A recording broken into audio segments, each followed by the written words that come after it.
Good morning, everyone. Welcome to the Trade Ideas live trading room for Wednesday, September the 2nd. My name is Barry Anderson, moderator of your trading room. Can I get a quick sound check, please?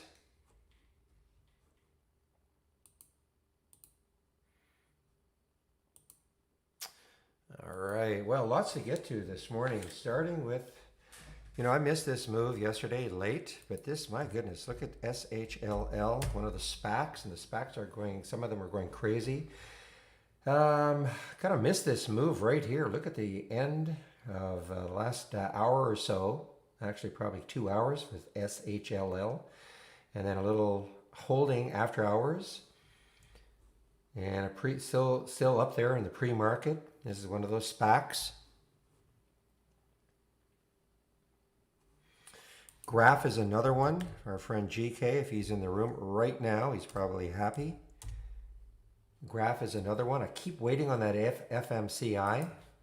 FMCI is still, I'd like to see it. I'd love to see it take out that 20. Takes out that 20. I mean, I know you're giving up a lot.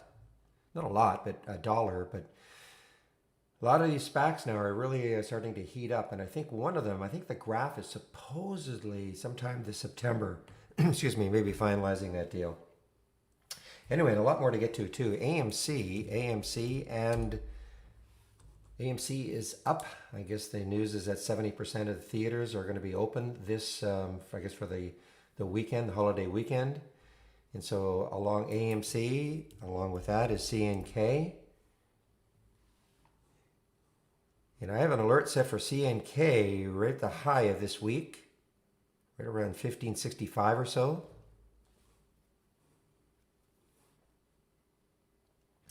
DraftKings, big news for DraftKings. They got an upgrade, but also Michael Jordan advisory board, joined the advisory board. So that is the big news for DraftKings, DKNG. Yeah, I'm looking at Peloton. My goodness, what a run! Remember when the ad came out and that was it for Peloton. Anyway, look at Peloton now. Huge gap, another huge gap after yesterday's gap. PTON. Smaller one, REKR. It had gapped up. It's pulled back quite a bit actually, 796. So it's dropped $1. Some kind of a deal they've got going with MasterCard. Larissa, what happened to our home? Home gapping down actually on earnings. Released earnings after hours yesterday. So there was a gap down for home on earnings.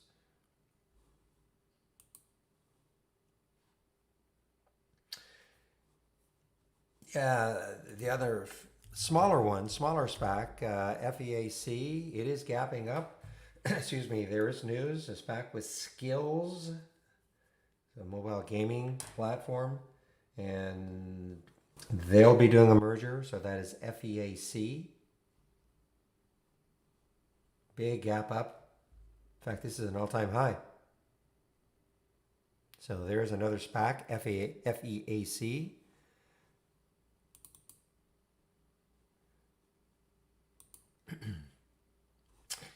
Rocket released earnings. First earnings release for Rocket, RKT, after hours. And of course, that's the IPO from, back here. It was a week of August the 3rd, RKT. All-time high now, of course. I think Smith & Wesson was still moving this morning. SWBI, yep, Smith & Wesson still moving. Probably sportswear or what is it called?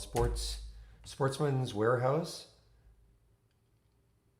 Moving with it. Actually had earnings too. Didn't realize that. So this is actually an earnings play. SPWH is an earnings play also. JFIN, China Fin, is a gap down on earnings. The big gap down. Will 270 hold. Guess, GES is an earnings play also. Guess, nice big gap here through the 200-day, 1365. Big gap up for GES.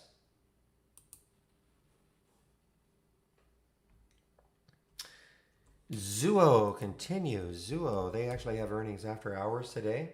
They have after hours. Great day yesterday. Continuation. Big, nice, still nice big gap on that monthly chart. Another one that has earnings after hours is PD, PagerDuty. Or well, this might be the third great day in a row, and it has earnings after hours. Don't like this one, but I'm going to mention it, I guess, just in case. SDC. So SDC has gapped up through the 200 days so far. 836 is the 200-day moving average, sitting at 841.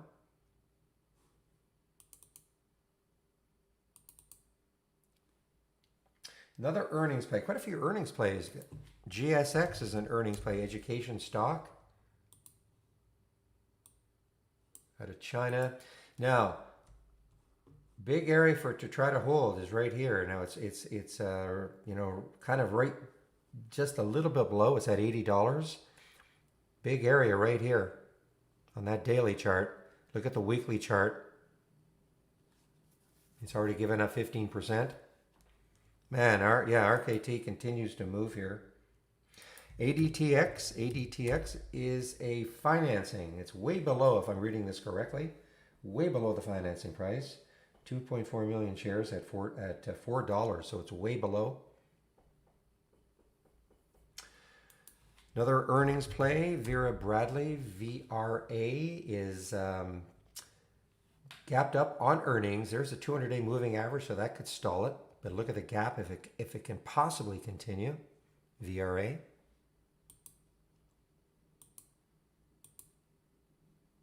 It is still Caesar, yep, Thomas, still Caesar. And Macy's is an earnings play also. Macy's, nice little gap up for Macy's even. 6%, 4 million shares.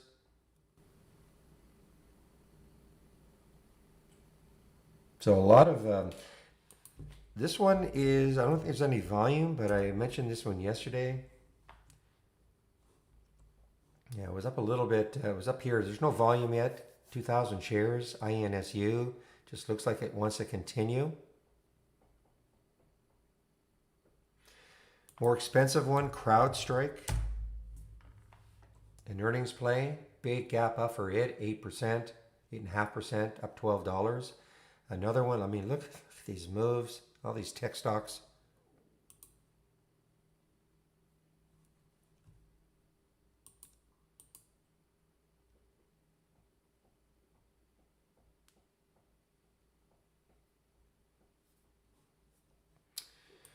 Master of my thoughts on TSRI. I did see it. Where does it trade out of? It's actually a U.S. stock. That's interesting. Looks like when you see a daily chart like this, sometimes it looks like that could be on a foreign exchange, but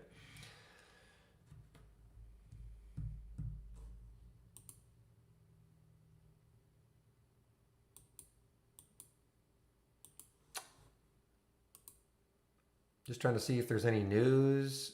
Okay, so TSR acquires Geneva Consulting Group. So there is some news on it. Obviously, I guess that happened after hours yesterday. So low float, 1.2 million in the float. So I guess keep an eye on it. I mean, it's because of that float.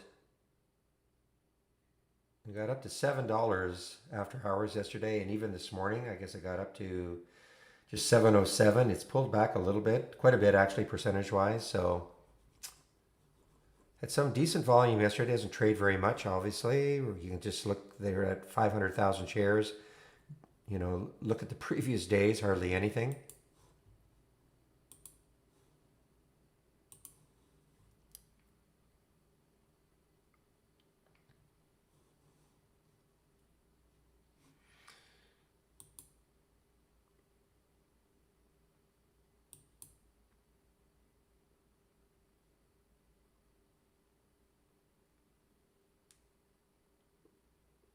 Where do we get pre-market data early in the morning?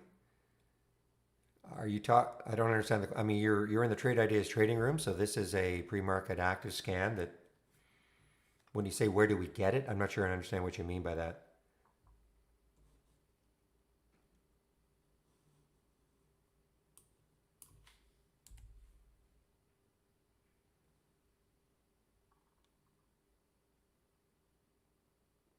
Oh, I see. Okay. Well, I'm on the West Coast, so it's early enough for me, but I don't know. I mean, I know we start getting our data at 7 in the morning. I mean, I know like Interactive Brokers, I know starts at 4 in the morning. I'm sure they must have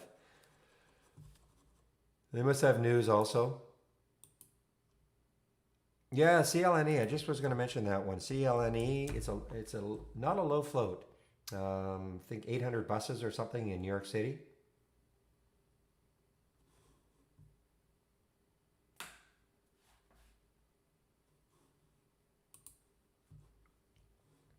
All right, what time is it? It is 9:16. Let me just do a quick check to see what sort of upgrades and downgrades we have this morning.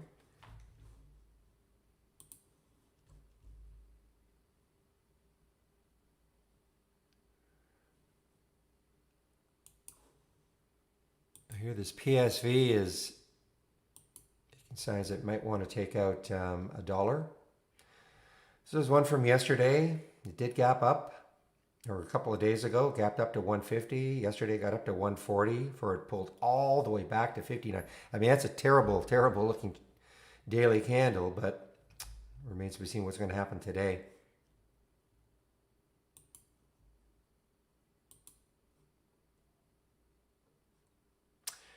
Well, the analysts are not working at all. Look at this. Hardly any upgrades, hardly any downgrades. Let me just see, put them in here.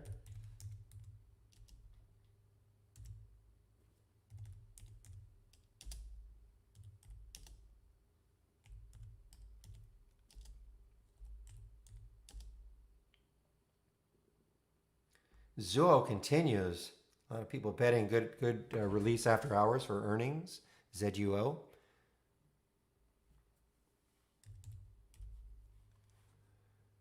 Okay, there are the upgrades.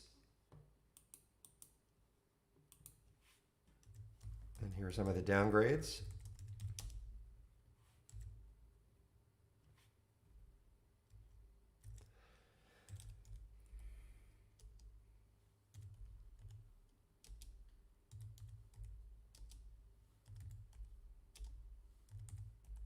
A couple of downgrades for the airlines. No, don't think I've heard of Berenberg before. Downgrading Delta and American.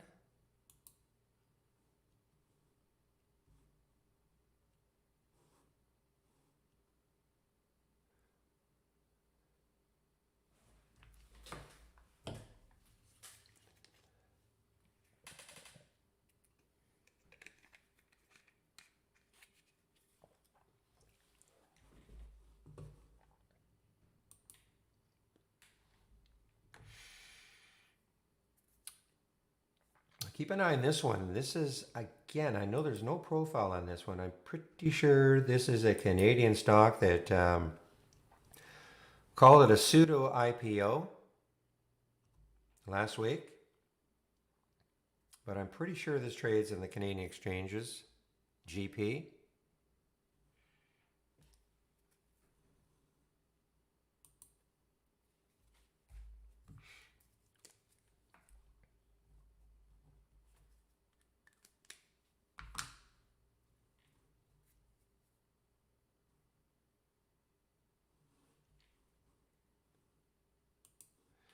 Now I am going to continue to watch Bloomin' Brands.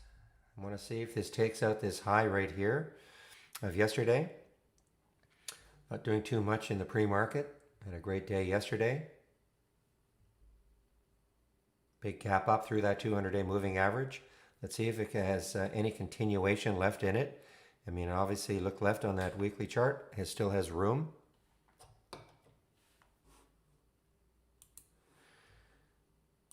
Meanwhile, Zoe just wow, what a rip! Another rip here, 60, almost a dollar.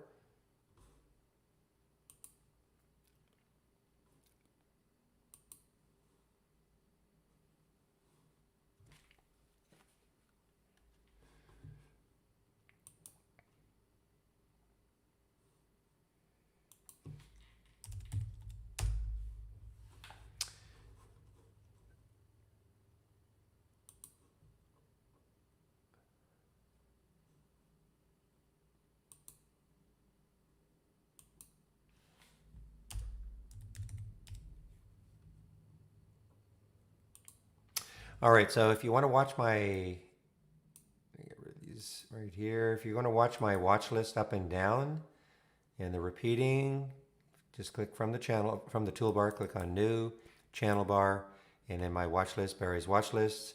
Remember, everything in here is a layout, so before you do anything, before you click on any one of these layouts, make sure you save your layout to the cloud. You can only have one layout loaded at a time. You will not see anything in these two windows until at least 9:45. You will start to see some alerts come in here right off the bat.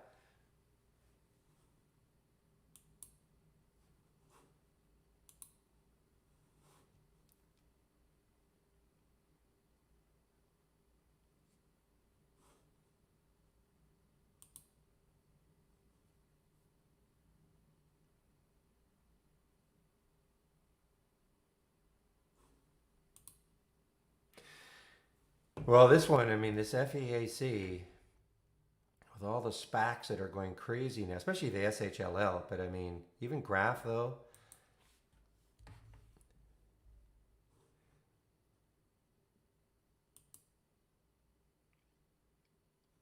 So if you want to follow the SPACs, guys, all you have to do is say click on one of them, FEAC as an example, click on the similars, and you'll see most of the SPACs anyway. I can't guarantee every single one of them is in here. And then all you have to do when you click on the similars and then just pop it out. Okay, and here's a top list now of your SPACs, and you can then, of course, right here, then you can start to add whatever filters you want. You know, you can put a minimum volume, even a price range, things like that. So if you want to follow the SPACs, just click on the similars tab, load one of them. Just click on one of them, make sure it's up, and then just click on the similars tab.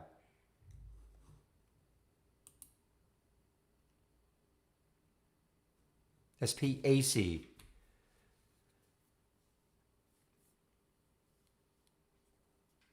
I think the acronym is a Special Project Acquisition Company, something like that. Basically, they're blank check.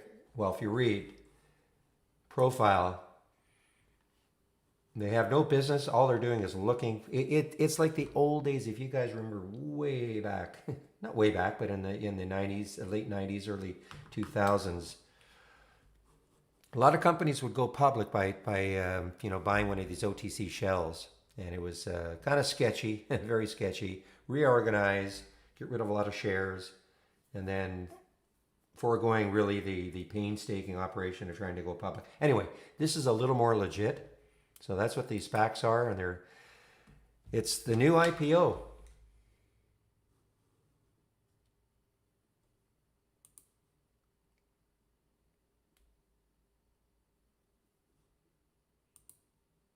Easier way to go.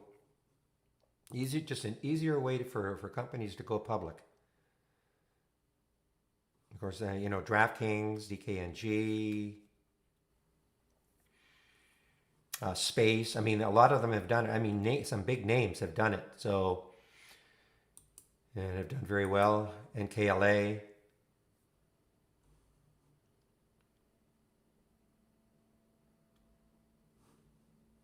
Special purchase, right? Not project. You're right. Not special purchase.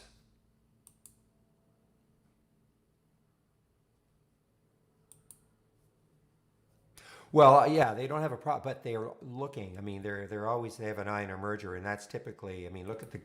You know what? I should know this. I just keep forgetting. I can't remember what Graph is doing. I think it's some kind of a restaurant in Texas, something like that.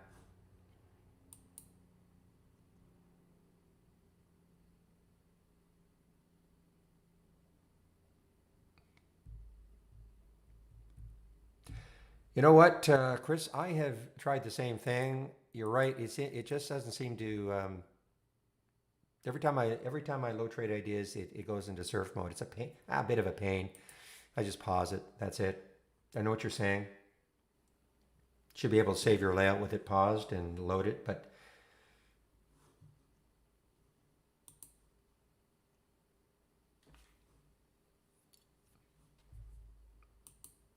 But listen, Goldman is looking. I don't know if they've already done it, but I mean they're looking to start one also. So I mean this is gaining well a lot of credibility. These SPACs.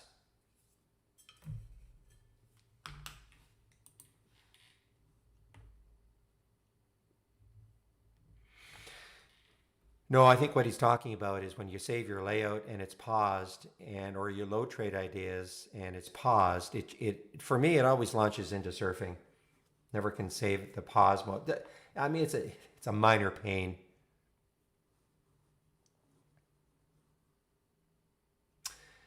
How to answer that? The biggest one? What do you mean by the biggest one? No, I know, but I've disabled it before, and it just doesn't seem to just doesn't seem.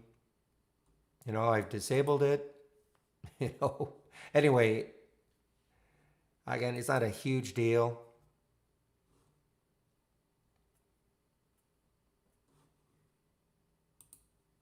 So I don't know what you mean by the biggest SPAC stock. I mean, this is the biggest one right now in terms of the pop. And KLA was a huge one. It got up to almost $100. I don't know if there's I have no idea. Once you just Google it, I have no idea if there's a good, like a site. Just Google researching SPACs, just see what you come up with. I have no idea. The thing is, I mean, again, with our similar tab, you can keep an eye on them all.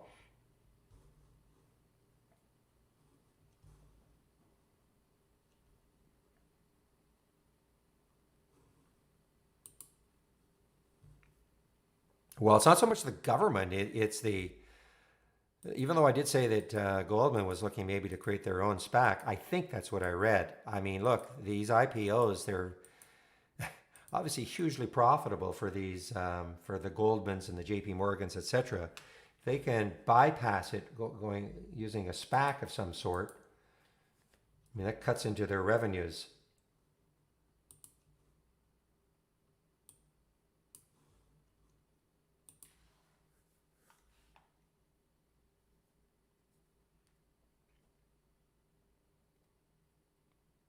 Okay, one moment, please.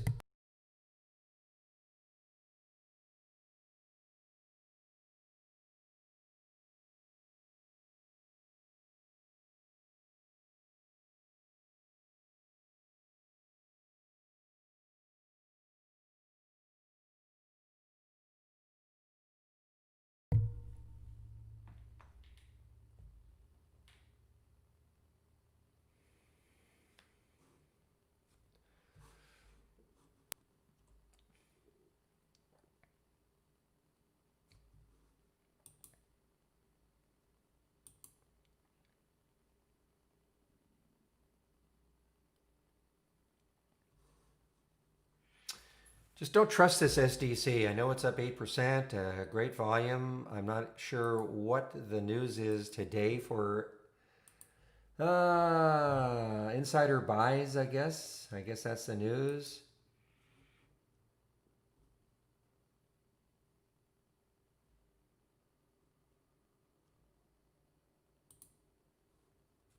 So that is the reason why this one is up, I guess. Some insider buying.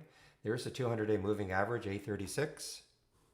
All right, everybody, the market is going to open in less than 1 minute. Let's have a great trading day today.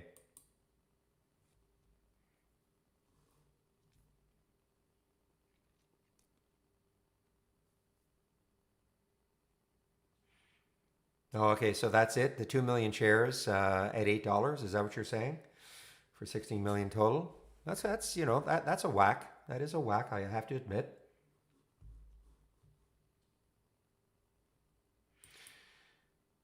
And here's the other SPAC that I've. Well, there's Bloomin', guys. Okay, the market is now open.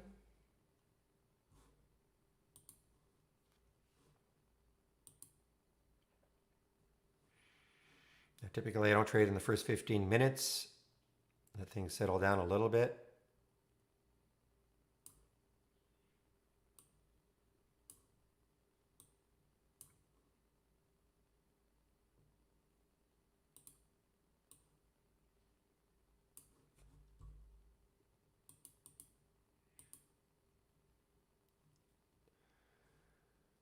There's Vera Bradley VRA's earnings play.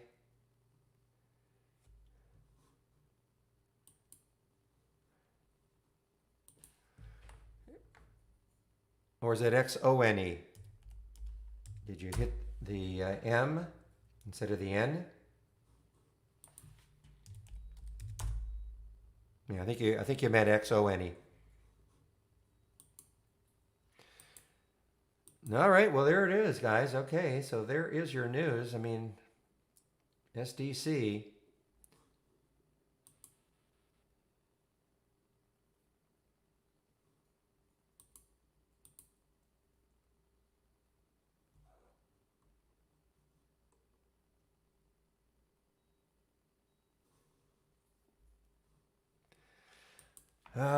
You're making me look at this one. Okay. GNUS. I know somebody said that it had, I don't know if they have news or after Sonic the Hedgehog. Okay.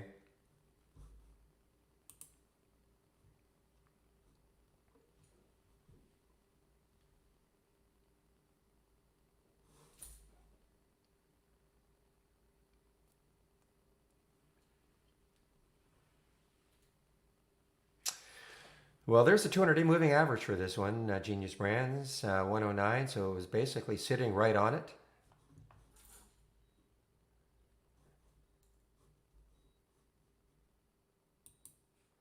Okay, guys, VRA on the move here. Earnings play, Vera Bradley on the move. 695 is the 200-day moving average, so that's going to be a struggle maybe to get through that, the 695.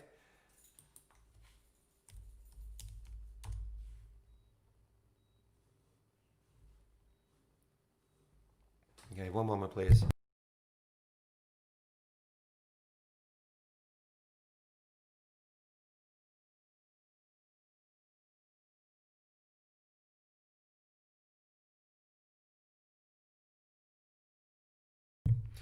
All right, well, so much for the 200-day moving average for VRA so far. What a move. That did not block it at all as we speak.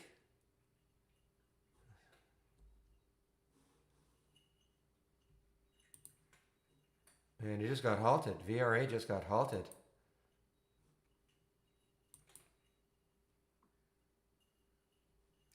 You know, I saw that.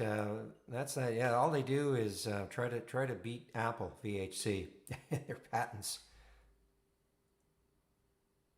Okay, guys, there's Cinemark, CNK again with the news that 70%, or it seems like 70% of the theaters are going to be opening this Labor Day weekend.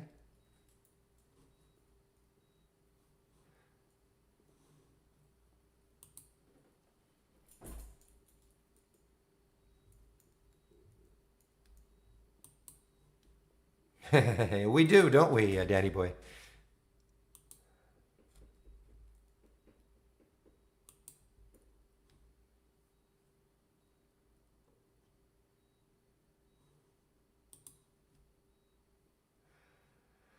Wow. Well, that's a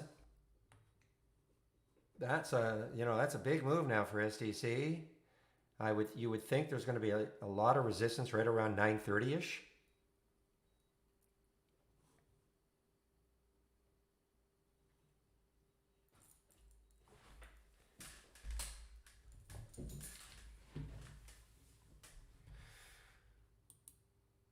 That's an interesting earnings play. So we have Guess.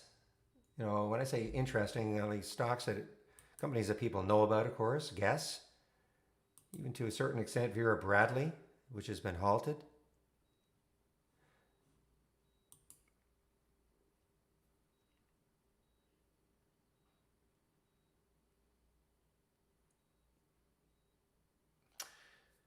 Validates motion for relief from judgment. That is the news for VHC.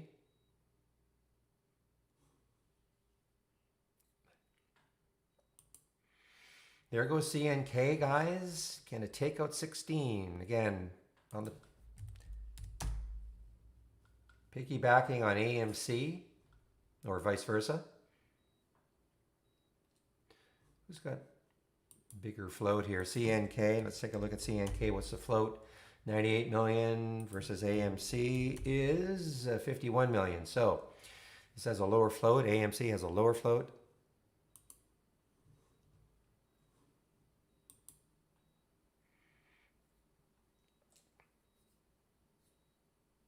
This still has a ton of room. I mean, Guess has a lot of room as an earnings play. Could have an interesting day tomorrow even. I mean, breaking through the 200-day moving average. But just look left. Look at all the room it's got on the weekly chart.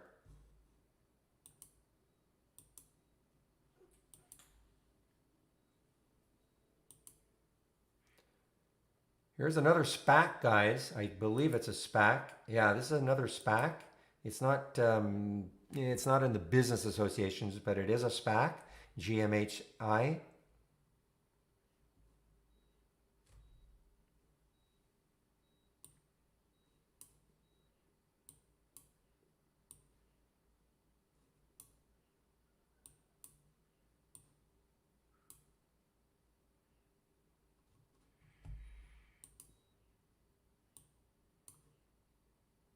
So this is a lifetime high now for his GMHI, another SPAC.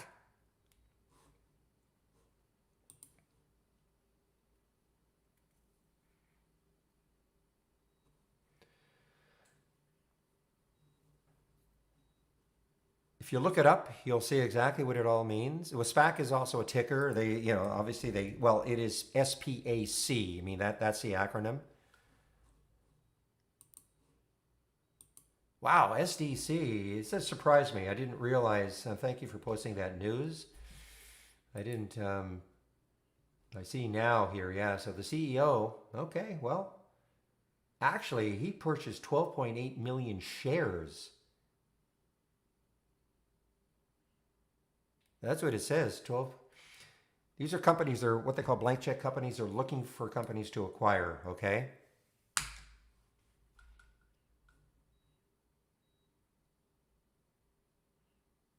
That's a lot. I mean, 12.8 million shares.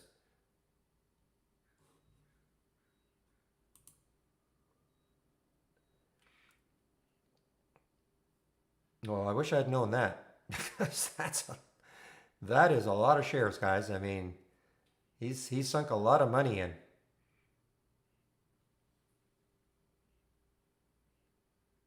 That's about $100 million, maybe. Okay, guys, there's FMCI over 20 now. Funny how this we've rotated from virus plays to SPACs now, guys.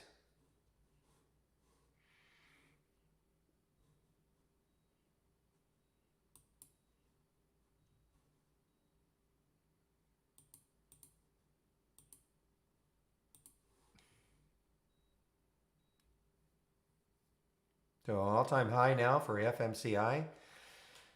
If somebody can refresh my memory, who are they looking at? FMCI?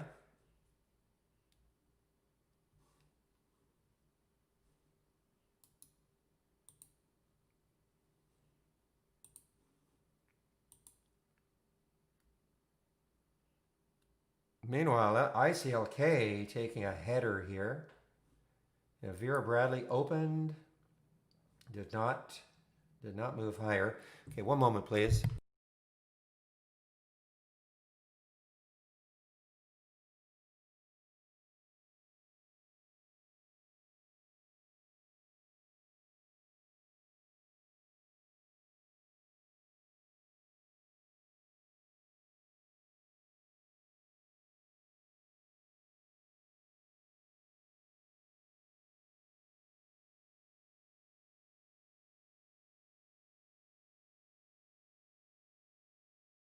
Wow, is it Tattooed Chef?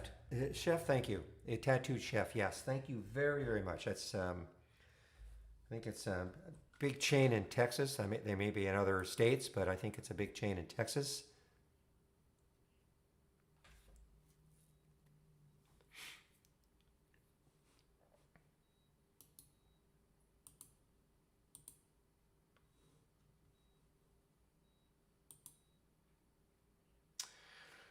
All right, GoGo continues here.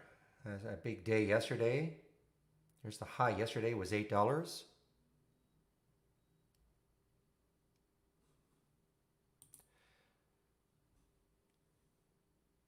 Tremendous action. 880. What did it hit? 920. VRA. VHC. Yeah, I have a problem with this company. All they do is sue Apple.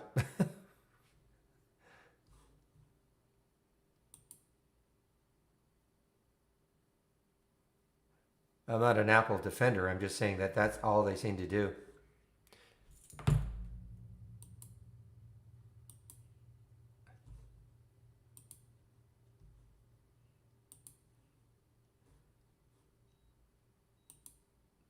Wow, look at SPWH. So this is an earnings play. Look at the gap now. Look at the gap down now for it.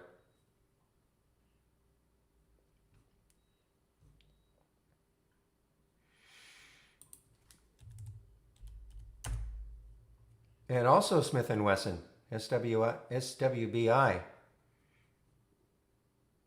This was really moving well in the pre-market. Big gap.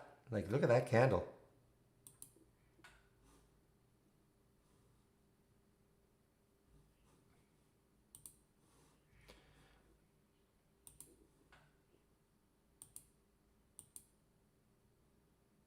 Well, guys, if you have the AI, you know there is one that is in my price range on the short. There's only one short so far. If you have the AI, you know which one I'm talking about.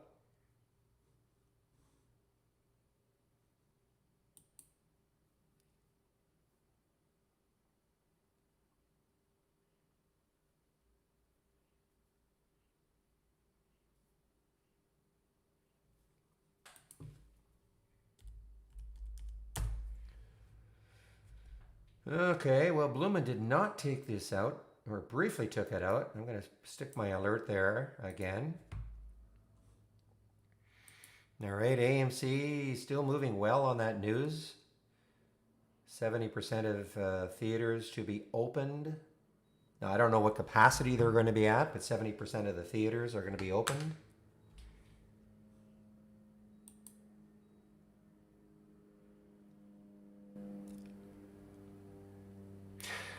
Well, Matt, there's all you really have to do if you have it. There's nothing. Okay, first of all, click new from the toolbar. Click new from the toolbar, then click on AI/Holly strategy trades window. Okay, the one that says trades window. When you do that, this is the window that'll pop up. Have it up before the before the market opens, and then just wait for the alerts to happen. How you trade them is up to you. Okay, there's really not. There's no class to take. I mean, how you trade them is going to be up to you.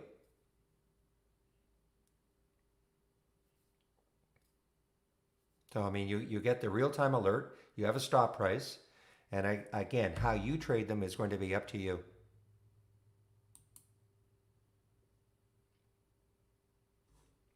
And the reason I keep sort of emphasizing that is that people are always asking, is there a video on the AI and how to trade it? Well, you might trade it a very different way from the way I'm going to trade it.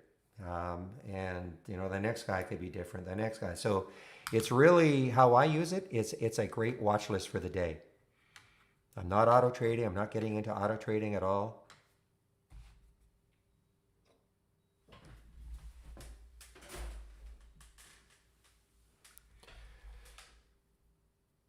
Oh, months and months and months ago for the similar tab. I can't tell you exactly when that happened, but months ago.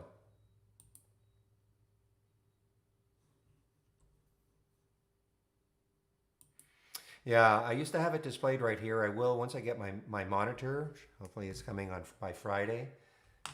So I'll have my third monitor back. I just have a space problem right now.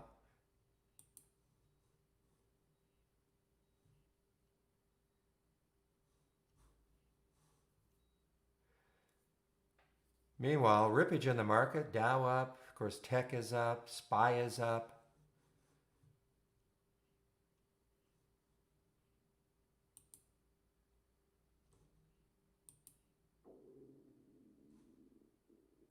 Meanwhile, AMC continues to move higher.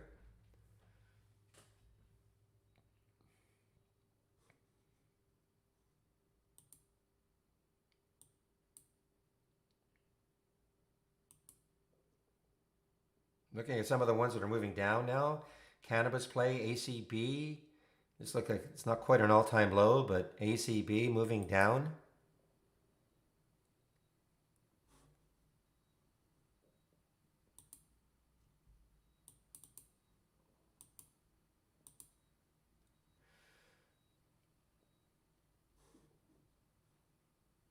Kirk tried to bounce yesterday, but it's giving it up again. Tried to bounce yesterday. Look at this, but now it is starting to give it up.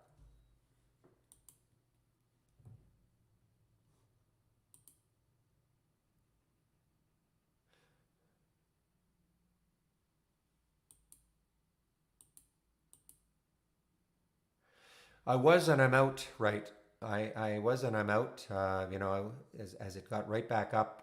So minor gain for me on that one.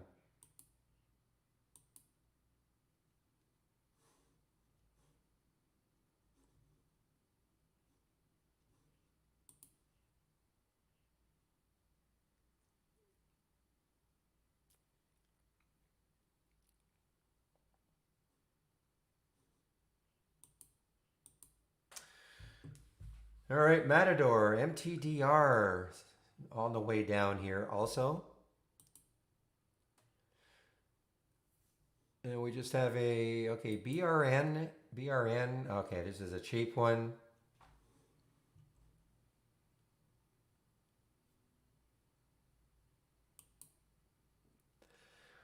Yeah, so on that first short, well, I'll call it's home.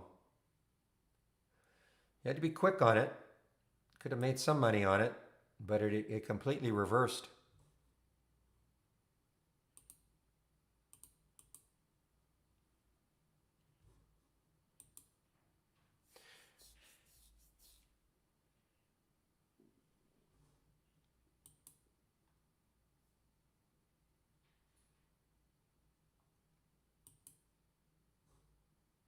Okay, so this one now is starting to fade a little bit here. FEAC, after the big gap up on their acquisition news.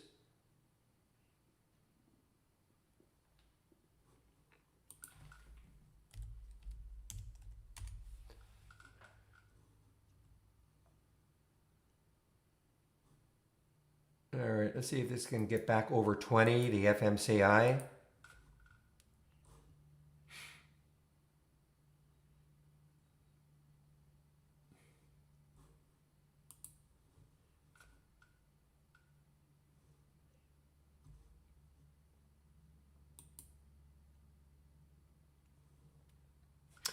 All right, SDC, looking left on that monthly chart, 956 is the high, looking left. That's the high of last month. So it's got some pretty interesting areas to try to get through.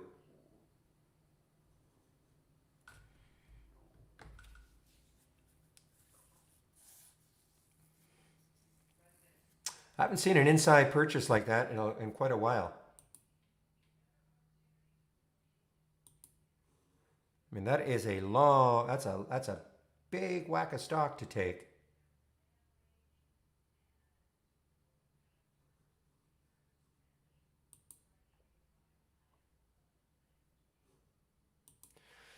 All right, well, Macy's on the way down now. Macy's on the way down. Earnings play gapped all the way up to 770. That's a big, big drop now, percentage-wise, for Macy's. Wouldn't surprise me if this goes negative at all.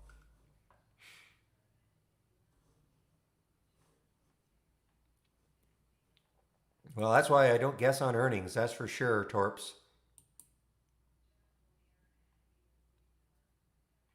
Starting to see a lot of these ones that had gapped up in the pre-market.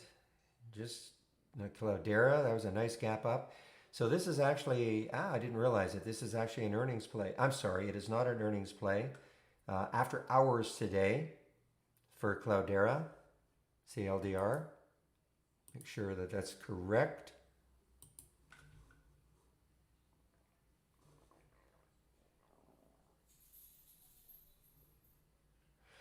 So the bets are being placed, guys. You can see right here. I mean, this is almost reacting to earnings.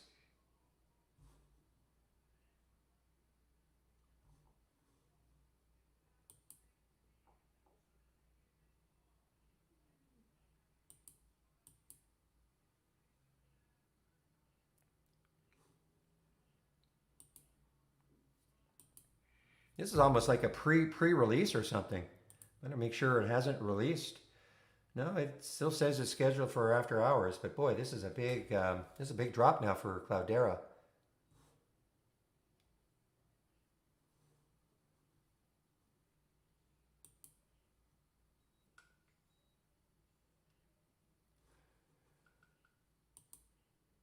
Man, I wish this weren't here for that SDC. Look at this. 956 is the next high looking left on that monthly chart. I wish I'd seen that news a little earlier.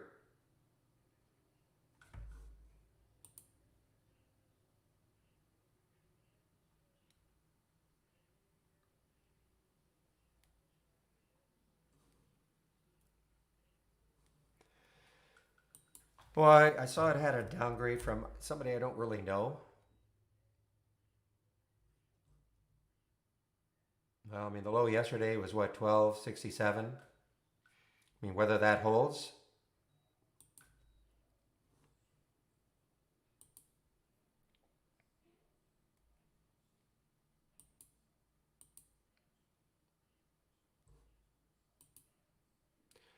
All right, guys, TUP still alive.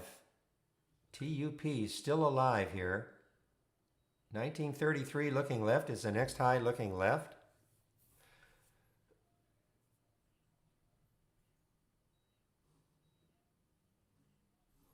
Wow, Cloudera is just getting hammered ahead of earnings. Hammered. It's like there's some other news out there.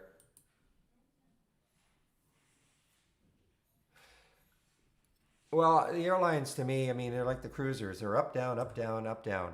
You know, there's no, I mean, look at this. For me, it's just as an intraday trade, I find it very difficult. So I'm not telling you to stay away from it, but I mean, just look how choppy it is on the daily chart.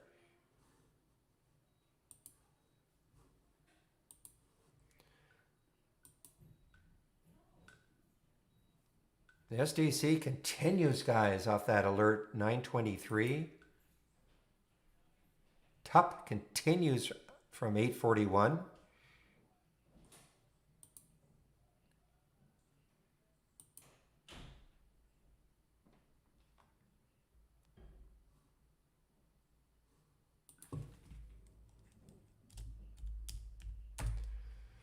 So FMCI is still doing its thing. It cannot seem to hold, but I'm going to watch this again to see if it can take out 20 later on in the day. What does Shill do? Yeah, it's still hanging in there.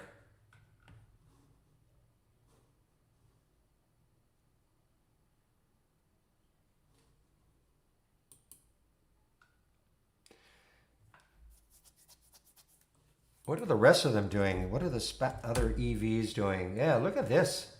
So this, again, look at Plug, probably Ballard, probably Fuel Cell. We got WKHS. Nobody wants electric vehicles anymore.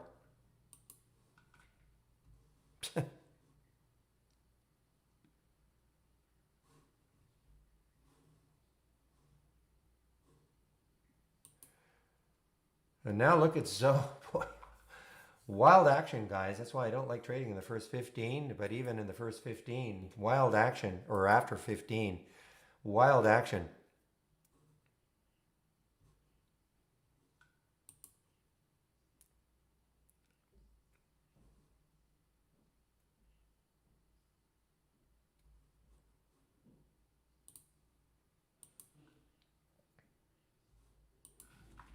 Real AMRC.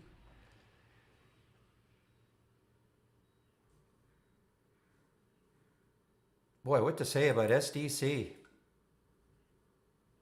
Well, it's taking this out now. There's the high of a few months ago, 3 months ago.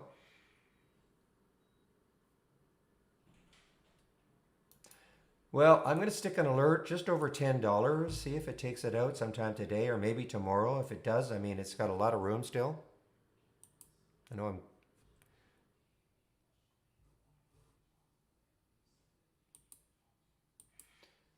Another one, SPW or GameStop. So some of these ones were really flying yesterday. They looked like they were going to continue early on.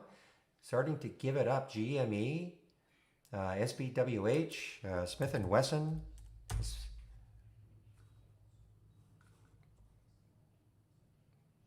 Something's going on with EVs. WKHS.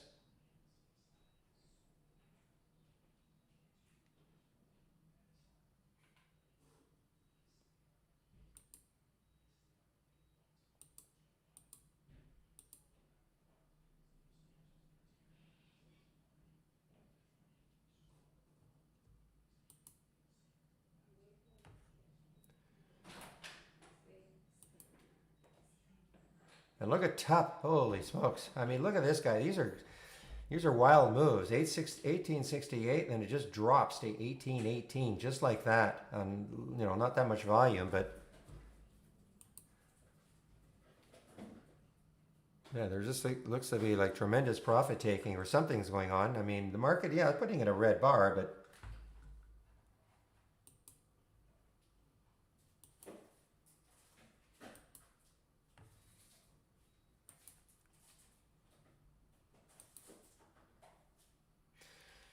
I miss looking at this alt. Another one down, another leg down for alt. Look at the last few days for alt. $25 about 3 weeks ago, down to 13 now.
Boy, you would think there's a huge red candle in that SPY. I mean, we're still NASA. Actually, look at Tech. Tech just took a turn for the worse. Yeah, look at Tech. The Qs. Look at the Qs here, guys.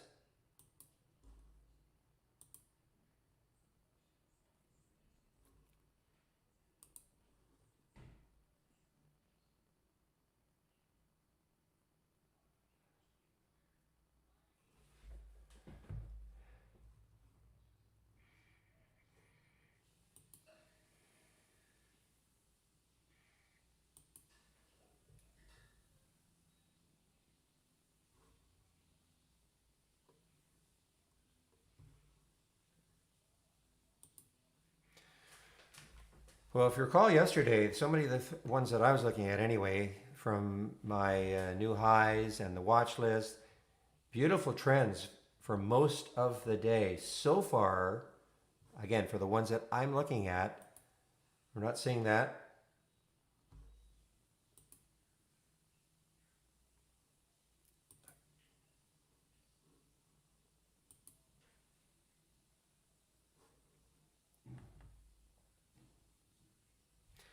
Here's one I don't often see, PPL, big float, 750 million in the float.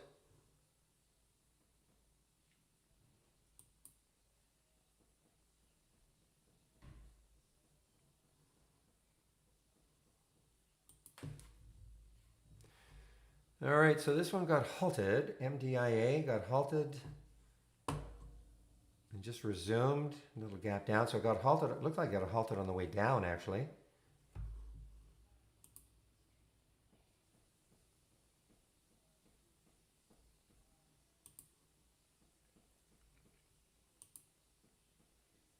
Another one that's straight down is, so all these electric car or electric EV sector.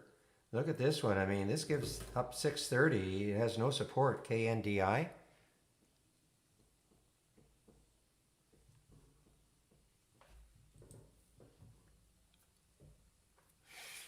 Carnival, I think that's an earnings play. Yeah, it's an earnings play after hours yesterday.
Yeah, this is looking a little ripe for a short, isn't it, Real? I know what you're seeing.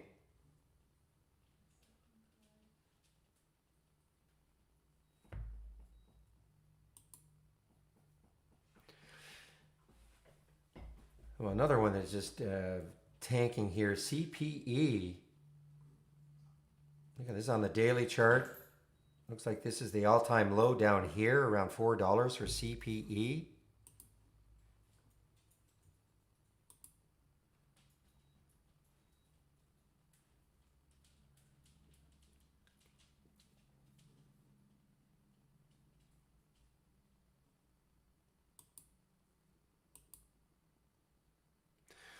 Boy, home is all over the place. All over the place. This was an early AI alert. It worked okay briefly. 1749 was the alert, got down to 1709, but then it popped right back up. Looked like it was going to take it out again, popping back up.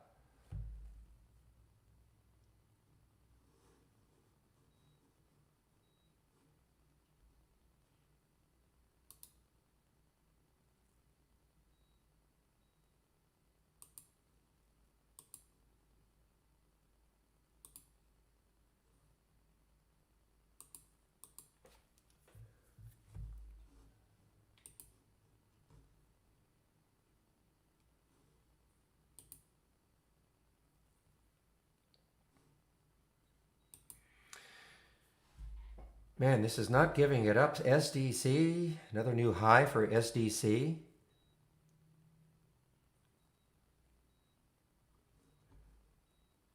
Okay, FMCI trying to come back a little bit here.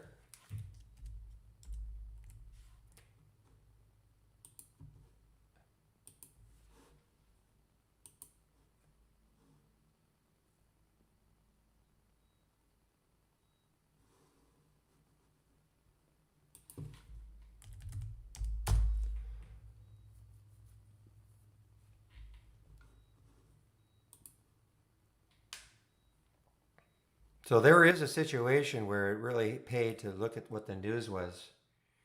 You know, I don't often try not to get too influenced by the news, but I mean, to be honest, I did not see this news until the market opened. Somebody pointed it out. But that is, you know, that's it's pretty eye-opening news for SDC for the CEO to take basically stick, if I can read it right, $100 million of his own money.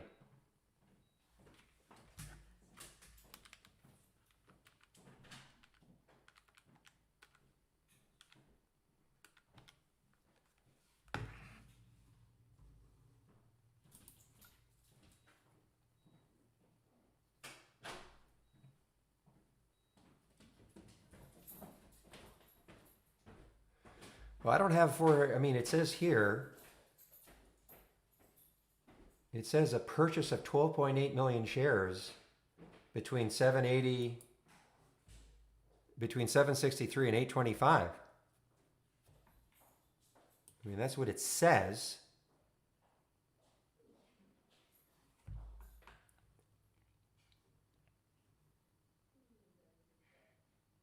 It doesn't say that he's, acquired up to 12, up to his total. It says he has acquired this amount. So,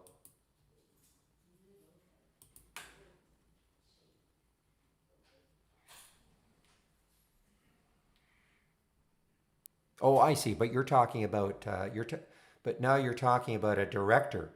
This is the CEO. We're talking about the CEO.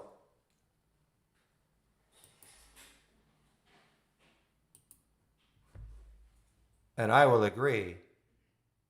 I will agree that the even a director, just a director doing it, is a big deal too. Okay, stop it.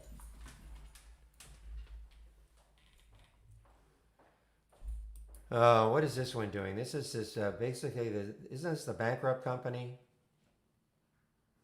I'm gonna forget about WLL.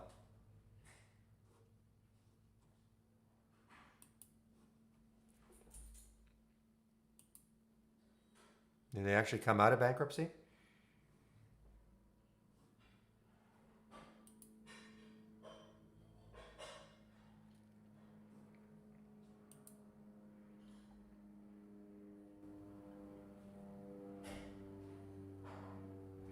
All right, guys. ADT continues down here. ADT got crushed here. Had a little glimmer of hope yesterday for anybody who was trying to play a bounce, but it looks like that is over. Let's see, the low here was 1059. Stick an alert here, 1059 or so for ADT. Takes that out. There is no support. Is it shortable? It is shortable for me. I am not on mute. I should not be on mute. You guys can hear me?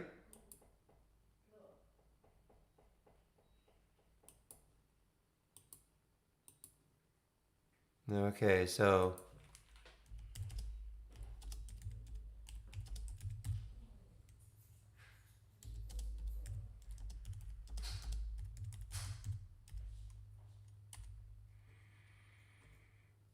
right here, do the refresh. Just a second.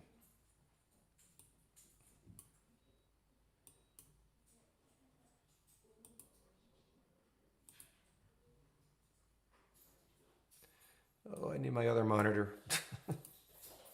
Come on. There it is. There's the refresh is right there. Okay, that's the refresh.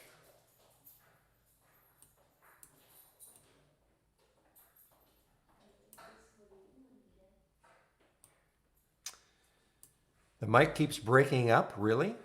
Okay, that's not good. I mean, is that for everybody or is it just a few of you? So, okay, so if just do a refresh, guys, okay? Do a refresh if my mic sounds like it's breaking up.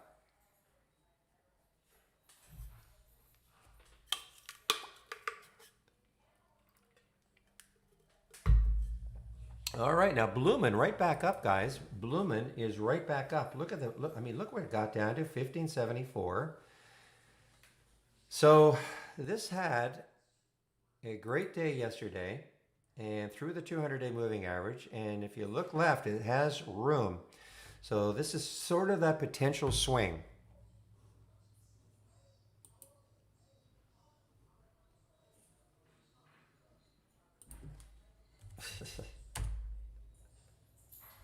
Yeah, wow, look at the volume. Real just pointing at DXC. Look at the volume that is coming into DXC.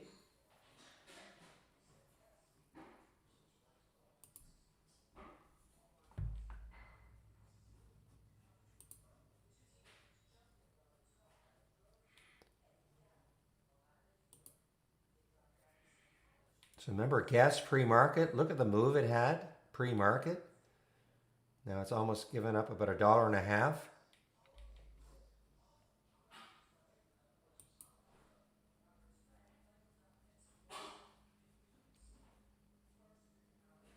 All right, guys, FMCI trying to come back.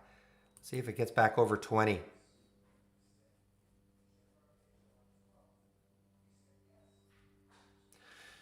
Well, it's way above the channel.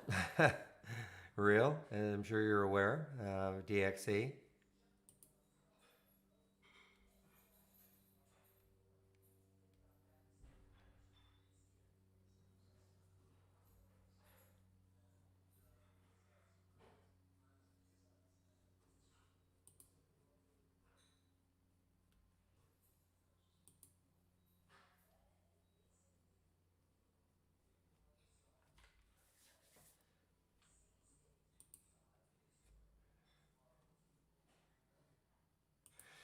All right, guys. Cal, big level for Caleris. CAL, right at 10.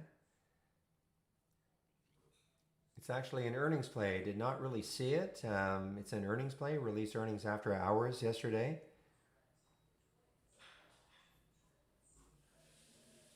Well, I'm going to kick myself a lot today for the SDC.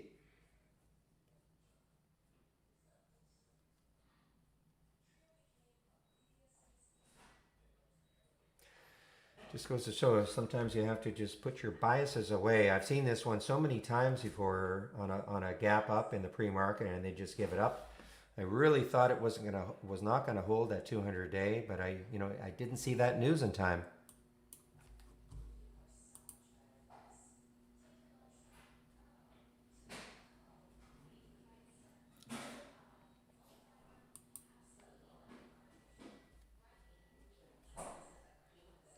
Very interesting to see what happens with this one yesterday tomorrow.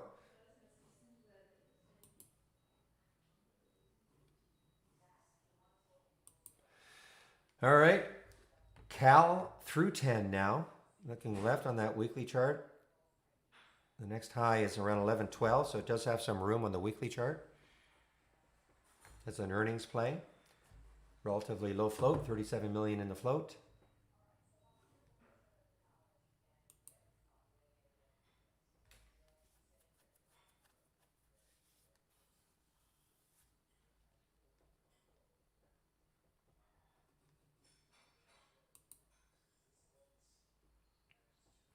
Well, I have an alert set for the low of 2 days ago for ADT in case it takes it out.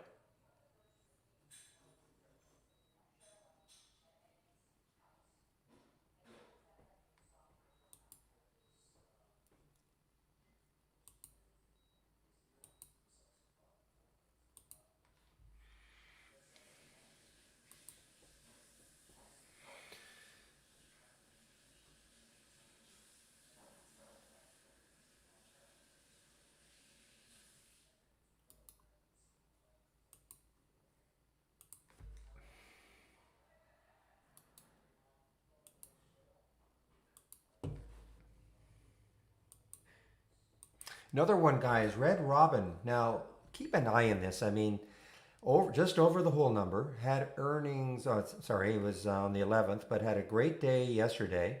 Great day yesterday. Over the whole number, 13. You look left, and it has a lot of room. In fact, it just showed up here. It pulled back. I'm going to stick an alert right at the high there. See if it takes it out later on.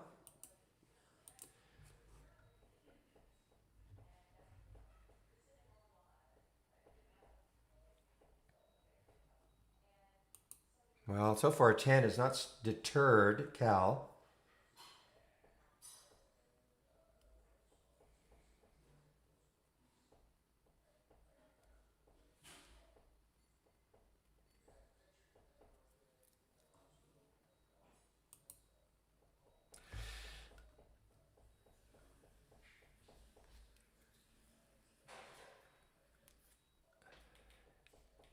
Diebold, another one that is moving.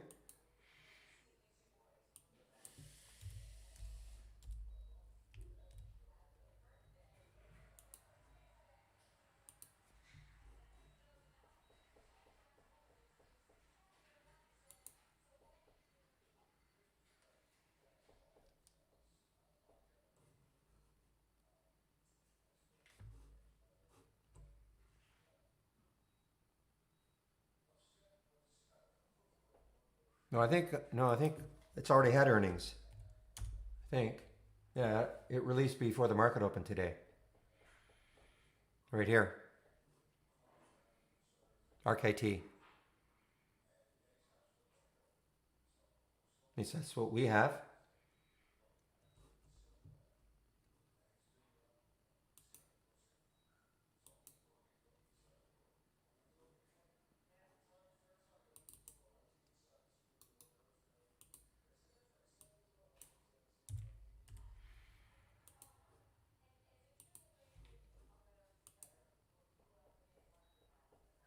Yeah, I'm pretty sure you just look at the reaction. Oh, there it goes, guys. So it's right back up to 20 FMCI.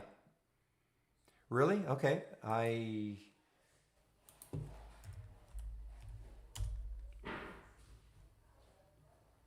Okay, we have it September 2nd pre-market, but let's take a look. You might be right. Reports earnings today. You might be right.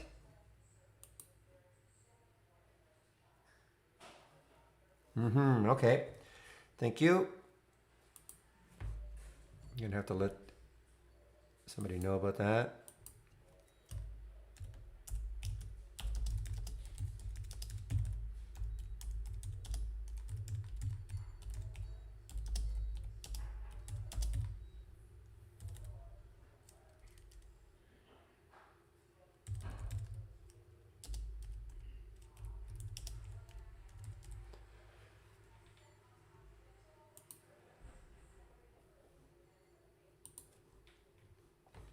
All right, I have to make sure I'm reading this right. September 2nd pre-market. Okay, so that's a definitely a mistake on our part or our provider's part.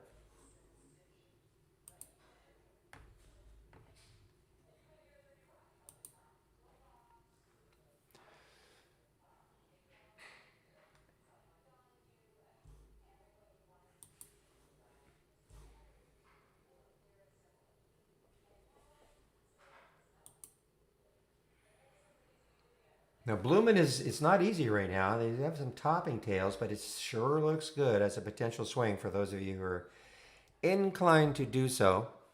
You know, if you're going to swing anything, remember you know when you're swing trading, your stop is a lot wider.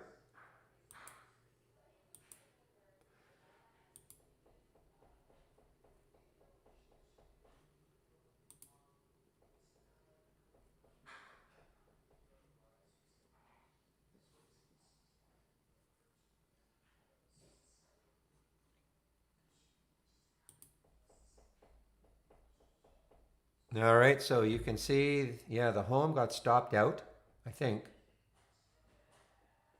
Okay, well they basically got they took it out on the entry earlier 9:56.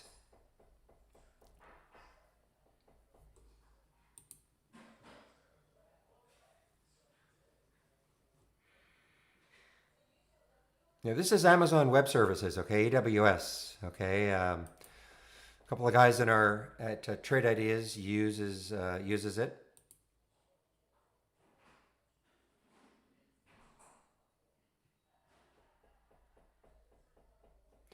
Well, guys, is it going to take out 10? I mean, I was thinking it might struggle to get through 10. There's 10.08 right there. If it takes out 10.08, who knows? You look left, I mean, it has room to 14.15.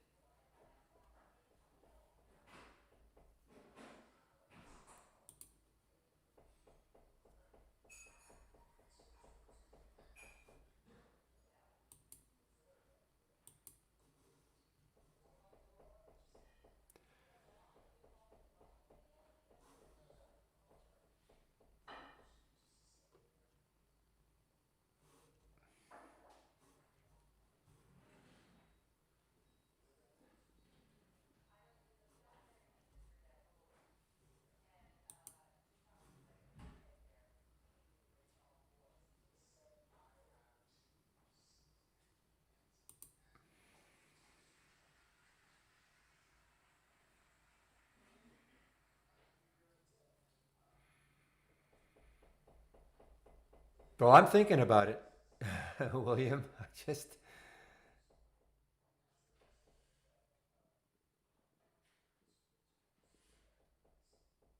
what was the high again here? 1012 or so, 1008 or so.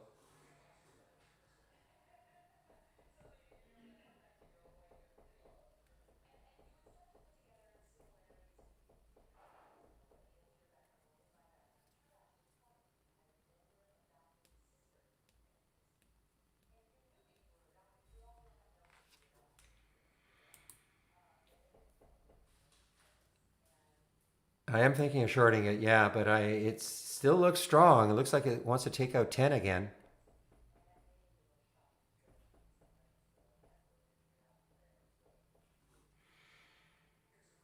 You know, we have some bottomy tails here too, like a little one there and a slightly bigger one here. So, you know, the sellers have been trying to knock it down. But so far, the buyers are still in control. Let me put an alert right around 984.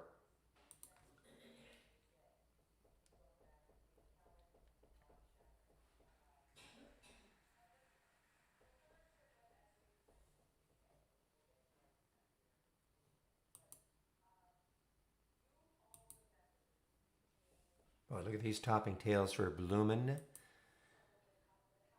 Okay, you see how choppy? I mean, if you remember, if you were in the room yesterday, you know, I kept remarking how many stocks that I was following, which, you know, most of them are from here and my watch list, um, just trended beautifully most of the day. None of this, none of this chopping up and down, just beautiful trending all day long. And it's not like the market was really helping.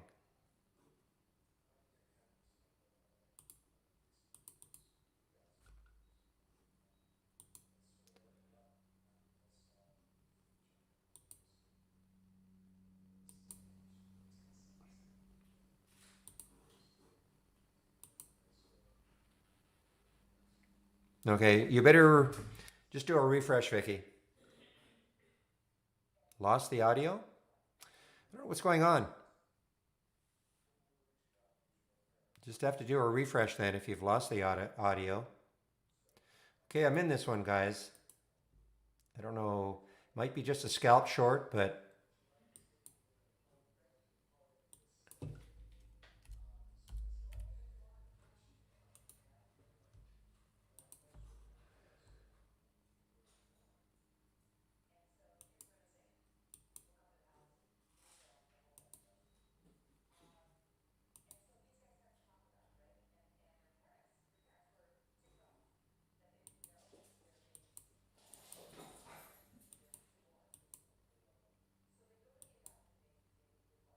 yeah, I'm not sure I want to be short still. I'm going to really have to watch this one, SDC. It's basically where I shorted it. I got in at 992 on the short.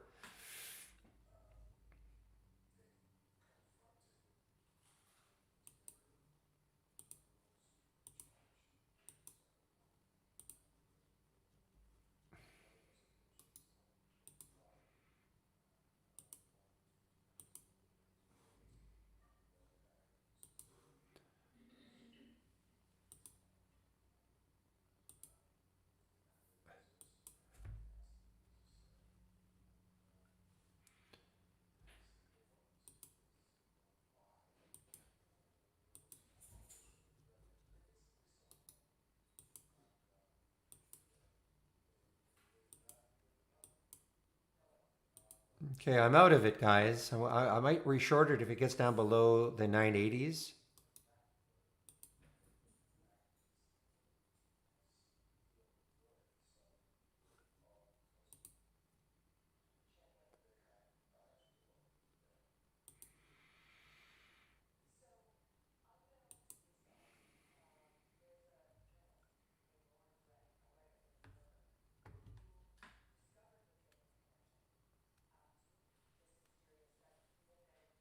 Okay, it's bit.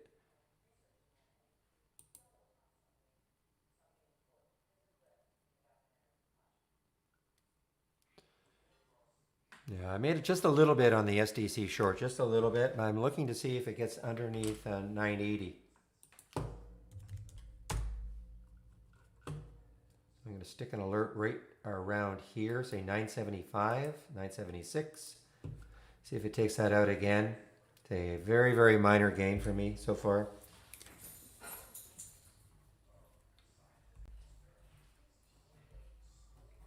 That's 6 cents.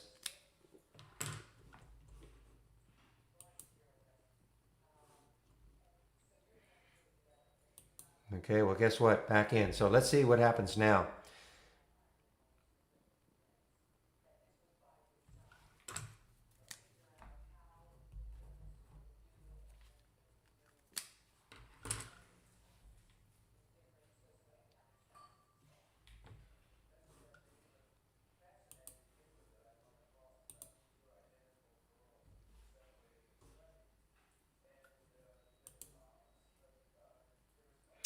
Yeah, let's see, 220,000 shares or so available, Interactive Brokers.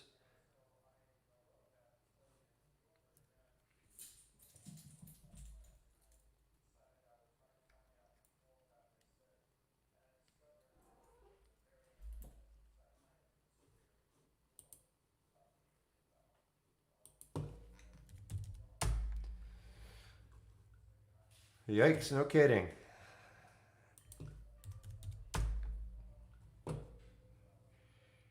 Okay, now we're starting to, let's even get down to 960 or so.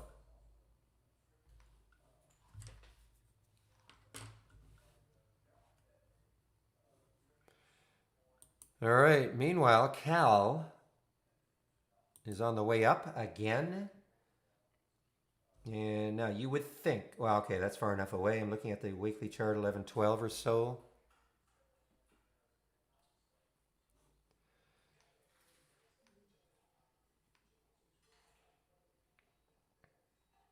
This could turn into a bit of a short, guys. The Cal, CAL. I think it's sort of at the top of that channel. CLFD from Zach. Well, okay, something's happening here. Look at the volume that's coming in. It's all the volume right now is in this candle. It's only hardly traded at all until that point. Telephone apparatus manufacturing. Where are you out of? Very low volume, but will it pick up? Looks like it's not an all-time high. I have to go back to 2017 before we see those levels.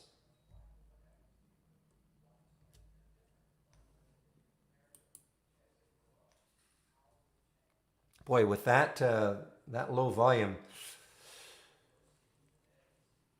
and the spread is it's about, wow, the spread just widened up to 30 cents, 40 cents. Now it's back down to about 25 cents for the CLFD.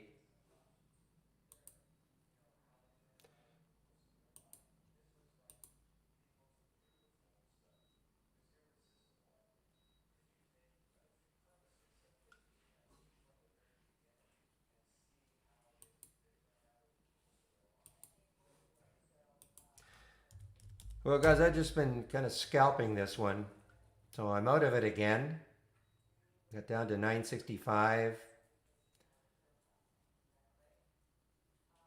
Next level I will look at is say 958 or so. But it is super strong. I mean, it's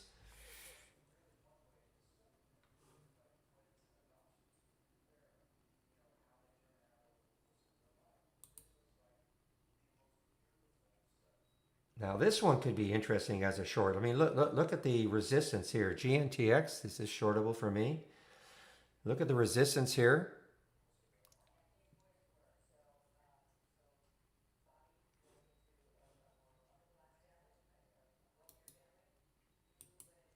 Well, I've just been too jumpy on this one.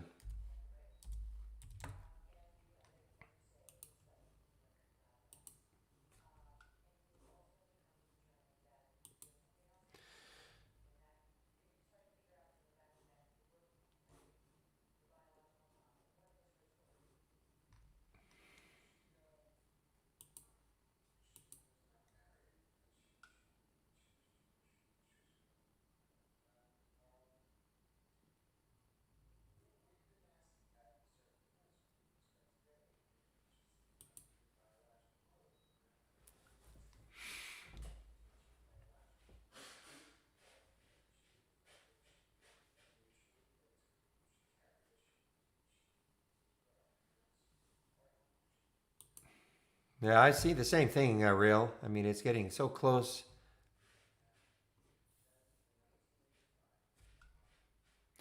Meanwhile,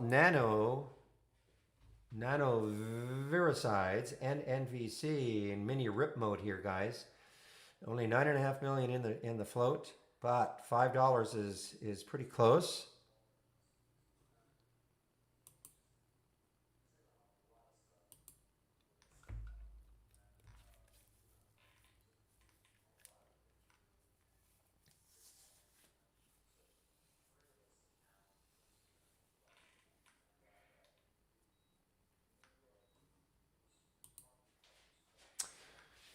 Yeah, Blue Apron. Haven't seen this one for a while. Having a bit of a nice day, but less than $1 away from the 200 day.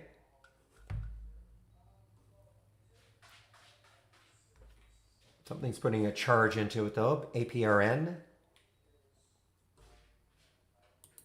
And Funko. Haven't seen Funko for a while. FNKO. Pretty choppy. Look at that. That's awful looking daily chart. Look how choppy this is. Up, down, up, down. Topping tails, bottoming tails.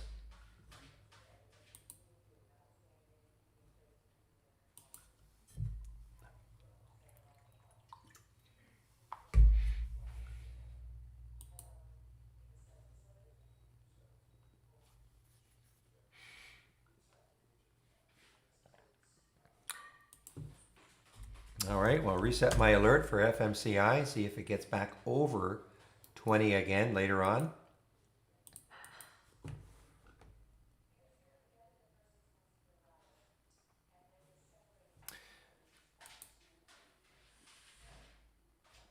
Well, volume is starting to really pour in here. Look at this 5 minute. What time is it? 10:33. A couple of minutes for this to close.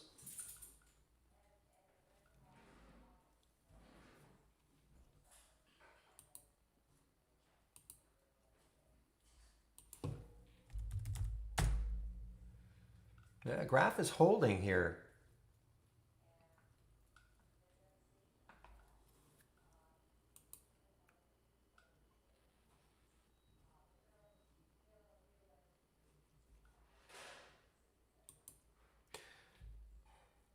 Keep an eye on Red Robin, guys. I mean, it's been very choppy to begin with. Very choppy. Look at the 15-minute chart. You have topping tails and bottoming tails, trying to really figure out a direction, but it's still hanging in over 13. All I'm doing is I'm just looking left on that weekly chart, and there's a ton of room. So,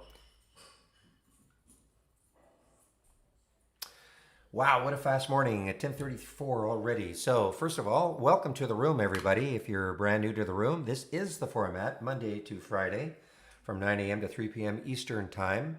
Sharing my screen, and I'm live on the mic.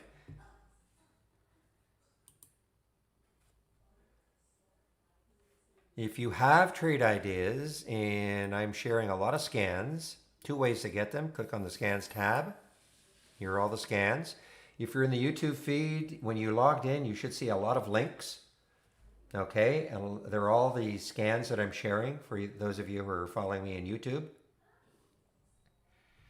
Another way to get them, if you're in this trading room, is click on the room drive icon, scans that I share, download. This will go to a Word document, and then you can take a look at them later on at your leisure. You see something you might like to load, all you have to do is copy the link, and then File, Load from Cloud. You'll see the link here, and then just load it. And as always, these are what I call templates. So for instance, this is what I've got. So if you did load my basic new highs and lows, and you right click, configure, summary, you'll see the filters I'm using. You might have a different price range you want to look at. You might have a different minimum volume or different volume. All right. So of course you can change anything, add a filter if you want. Bottom line though, even if you don't change anything, don't forget to save the window to the cloud. Right click, save or share to cloud, and save it. So it's in your cloud.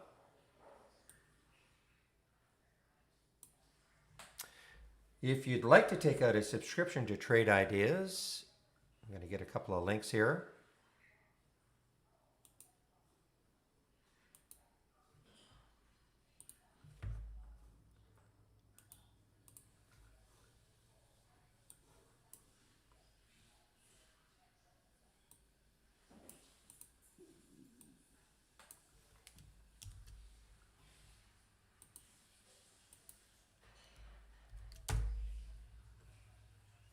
second here as I get these links in.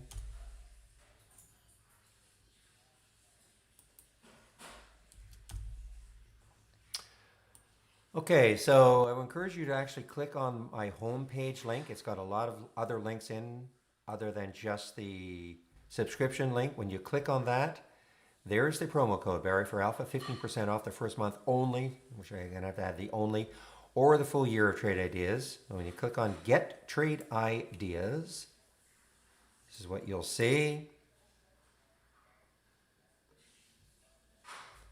So we have two plans, a premium and a standard. This is the annual version, $22.68 a year minus the 15%, or $10.68 a year minus the 15%. The big difference between standard and premium is the AI. There are some other differences, but this is the big difference. This is if you're interested in premium, this is the reason why you'd be getting it. I'm going to go over the AI in a bit. You don't have to start off with an annual plan. This just toggles to a monthly. Standard, you can always just try us out for a month. 118 less the 15%. It's not a contract, so if you didn't like it, just let us know before the next month starts.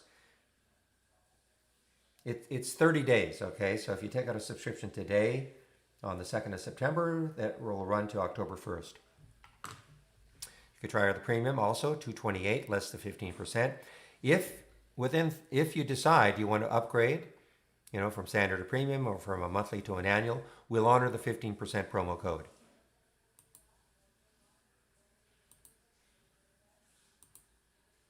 Okay, more links. Get the trade of the week. And the trade of the week is sent to you before the market opens every Monday morning.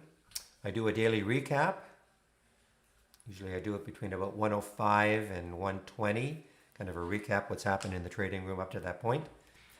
All the webinars, today is Wednesday. This is the one that I do attend. You click on that link right here. I'm going to put this link also in the room as a link on its own. 20 lessons in 20 days. If you are new to trade ideas, I would encourage you to take a look at these. And if you don't have trade ideas, you can see some of the basic features that we have. But if you have trade ideas, you're just new. What is a top list building one, an alert window building one? All of the basic features and how to do them all.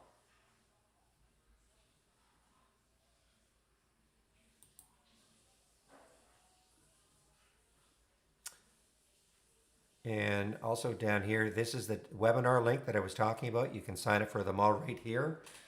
Today is the Q&A with Dan and Brad, co-founders of Trade Ideas. That's the one that I attend and I help out. So you can sign up for them all right here. More educational videos right here.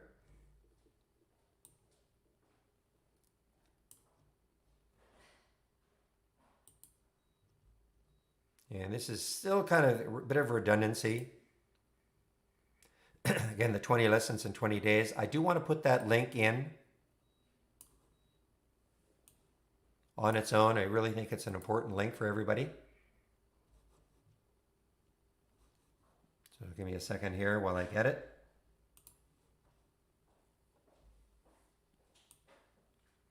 They're not videos, it's all text-based, so it's pretty easy to go through them.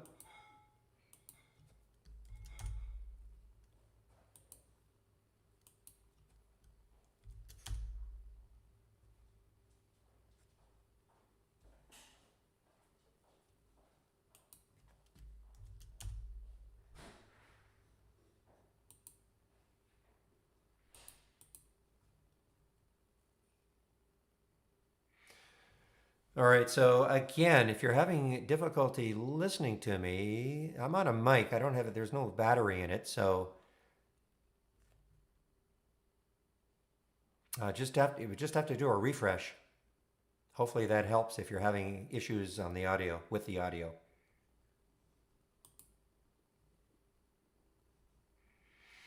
Now, there have been other people that have said, but most people seem to think it's okay, but so just do the refresh. It should be right beside that gear icon. All right.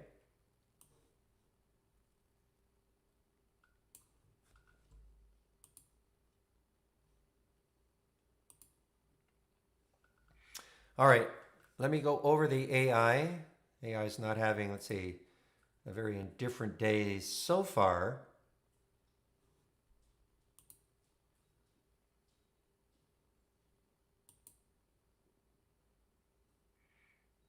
Meanwhile, Gogo just keeps chugging higher here. Took out yesterday's high, $8, like nothing. Okay, I want to go over the AI and what it's all about. So we have 50 what we call baseline strategies. They get optimized every day once the market closes. That's when the AI gets to work on the optimization routine. This is not one of the strategies, but if it were, basically takes a look at the filters that are involved, maybe makes adjustments to the filter values, maybe adds a filter, takes out a filter, runs the back tester on the strategy, and runs through all 50 strategies like that. So that's what happened last night once the market closed. These are the strategies that made the cut out of the 50. Making the cut, meaning they had the right profit factor and win percentage combination. My recommendation to use the AI is from the toolbar, click on New, and then click on the AI/Holly Strategy Trades window. Not this one, but the Trades window. When you do that, this is the window that will pop up. You can then take that window and actually incorporate it into your layout so you don't have to do it every day. And all you do is just wait for the alerts to happen. You know, the alerts will, you can put a sound alert on the window, right click, actions, you know, and just follow these instructions. So you can place a sound alert on the window so you'll, every time there is an alert, you'll hear it. So the entry is of course, you get a real-time alert on the entry. You don't have to take the trade right away. There is a stop that is automatically set. And then basically just manage the trade as you see fit.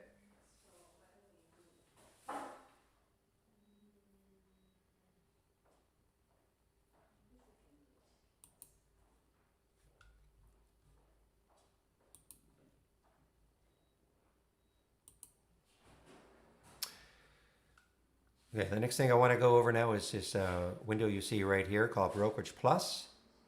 So to load Brokerage Plus, and this is only available in the app.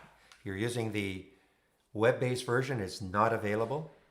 So but from the toolbar, if you click on New, Brokerage Plus, this is the window that will pop up. You can use Brokerage Plus in one of two ways. If you do want to trade your account, you have to have an Interactive Brokers account, and you would just connect to it. And then you can trade from within Trade Ideas, connecting to your Interactive Brokers account. This is a video that I would encourage if you're interested in doing something like that. This is a video that was put together about a month and a half ago. I think it covers all aspects of doing that.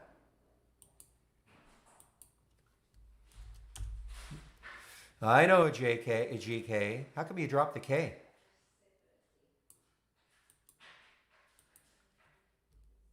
Good for you.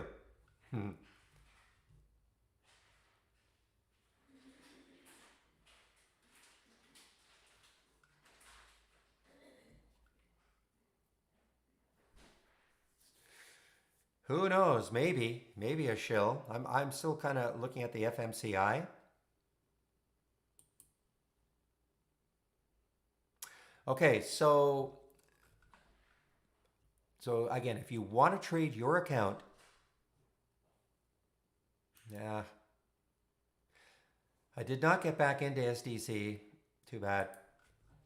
So if you want to trade your own account, again, you have to have an Interactive Brokers account, and then you just connect and watch that video. It'll explain how you can set up your own little buying and shorting one-click trading options, okay? However, for a lot of you who are new to trading, please, before you commit money to the market, please practice, practice, practice. And we have a great simulator here. All you do is connect to it. Paper trading. Doesn't matter what broker's account you have. You don't even need a broker. It's using our real-time data. So again, practice, practice trading before you commit money to the market.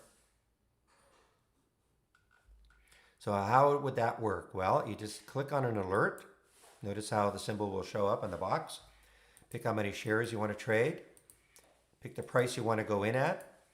If you want to short it, you sell. If you want to go long, you buy. So let me take one. Let me take Bloomin', okay? I'll take a couple hundred shares of Bloomin', BLMN. I can go in at the market because the spread is only a penny. Okay, so it just bought, and this is what I'm talking about. I'm talking about the spread. No, well, it was a penny. This is from Interactive Brokers. Your broker will have something like this, time and sales.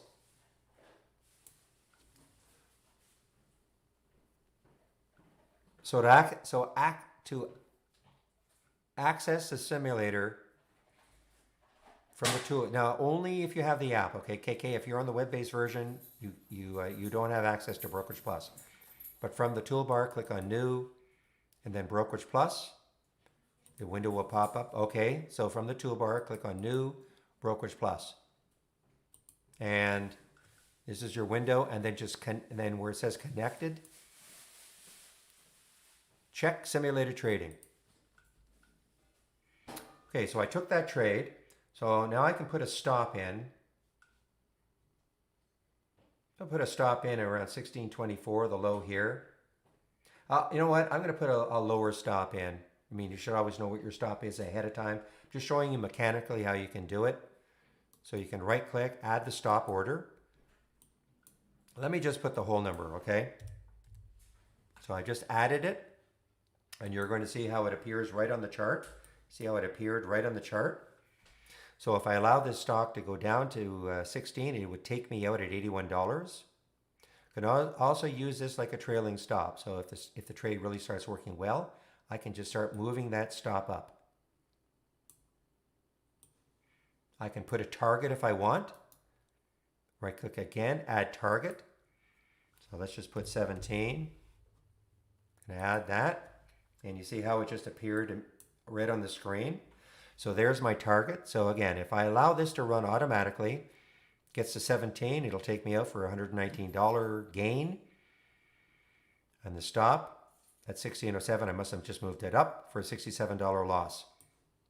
Now, you don't have to use the chart to get in and out of trades. Of course, I can just do it manually right here. If I want to get out of a trade, I can just flatten it. I want to go to half my trade, or I can double my trade. Okay, these are hotkeys. Of course, I can just pick how many shares if I want to get out. 50 shares, I would just pick 50. You know, and pick the price I want to get out at by selling. So again, this is a great simulator, guys. Practice, practice, practice.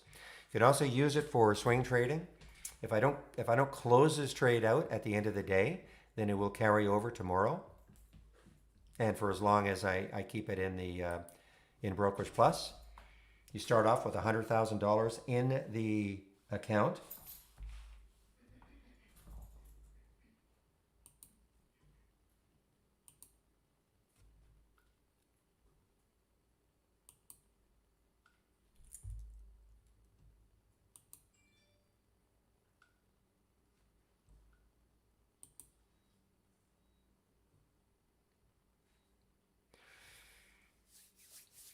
All right, so again, if my mic is or my sound is coming in and out, you just have to do a refresh. I have no idea. Have no idea why it's happening for some of you. I've not changed anything. You just have to do a refresh.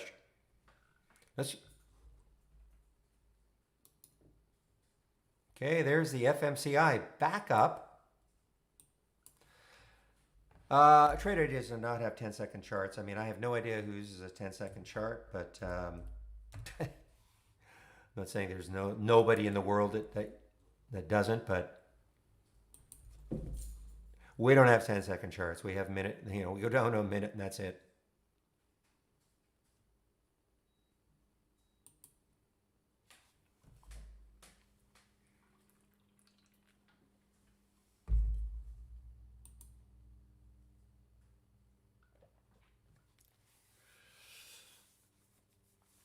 Only dollar amounts, and I don't think in the simulator, okay? Only if you're connected and only dollar. You can't use a percentage for trailing stops.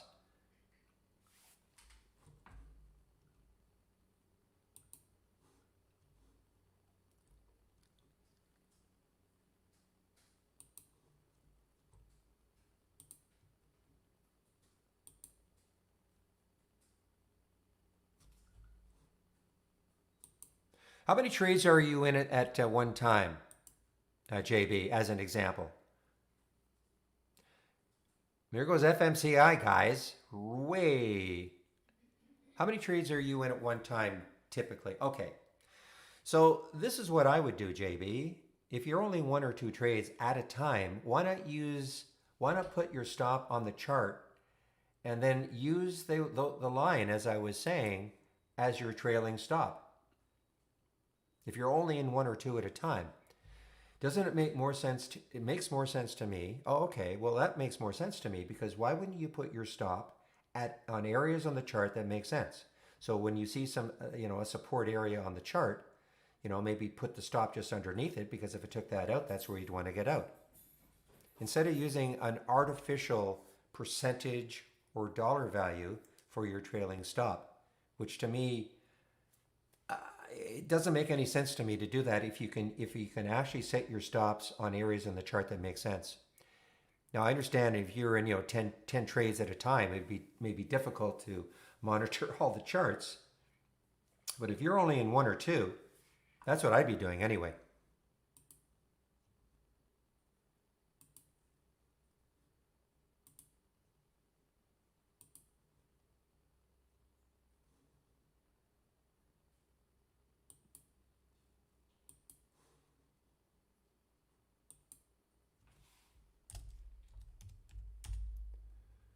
Boy, this FMCI is a weird one. Look at what it popped up to and it came right back down. Let's see if it gets back over 20 again.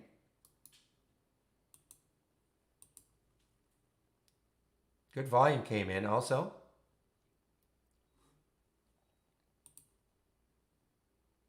Well, I know everybody asks about it, and that's sort of my standard answer.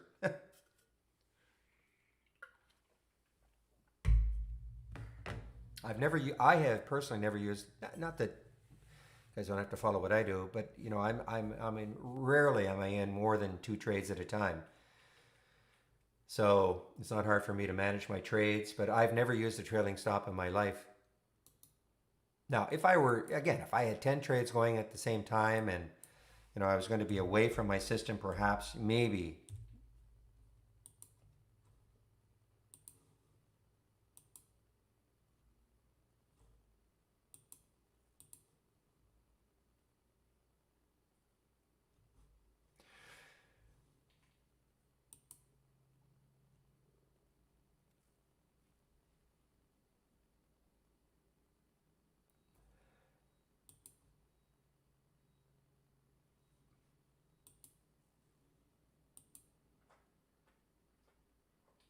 Another SPAC, guys, a DPHC, another SPAC.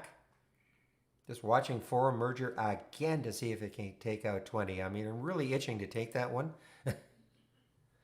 Here's Wendy's.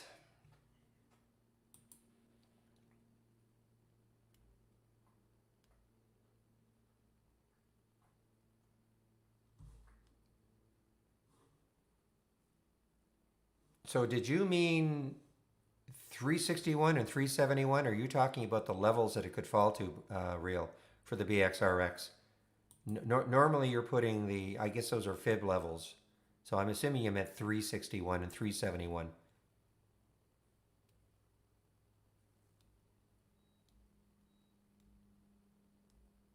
Okay.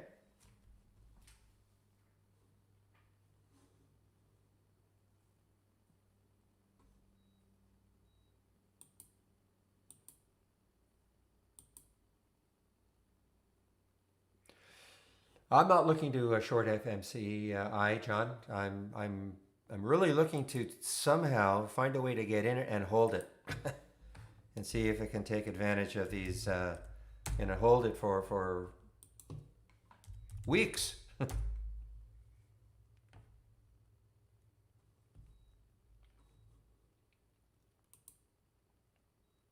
Yeah, that's what I thought you meant.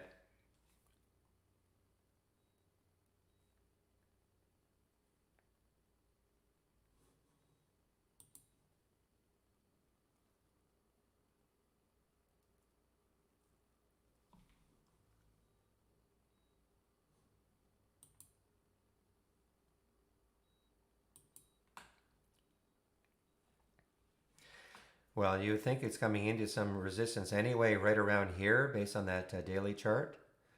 Based on that weekly chart, the next high looking left is around 387. That's for the BXRX.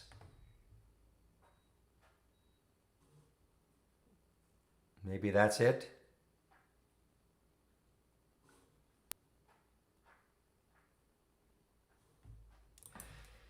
PSTG, short on it.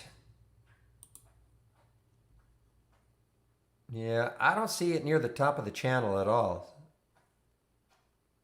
You know, what I'm looking at anyway, so.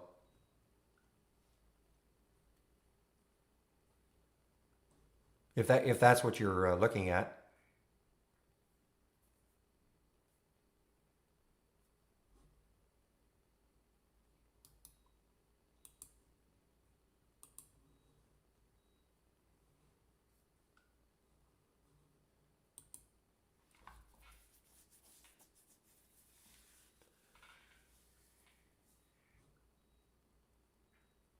Now the Liberty stocks are moving here.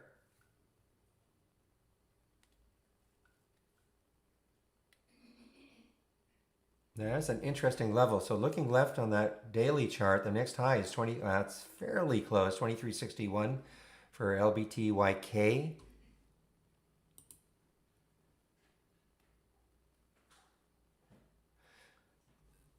Funny, in mine it's not even close. But again, we're probably, have different,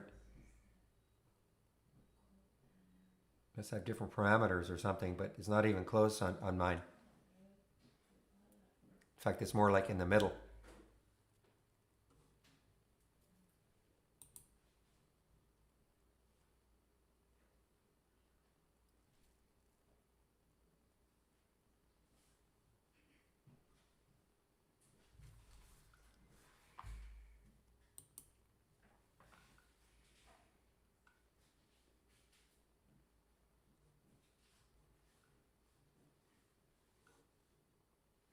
Noodles. Now, I think Noodles, I had a short bias on it, okay? Watching what it did yesterday, the day before, and then yesterday. So that's Friday, Monday. Sorry, that's Monday, Tuesday, or Wednesday already.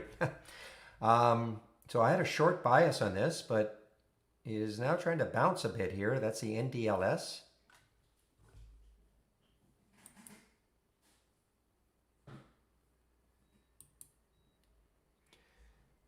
Okay, Red Robin is, not terribly dynamic, but I'm sure interested in this.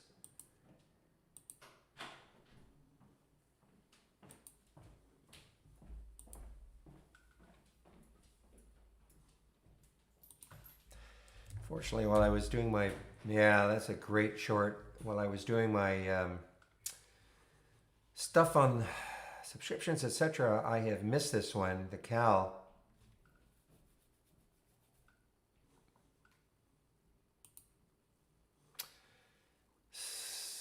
C'est dommage.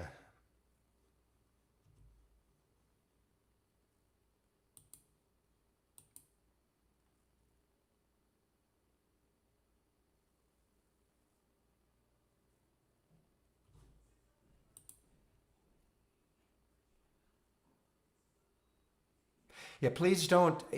Real has a completely different one, okay, from Thinkorswim. All right. So,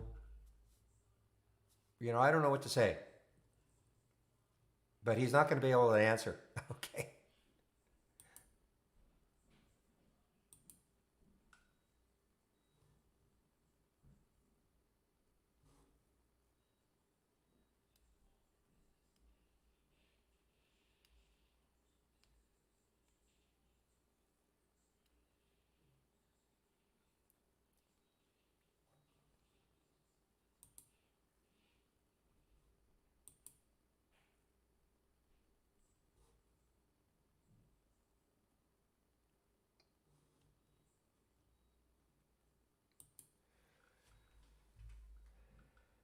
Wow, I haven't seen the goose for a while. The goose actually is starting to move here. Wow, actually a nice little move for Canada Goose. 27.13. Next high looking left on that weekly chart.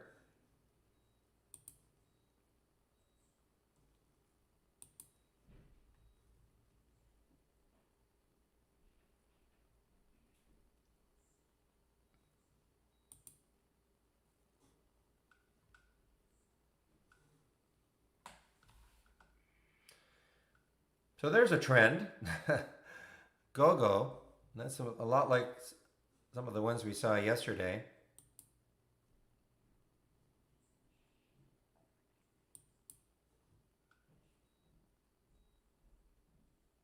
No, I'm talking about Red Robin as a potential swing, guys, okay?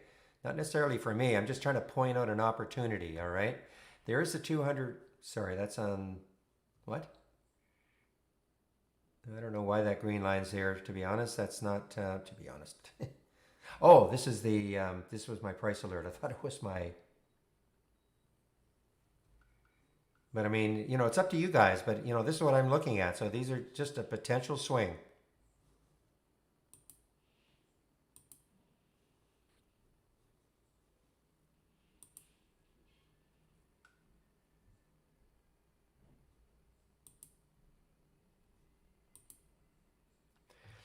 Well, all the excitement about AMC at the very beginning, 70% of theaters supposedly opening this Labor Day weekend, so AMC had a big charge up and now giving it up.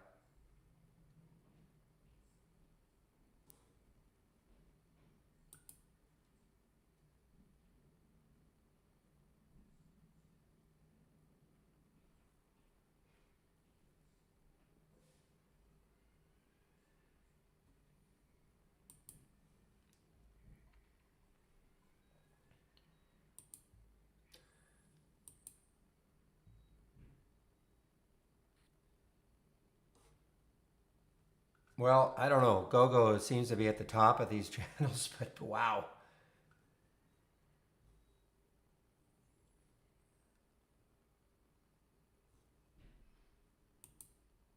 But it just broke through the whole number.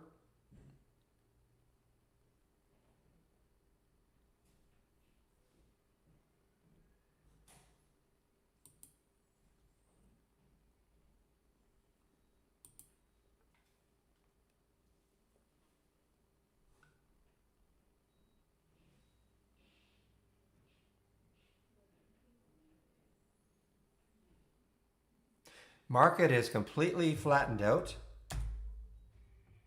Just flattened out. So all these stocks that are moving, they're basically doing it on their own, nothing to do with the market.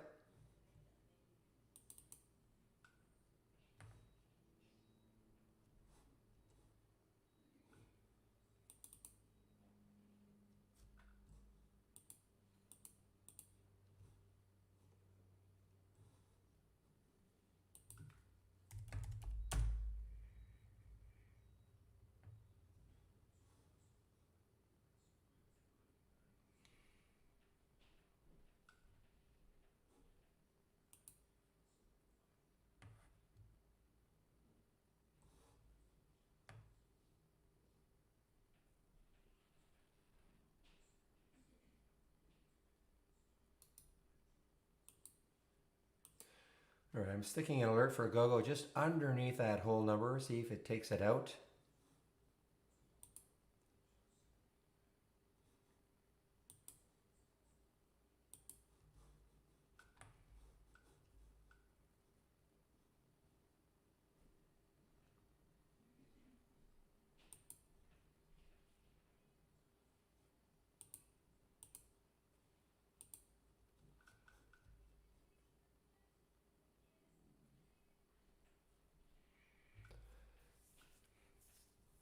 It was a volatility halt, Richie, right here.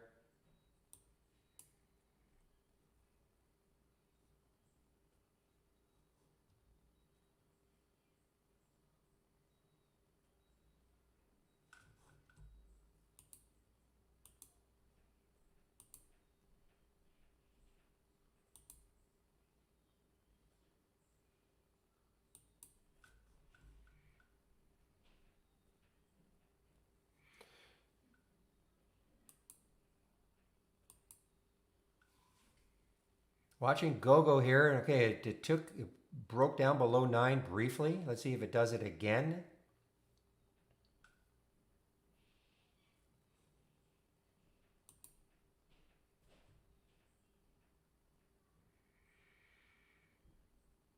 Well, there's nothing to look up on Investopedia. I mean, it's just a volatility halt. Maybe you're not familiar with the halts? A lot of them today, by the way. Just a volatility halt. I mean, you can look it up, but if a stock goes up a certain amount in a certain length of time, it just gets halted automatically. The computer kicks in and just says, you know what? We're going to take a breather here for 5 minutes. Oh, okay. Yeah, these are just volatility halts. Usually they're 5 minutes. You can see, 9:55 plus 30 seconds, 10 o'clock plus 30 seconds. There's usually 5-minute halts.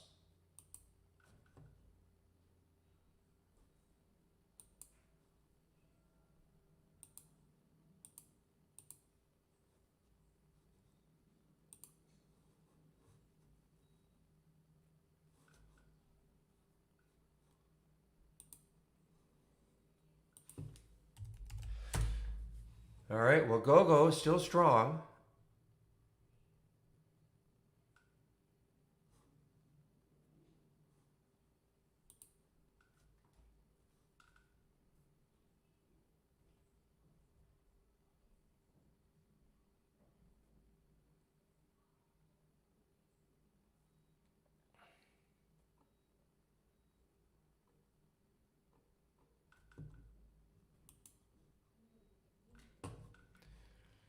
Well, it might be the 958 reel. I mean, this is just so strong still. I mean, this is bigger than yesterday's candle so far.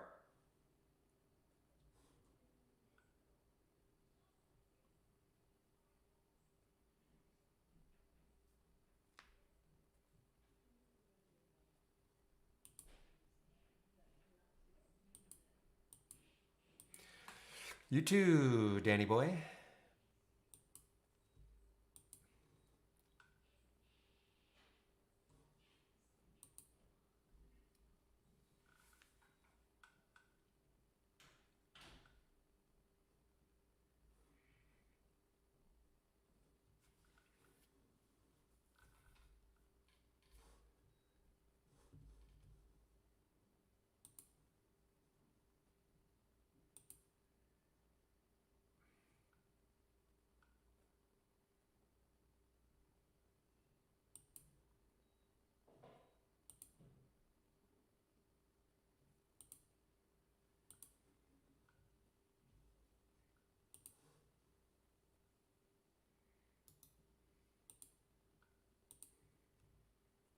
All right, guys. Well, kind of watching the go-go. A little bit of a red candle.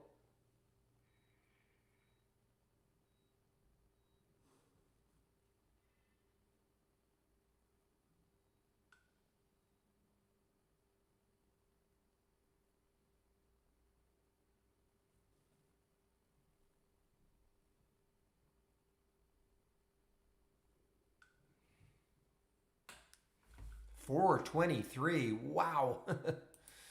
That's extended.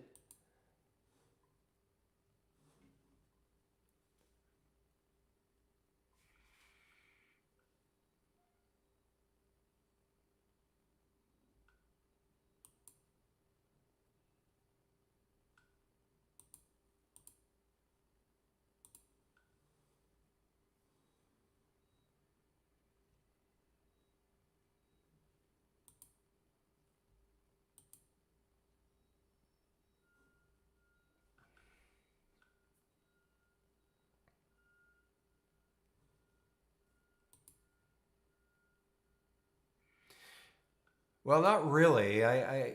It's just that looking at these pops here, it seems to be easier to try to, short these when they get so extended. I mean, I suppose I'm turning a little bit. There's the Bloomin' guys so far on this paper trade. I wish I could, I don't have as much confidence as playing the bounces off the low parts of those channels, or the low line of the channel.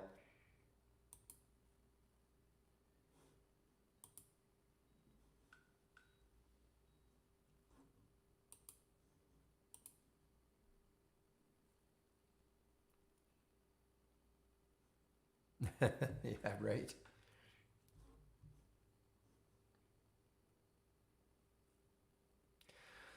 So court could be the next one, guys. I mean, look at court. Look at the volume that's coming in. It's through the 200 day briefly, 1362, probably coming into resistance. So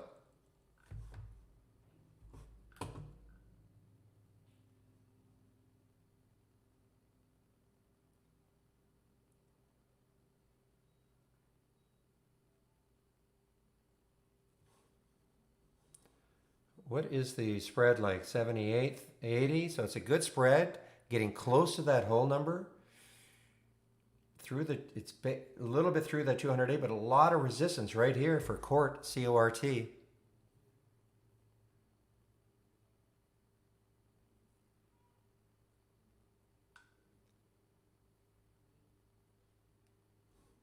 Well, it is on it's on my gappers, BXRX.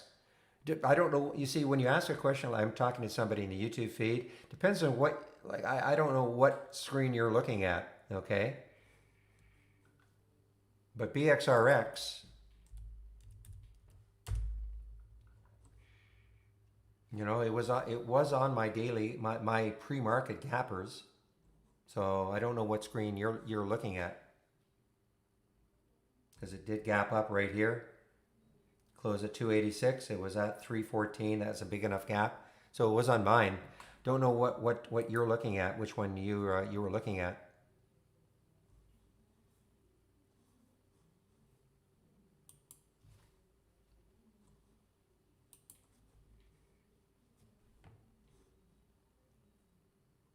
Come on, Court. Just a little bit higher.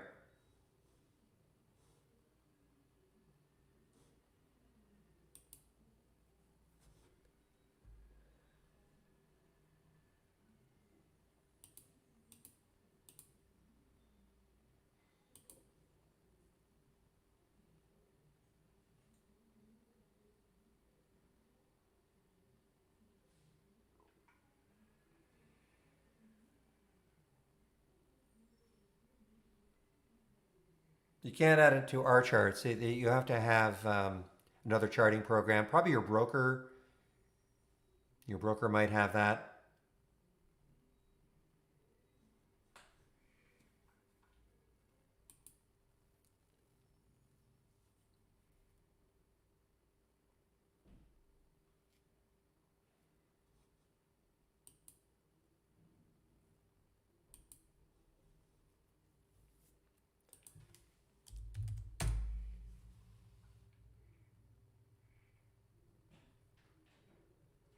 So VRA, I mean, it's interesting. It is an earnings play. It's through the 200-day moving average again. There it is, 695. The high looking left. So this does have some room on a percentage basis.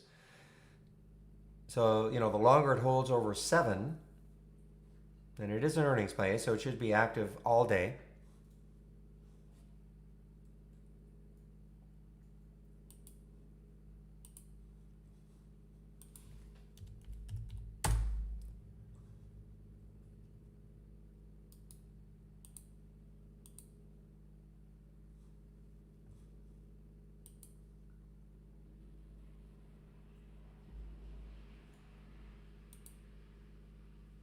Okay, well, court's getting close. I have to think that this is going to stall it even without the fibs and all that. I mean, just look at the daily chart. Lots of action right around where it is.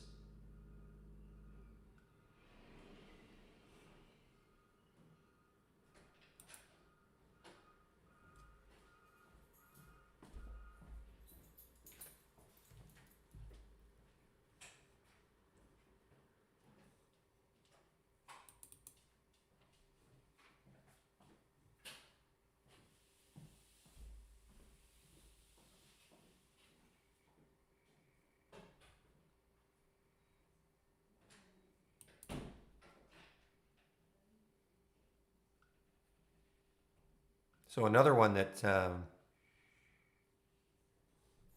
is popping because of insider buying.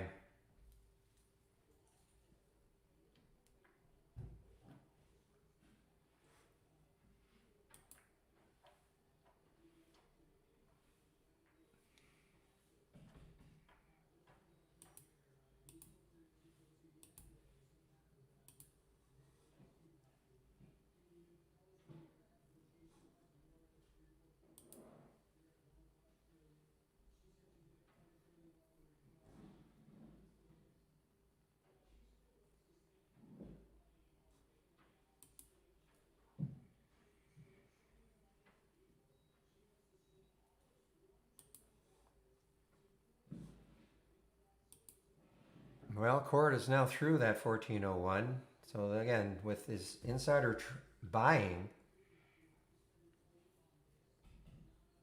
I still think there has to be some resistance right around here. 1416, or a couple of highs, I believe, right here. 1417, 1416. I mean, look at the highs, 1, 2, 3 on the daily chart, right around where it is.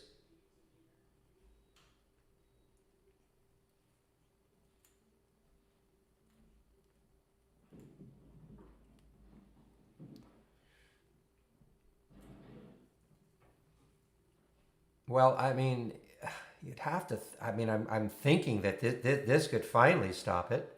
1417.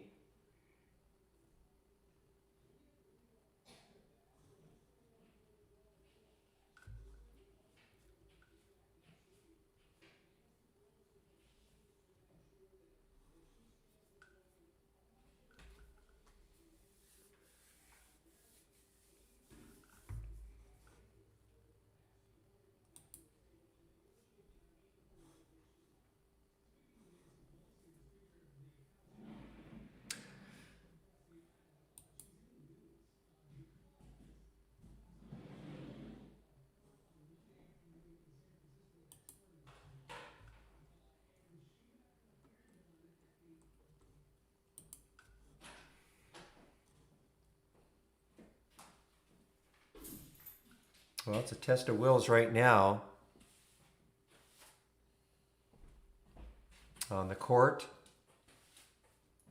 Lots of volume. Look at the volume that came in. Biggest volume of the day on those 5-minute candles.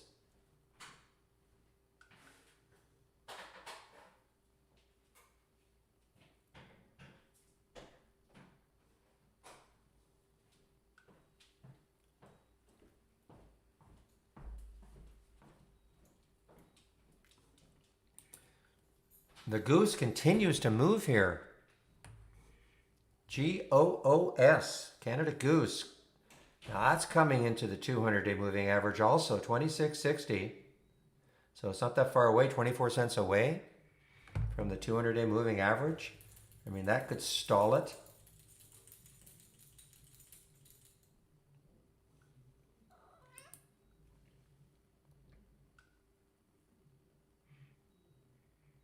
Now look at AMRN. Man, there's no support until about 469 here in the weekly chart for AMRN. No, Manita, no. Just a minute, please.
Sorry, I did have myself on mute. I'm very sorry. Very sorry. Yes. So Kim, yeah, you asked about this. So I was able to, I just click on the trend line and then click where I wanted to start and just start to draw. And then click where I want it to stop. Okay, so I'm not sure why you're not able to do it. So again, guys, I would encourage you to add the re-entry time and re-entry price here. Notice there was a re-entry for home to short it at 1802.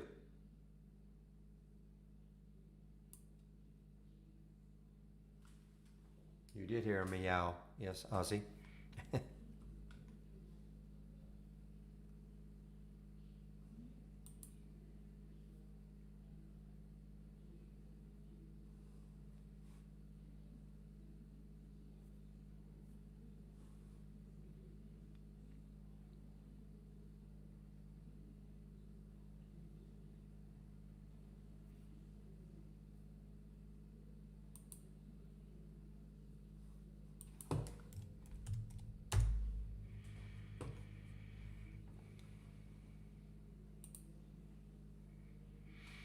Okay, so you're clicking on the line, right? The add trend line. You're clicking on it, right?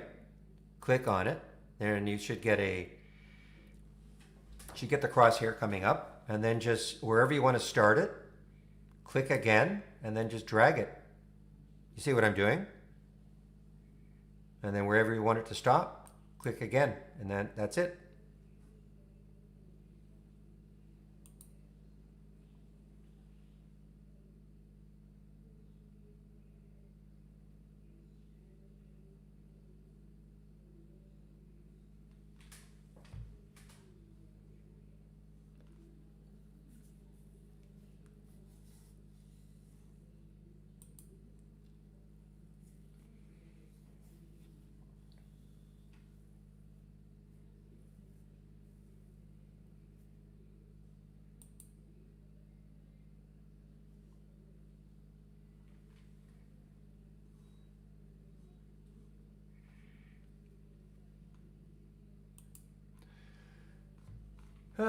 Somebody was talking about, now listen, this one, you would think that there's a ton of resistance around that 750 to 760 mark for OMI. You would think. I mean, just look at the weekly chart, a couple of highs right around there, 1766 or so, getting close to that resistance area for OMI.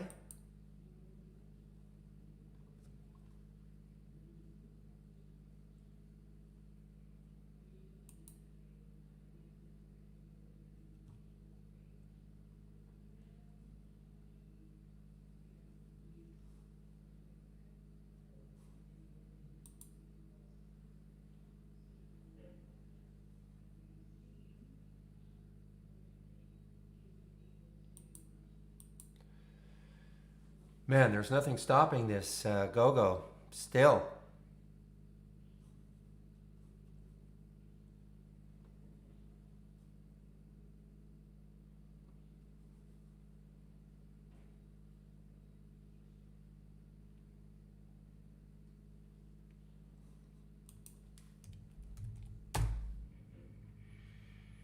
Okay, well, court is resting now.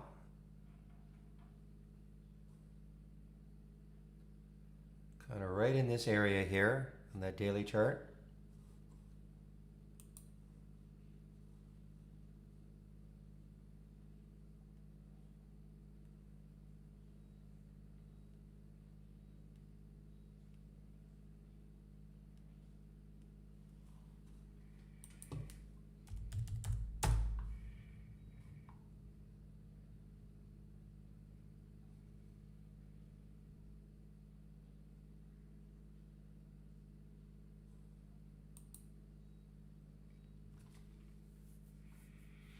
Well, first of all, put it in the off topic, okay, JB? Okay? Put everything, if it's off topic, which that is, put everything off topic. Stocks only is for only stocks, all right? And that's for everybody, in case you're new to the room.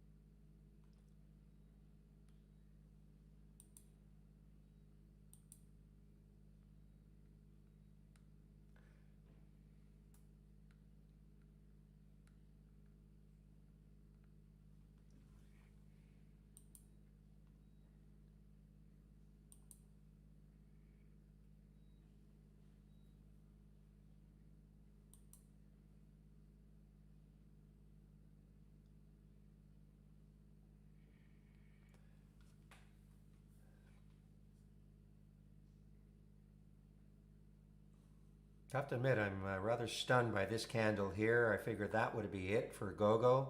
But look at this. Look at the candle here on the daily chart.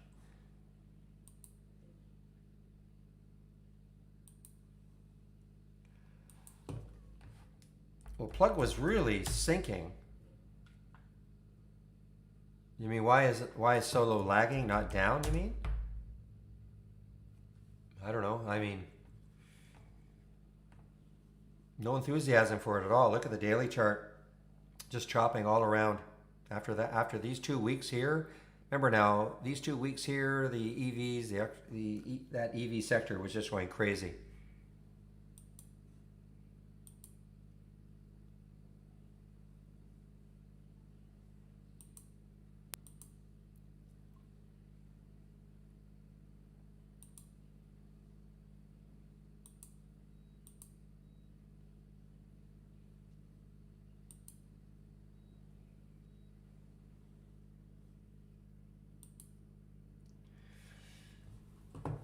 Okay, here's another one, guys. Here's another SPAC, TRNE, and it is ripping here.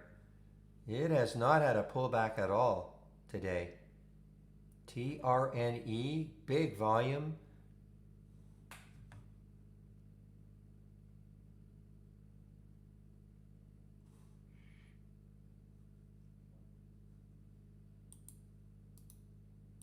Let's pop that out. So again, if you're interested in following, well, any sector at all, but I mean, this is a pretty hot sector right now. We call it business associations. So when you click on one, and just click on the similar tab, you'll see all the similar stocks, or all the stocks in the sector and what they're doing. I've sorted on the change from the close percent. Then you can take this and you just pop it out. And now it becomes a top list that you can add your filter, whatever filters you want, you know, minimum volume or a price range that you want to follow. You could turn it into an alert window so you can follow these SPACs.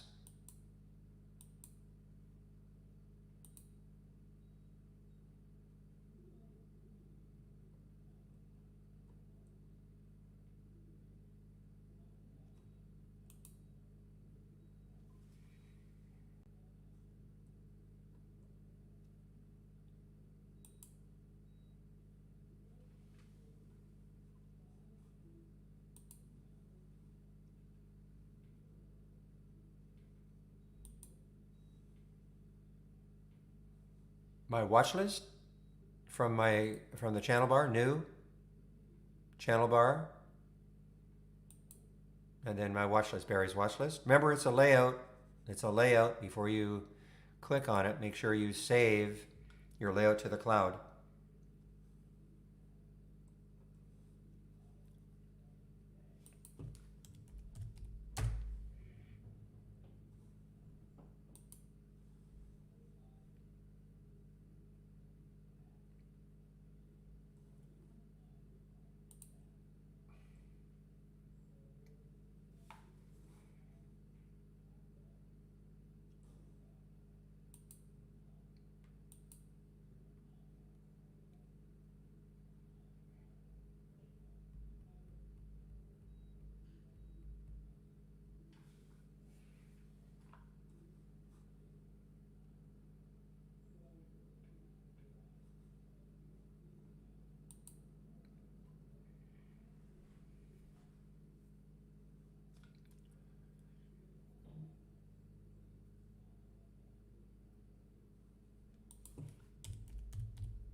Okay, well, maybe court has stalled here. It's looking left now. What's the next high looking left on the daily chart is 1455 or so. 1456, and then after that is 1468. So maybe it is stalled here.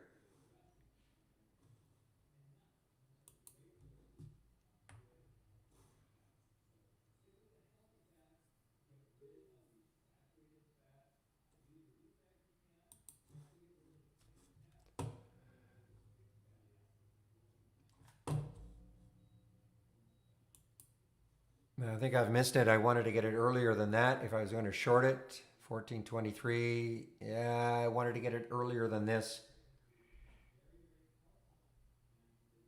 Let's see what it does at 14.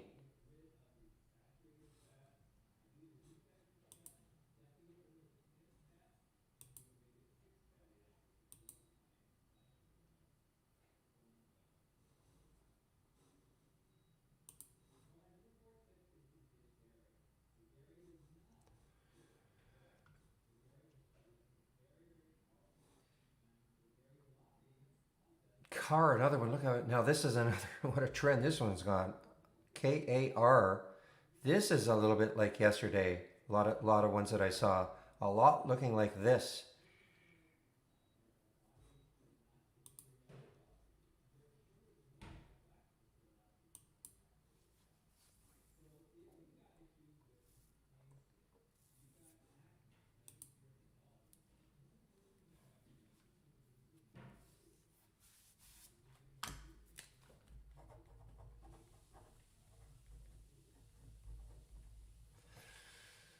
Oh boy, look at home now, guys.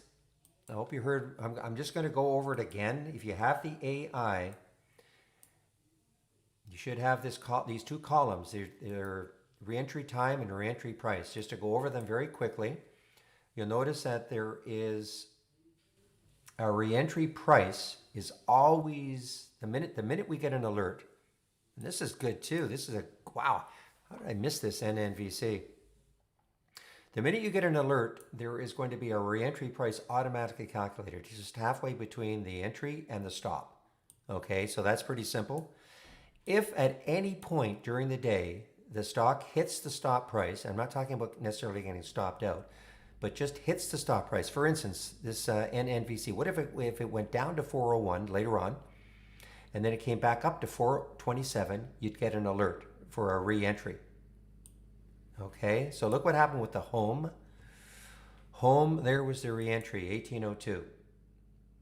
Okay, so yes, at the beginning, so there's the difference, 1749, 1854, split the difference, 1802, to reshort it. Look at it now, 1683. So I would encourage you to have that reentry time and reentry price columns open.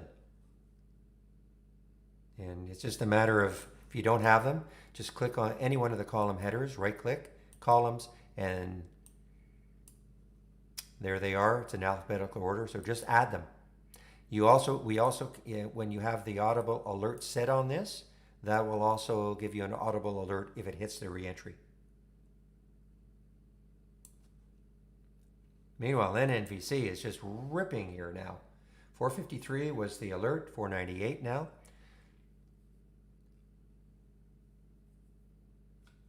And above.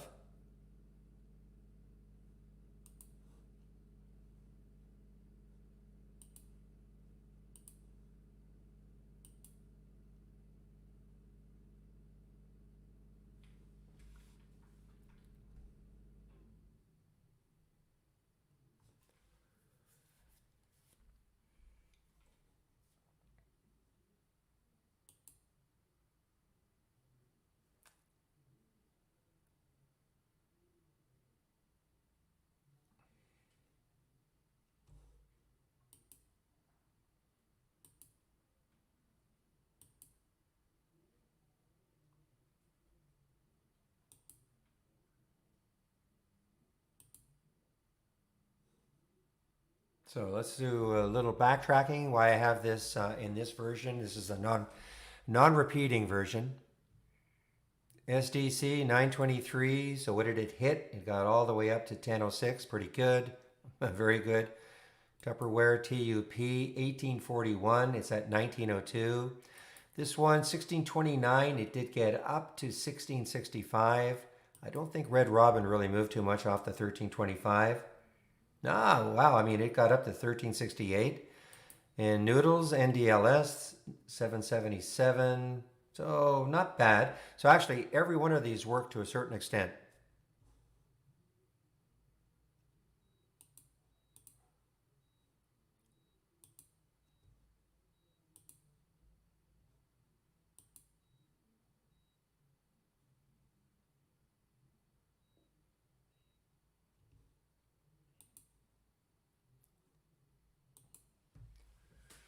Wow, there's a sort of a red bar ignored. In fact, even though it's not classically one, I like the fact that it's got a bottoming tail here, court, so right at that 1450.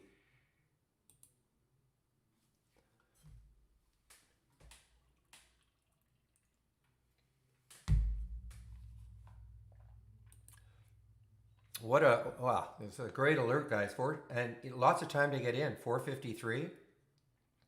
There was the alert. The AI 453. A lot of time to get in before it finally took off. Now, 15% right there.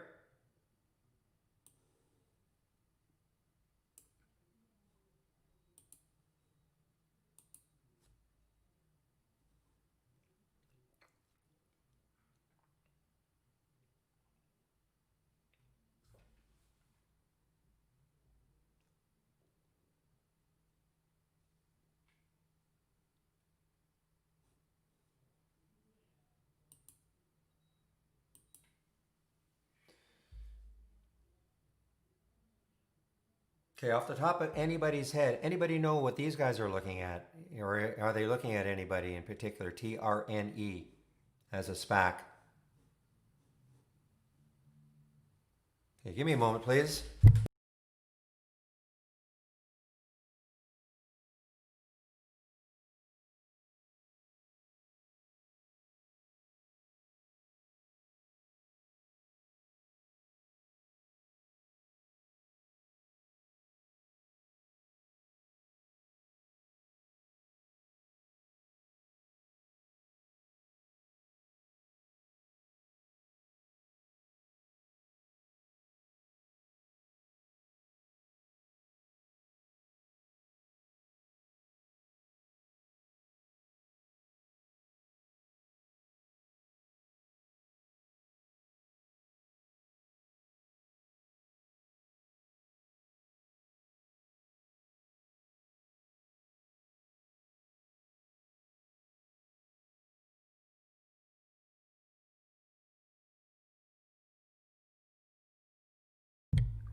Well, court continues, guys.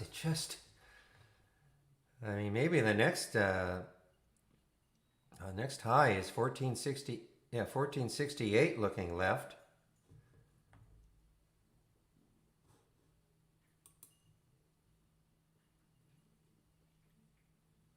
So they're looking at a desktop 3D printer company. Is that what they're doing? TRNE. Thank you.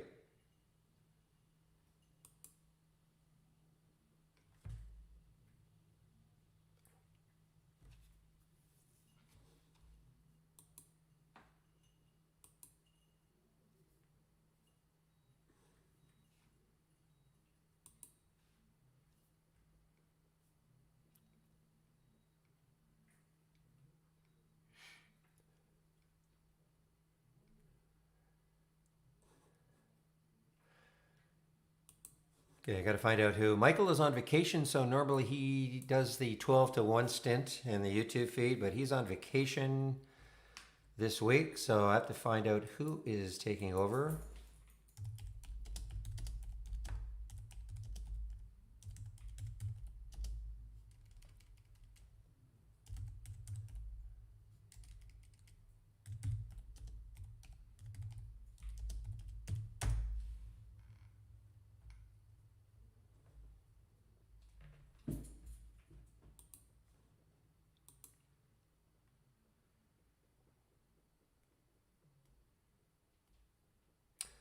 Oh, it's up to you, Billy. I mean, listen, I don't look back that far. I probably don't go back more than 2 years. Some people will say, oh, you got to go back 5 years. I mean, it's really up to you. There's no right or wrong answer. I mean, if I don't see any resistance, 2 years ago, then I just kind of discount it. I don't really care. But that again is just me.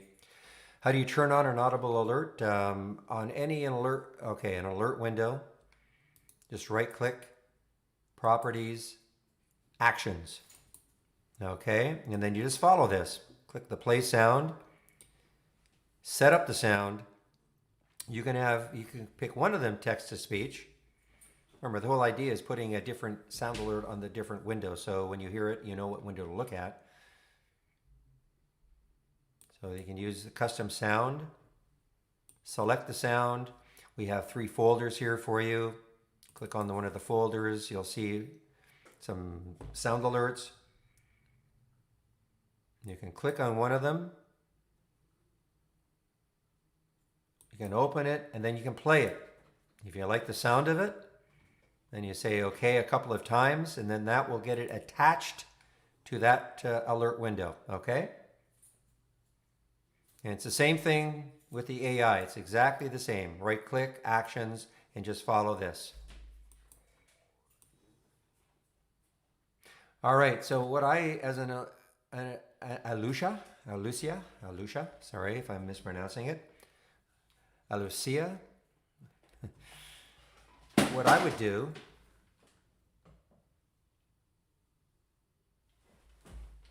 okay, something fell. What I would do is we have a group of lessons.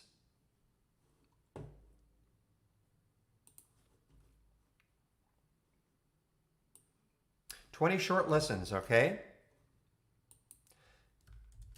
And if you click on that link, you're going to see, here's like literally download channel. What's the channel bar? Track your favorite stocks. What's a top list? An alert window. So if you're a beginner to trade ideas, I would encourage you. They're not videos. It's all text based, but you can kind of quickly go through a lot of those. Okay.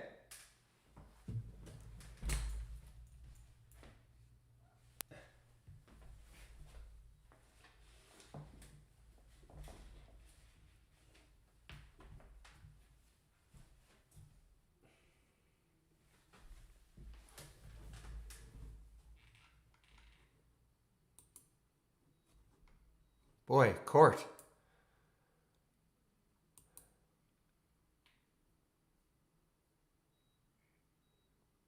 The volume will not give up. I mean, look at the volume. I mean, the volume is still, look at this 15-minute. It just will not give up.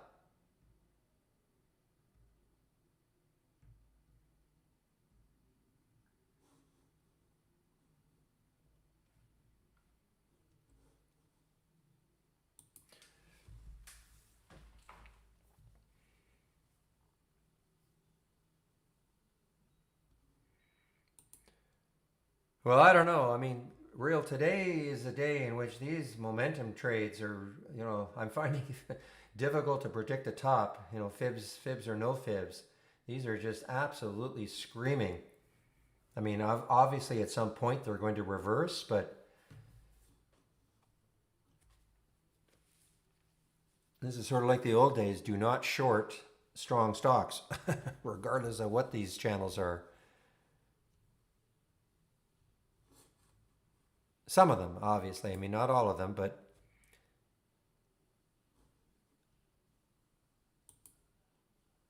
we're basically 20% now.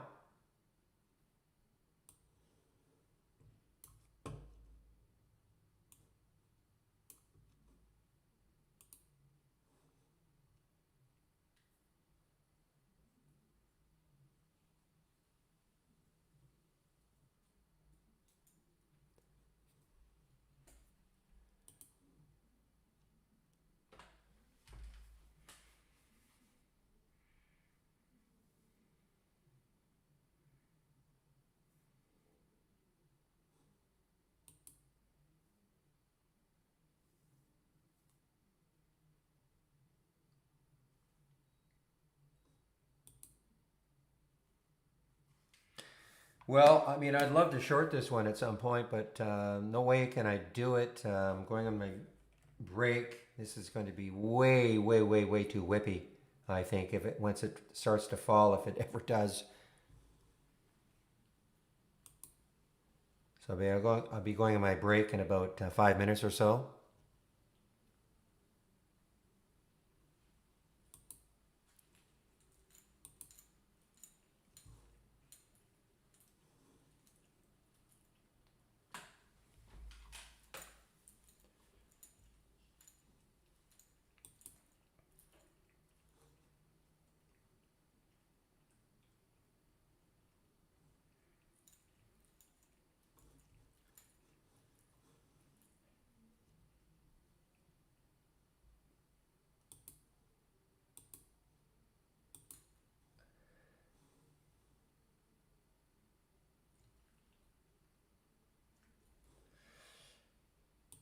Boy, all that euphoria early on for AMC.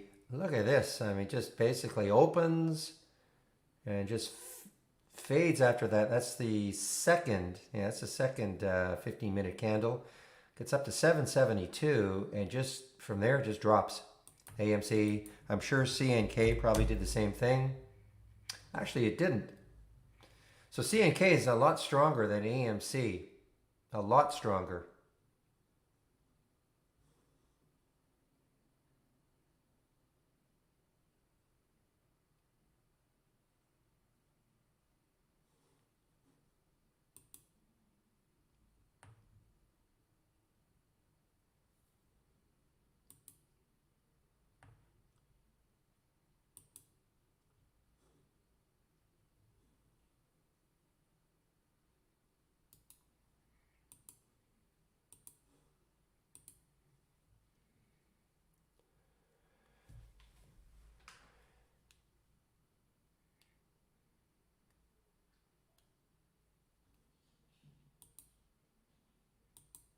Yeah, I don't have any statistics on that, Calvin, but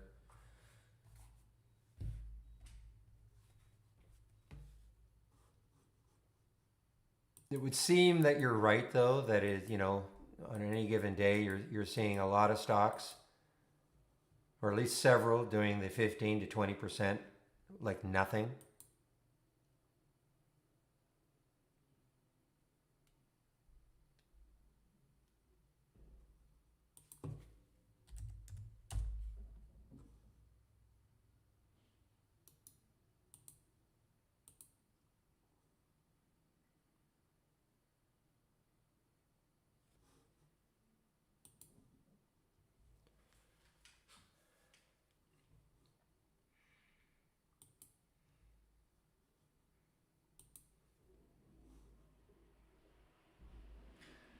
Well done, William. I know you took it out already, but yes, it finally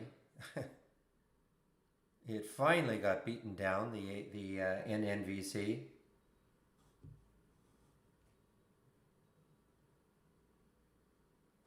So I say this all the time, and I'll keep saying it. Not that it's so the AI is not out of the on its auto is not out of the NNVC. Okay, so it hit 549 and it got all the way down to 507. Now I know it's popped back up, but if if you're trading this, you've got to take some out up here. Okay, you cannot let a beautiful gain. I mean, I don't know what it's going to do from here. You can't let a beautiful gain turn into, well, it wouldn't turn into a loss, I doubt it, but I mean, when the AI gets out with its algorithm, it could be down here somewhere.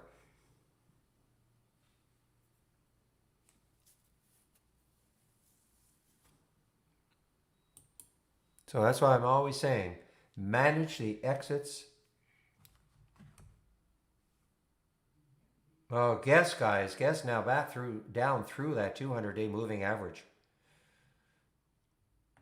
Had a pop up. It was an earnings play. Big pop up. 1534. I mean, look at this. I mean, in the pre-market, all the way up here, through the 200-day like nothing, and now it's down below it. Court continues to move higher. It's going to kill me because I'm going to be taking my break, and I'm sure when I come back, we'll probably have the fall.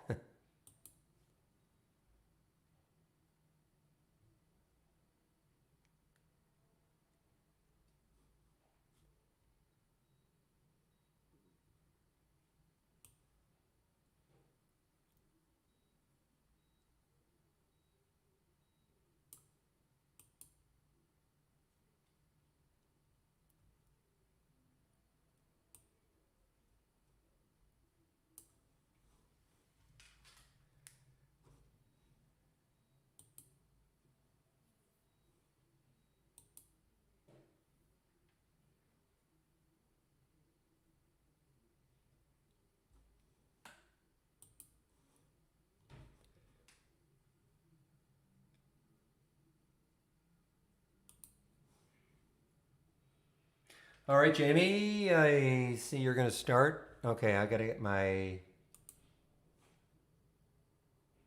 announcement here.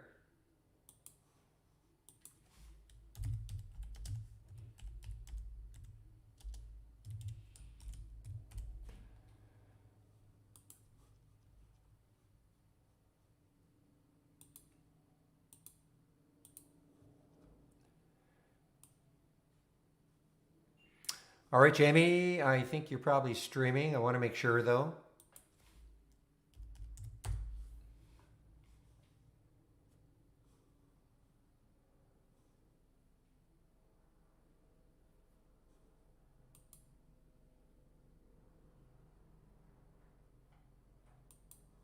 So, okay, Jamie, are you in there? Okay, I will stop streaming now, Jamie. And we'll see everybody back in the YouTube feed at 1 o'clock. Okay, Jamie, are you in there? Okay, I will stop streaming now, Jamie. And we'll see everybody back in the YouTube feed at 1 o'clock.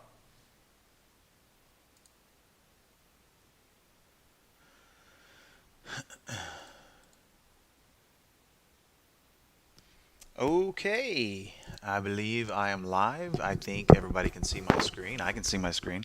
If someone could just use the chat panel, let me know that you can see and hear okay. That would be just hunky dory.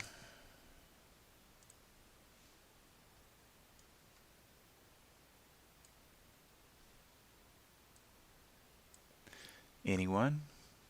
Bueller? Hello, Mike.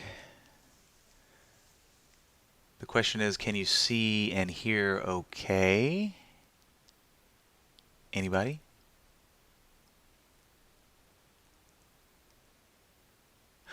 Perfect. Thank you very much. Okay, well, welcome to my desktop. Keep in mind, this is the hour allocated for the live support session, so any questions that you might have about TI in general, TI Advanced, Brokerage Plus, anything is fair game.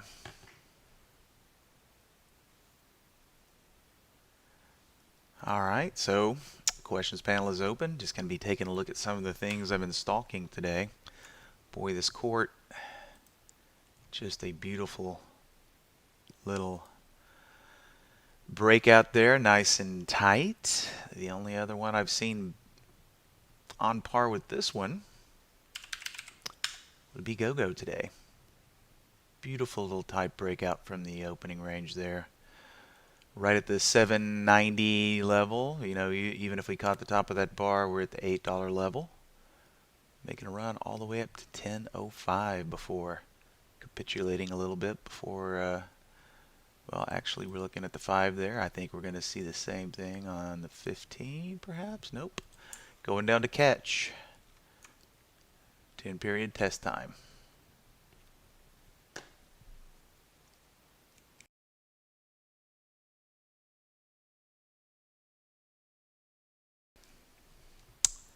But, as you've probably heard through social media lately, stocks only go up.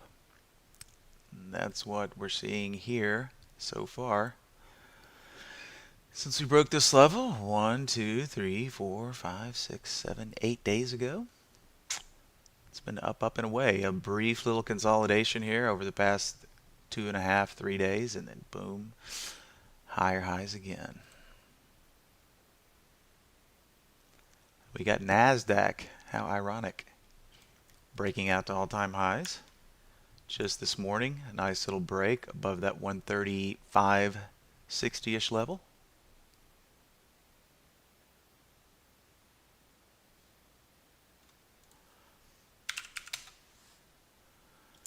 Other exchanges also breaking out to all-time highs. Here's ICE, Intercontinental Exchange.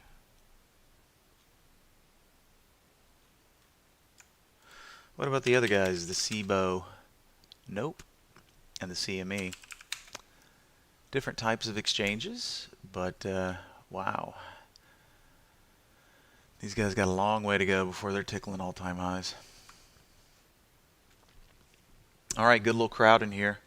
So don't be shy if you got a question.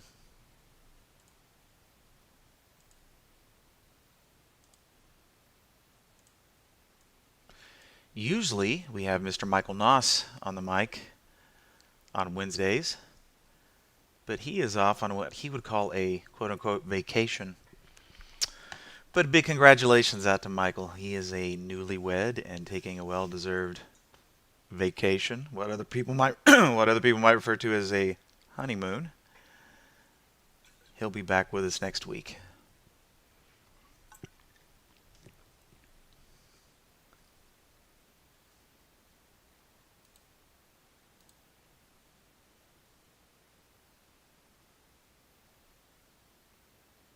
Sure, if you've got an AI question, go ahead and throw it out there. Anything is fair game. Not a bad little excursion here on the stock known as ATNX. 1286 up to 1351.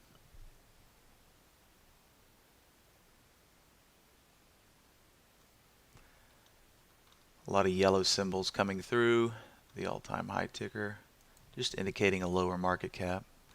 Greens are the big market cap, yellow are low, and blue, which we're not seeing any come through today, might have a few back down here, are the medium-sized companies between 2 and 4 billion. Yes, let me grab my Brokerage Plus. I haven't been that active with it this morning, but I will connect it in sim mode. Alright, here we go. Here we have Brokerage Plus.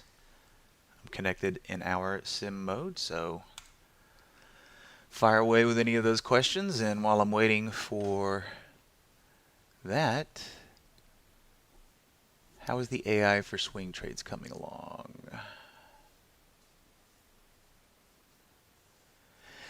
Yeah, well, since the AI is geared towards intraday, the intraday time frame, which by far and away compared to swing trading is a little noisier, so to speak. The swing trading version of the AI is still in development. I would love to say that, hey, it'll be out on this day or that day, but until the developers give us some kind of clue there, just waiting with bated breath like everyone else.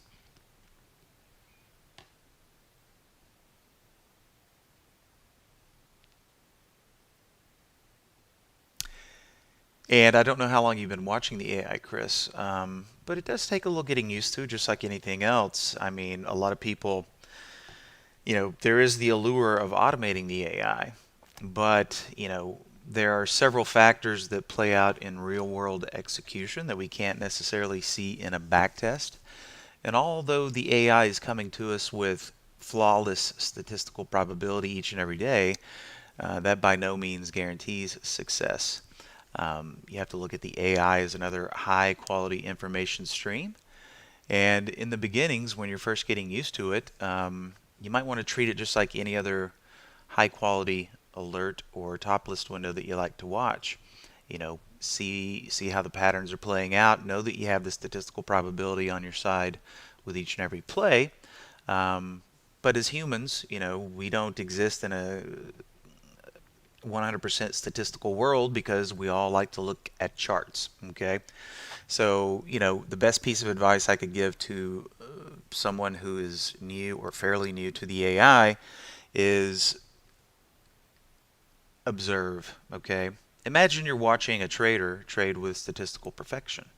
Doesn't guarantee success, but it does give you an edge. And if you can compile a couple different components, like, okay, I've got statistical probability, I've also got a chart pattern that I like or that I feel could be conducive, well then that might give you the confidence you need to take the trade.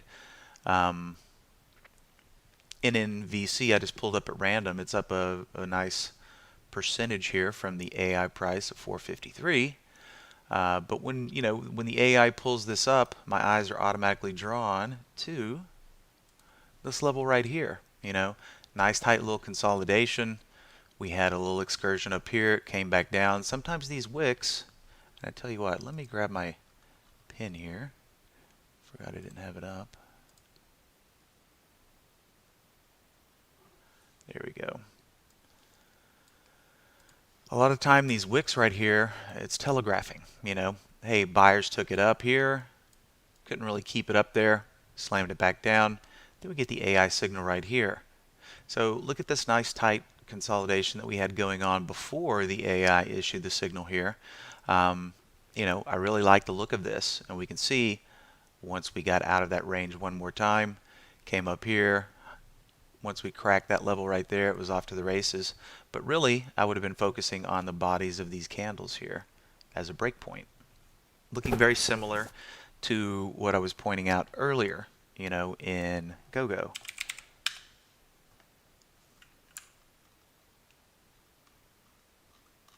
And we can see the same type of formation here. We'd probably have to back up and go to 5-minute time frames to get a better picture here. Same type of thing that I saw in GoGo, right? But when I pulled up in NVC right after the signal, we've also got a nice little consolidation level here with the potential of cracking, right? So I see the AI produce a signal with statistical viability, and it's also a pattern that happens to be one of my favorites. So that's one way to interact with the AI. Of course, they're not always going to be like that, but it's the ones that are like that you would like to focus on, or that you would need to.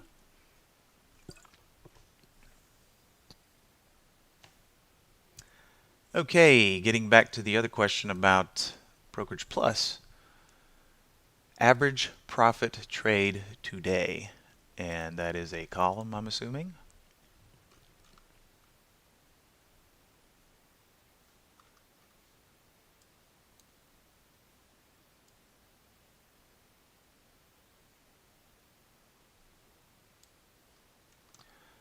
Okay, I'm not seeing anything in the columns with average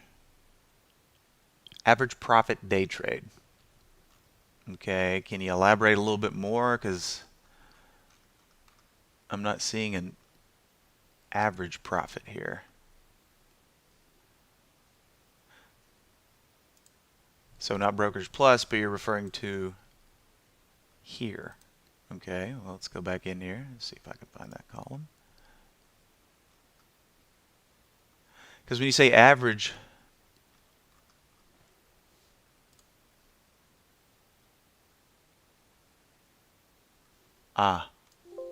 okay, hold on a second. You're talking about over here. There we go. I knew that sounded like a column, I just couldn't find it. Okay, average profit day trade. This is nailing it down per strategy. Okay, so far on the trades that have been generated by each of these strategies, what is the average profit?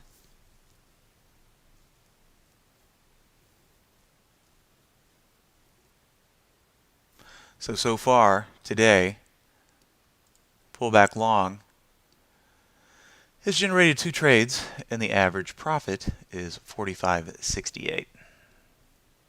Right, that's because those have not won. They don't have average profits. Since that strategy is losing money today, you're going to have average losses.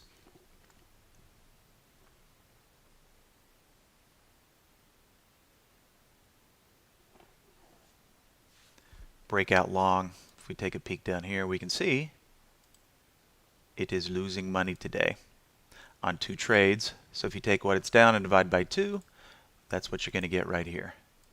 It's issued 2 trades, and if you divide by the number of trades by the total loss for the strategy for the day, you get the average profit or loss per trade.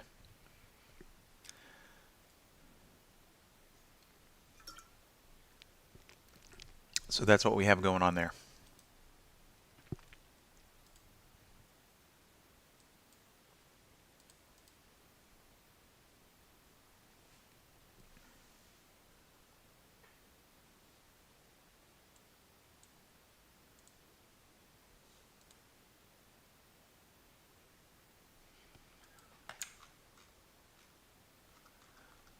Really good chart on this one, but then I notice it is a a fund.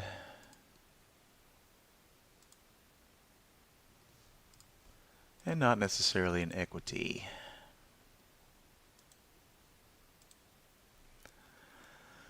Hello to you as well, Matthew. If you have a question, go ahead and pop it out there.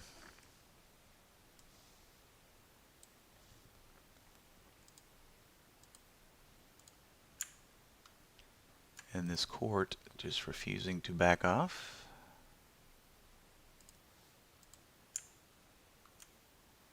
Looking like it might run out of juice pretty soon, but might have a little bit more to go.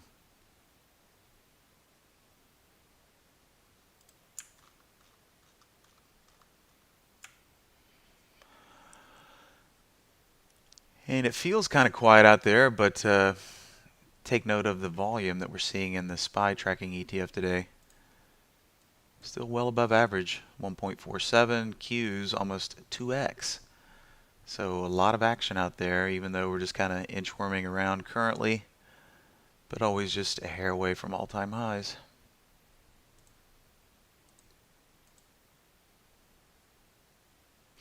Ah, first day with the service. Well, Matthew, welcome.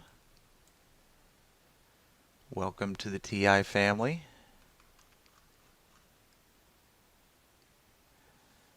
Since it is your first day, I tell you what, I'm going to drop some links in the chat that you might find useful.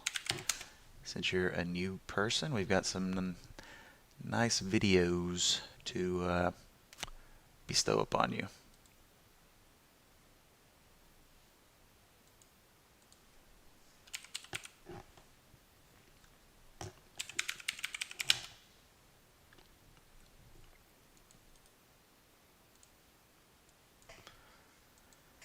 All right, so I'm dropping this link to our YouTube channel into the chat, TI University. It's a nice little 4-part series that, if you're new, highly recommend watching these guys. They're going to give you all the vital information, help you get over that learning curve quicker than normal. So if you haven't done so already, any other new people in the room, that YouTube link right there will take you right to the TI University 4-part series. Great getting started series of videos.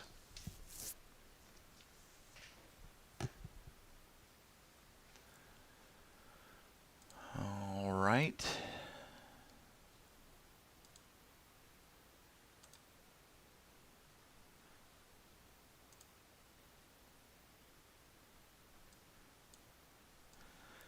And I guess, even though we have a nice little crew in here, it looks like.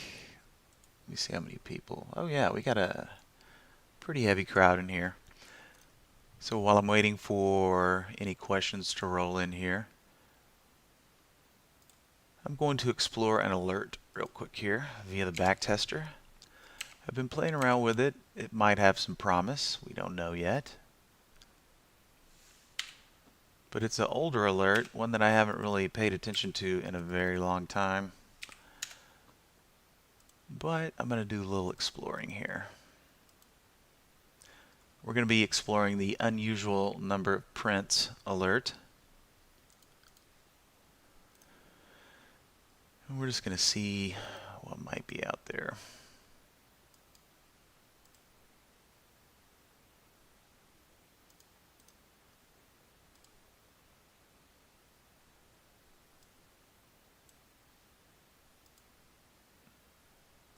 Going to be looking for swing trade candidates here. So that's why I'm using Get Me Out at the Open day after tomorrow. We're not even going to use a stop loss or a profit target yet. You know, Mike, I'll tell you exactly how my go-go situation played out today. Let's put this on pause. I'll give you a real-time blow-by-blow here. Yeah, let's go back to 5 minutes here. Okay, so Jamie gets the alert. He pulls it up in this candle right here. It's up, topping out at 820, and I'm thinking to myself, okay, don't want to buy the top there. Let's wait for a pullback. Okay, so I go in there and I set a pullback or excuse me, a limit price of $7.91. And I'm like, okay, if I get it, great. If I don't, at the same time, I'm thinking, maybe a better price would be the 801 whole number, whatever. Bottom line is, I was splitting one too many hairs, and you can see this 5-minute candle right here. If you look at the low of that candle, it says 793. So I literally missed the fill by 2 pennies, and then you see what happened here. I should have been a little bit more aggressive, but I just wasn't feeling chasey. I'm like, you know what? I know if I chase this thing, it's going to pull back. So I'm just going to put a bid in and see. Hopefully I get it. And missed it by 2 pennies. So there is my story on not getting my go-go fill, missing it by 2 pennies. Happens. The irony is, even if I would have bought the top of this candle, used this little area down here as my stop loss, still would have been a good trade. Just wasn't aggressive enough. Okay, so let's get back to some experimenting here.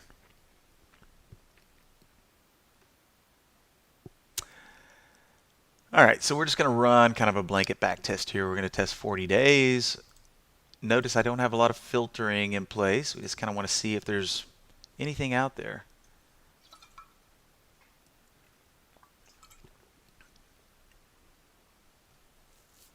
And while we're talking on the topic of an unusual number of prints, a lot of people like to watch the time and sales because each and every transaction that you see go through there, that's technically a print from the time and sales. So we're looking at basically transactions that are tied to volume but aren't necessarily volume.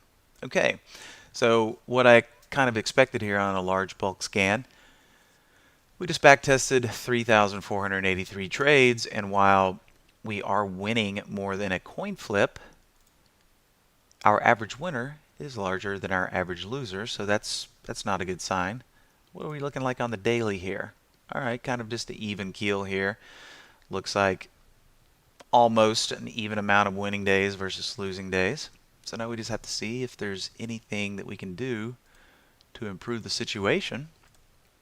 And of course, we're going to go over to the good old optimization tab. Looking at price here, $5 increments. Well, right off the bat here, I'm seeing a large amount of trades, 984 to be exact, that just perform horribly. All right, a big chunk of losing trades on stocks between 5 and 9.99. Okay, well, so common sense would tell me let's set a minimum of 10 and then respin the wheel and see if that makes a huge impact or not.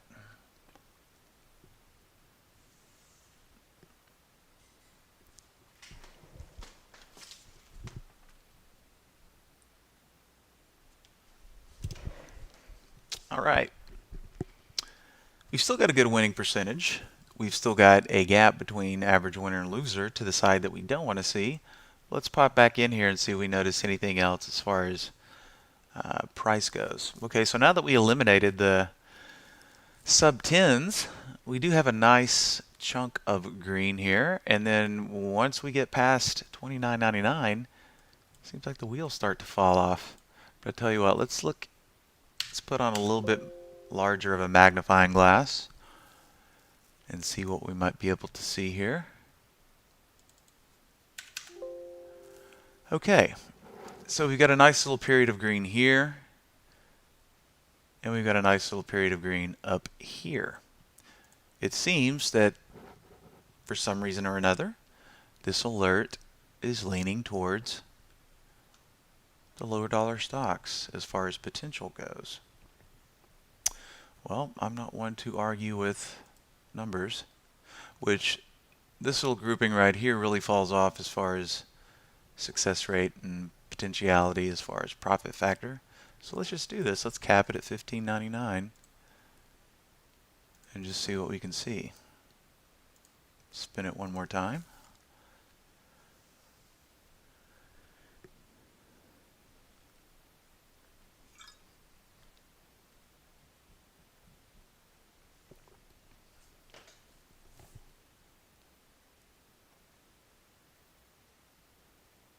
All right, we're getting closer.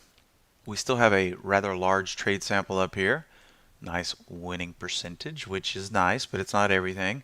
More importantly, we're getting closer to developing a spread between, well, the right spread between average loser and average winner. Daily's not looking too bad. All right, let's pop back into the Opti tab.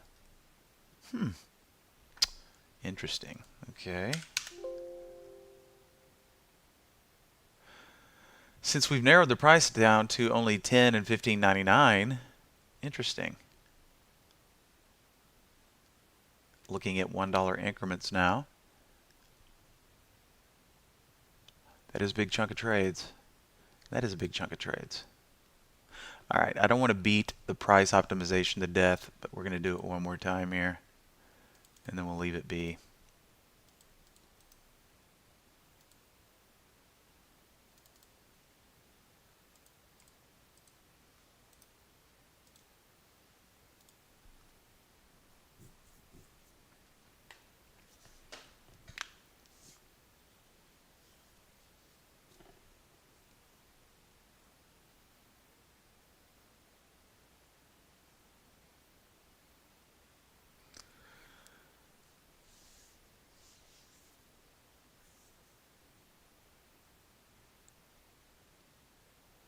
Okay.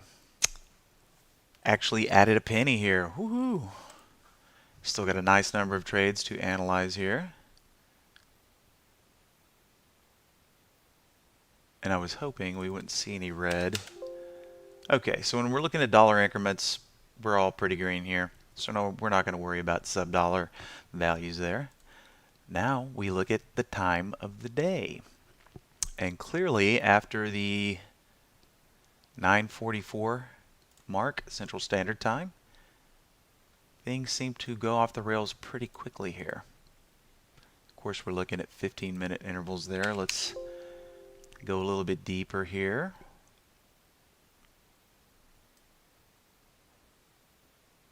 Notice we're going to have intermixings of red. We can't get rid of all the red, but the good news is the red's not that red. It's kind of pink, right? And it's surrounded by some decent green down here. Now, up here, this is definitely something we'd want to remove from the equation because between 8:45 and 8:49, a lot of trades and a lot of losses. Poor performance here too.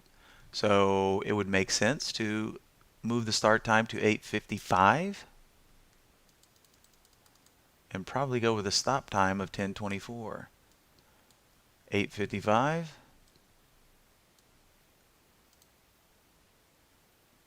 Actually 10:14. 8:55 and 10:14.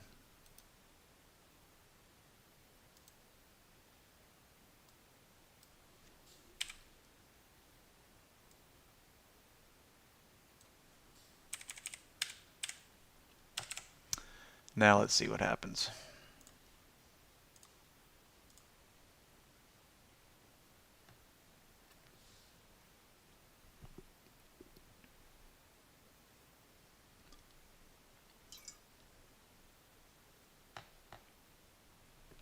Okay. Success rate went up a little bit. We lost our penny that we had, but that's no big deal because we still got a lot of trades up here to sift through. Daily not looking too bad there. Optimization once again. We're done with price. Okay. Now even seeing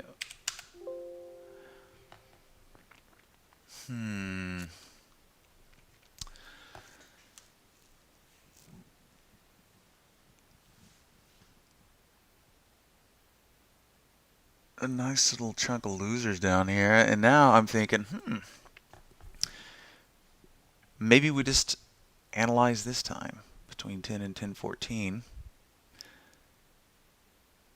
and maybe we analyze this time, in which case we'd have to create two different alert windows, right? What if we segregated one between these times and then played around with these times as well? So I'm going to leave that up so I don't forget what I'm looking at here. And Tim, this is a 40-day back test that we're doing right here. As you can see, I've got it on 40. That's 40 trading days, not calendar days, so roughly 2 months, assuming 20 days per trading month. Okay, let's do the 10 through 1014 first, and we'll see what that yields.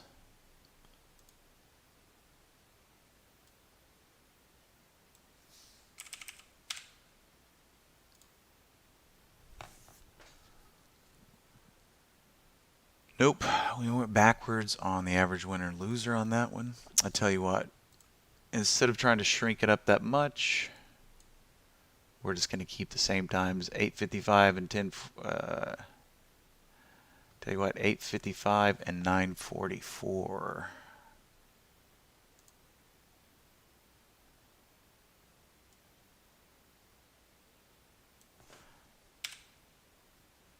Because we haven't even really gotten into the other filters yet, so I'm not going to worry about trying to pair out that big red grouping down there. We might be able to do that with some other filters.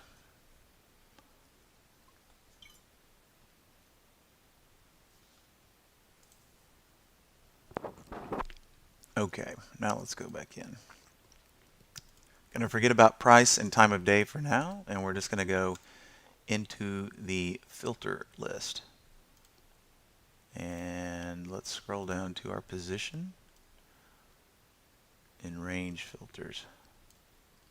And I'm just going to scroll through these and see if I notice anything that might be appealing.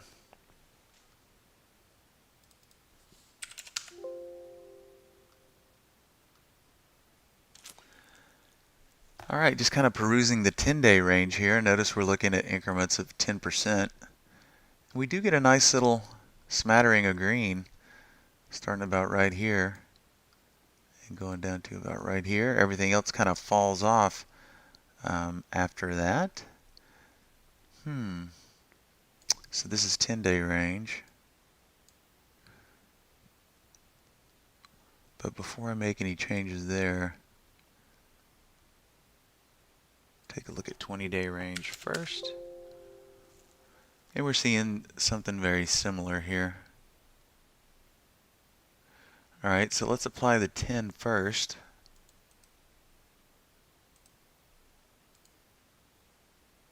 Or excuse me, the 20.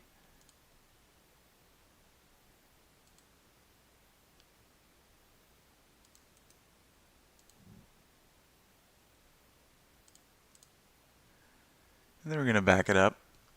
Try to squeeze the 10 in there as well. And we'll see if that did anything.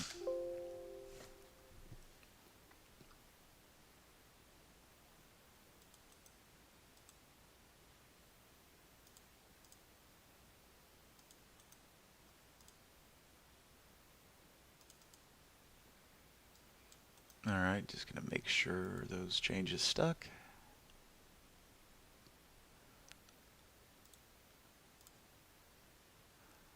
Alright, let's see.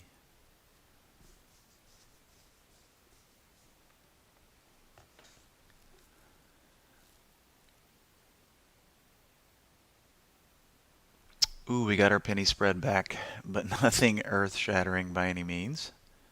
Not looking too bad on the daily though. And there is a spread. So close, but yet so far. We still need a much bigger spread between average winner and loser. So now that I've applied the 10 position in 10 and 20 day ranges, where might we go next? Thinking maybe some of the change filters.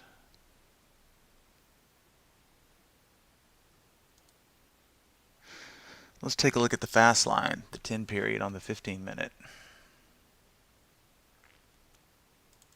Go a little bit smaller here.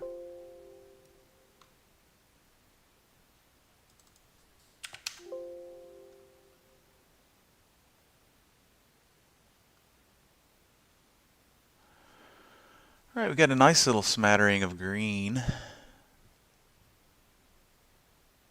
Tell you what we're going to do.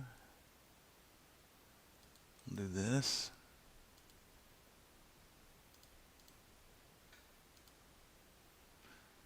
And we will do this.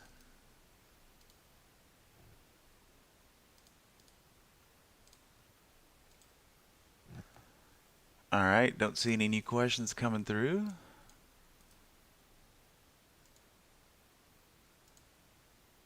So we'll just keep on going here. Maybe we find something, maybe we don't. Okay, well, the good news is we keep improving our success rate. The bad news is we still got only a penny spread there between average winner and loser. Which, keep in mind, I'm not generating this scan for automation purposes. So just because there's no spread there doesn't mean it might not be a good window for good trades, right? If the success rate is high and we can fold in our chart reading abilities and, pile those on, maybe it's still a good window. So I tell you what we're going to do here. Let's just take a look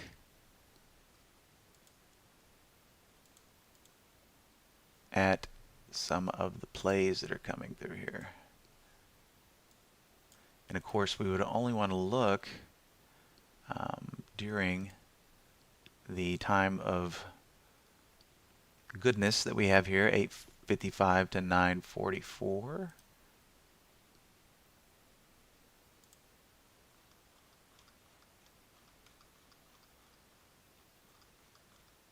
Okay. Let's just take a peek here. So what I would do is I would take these signals and then I would look for what I like to see on the daily. This is not what I like to see on the daily. We're coming up here. This green line here is also the 10 period, but for the daily, right? Behaves very similar to the intraday time frames. It's a good metric. So notice what we did here. We're bumping up against the 10 period. I'd like to see something nesting close to, right on, or slightly above, maybe a stock that's pulled back recently.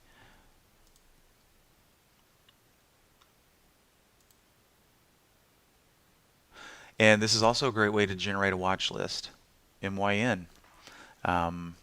Took a nice little downturn here over multiple days, is bouncing back up. Notice what happened once it reclaimed the fast line. All right, then we had the wick yesterday. That's a very good sign, and now it's trying to move higher. However, the 20 is coming into play here.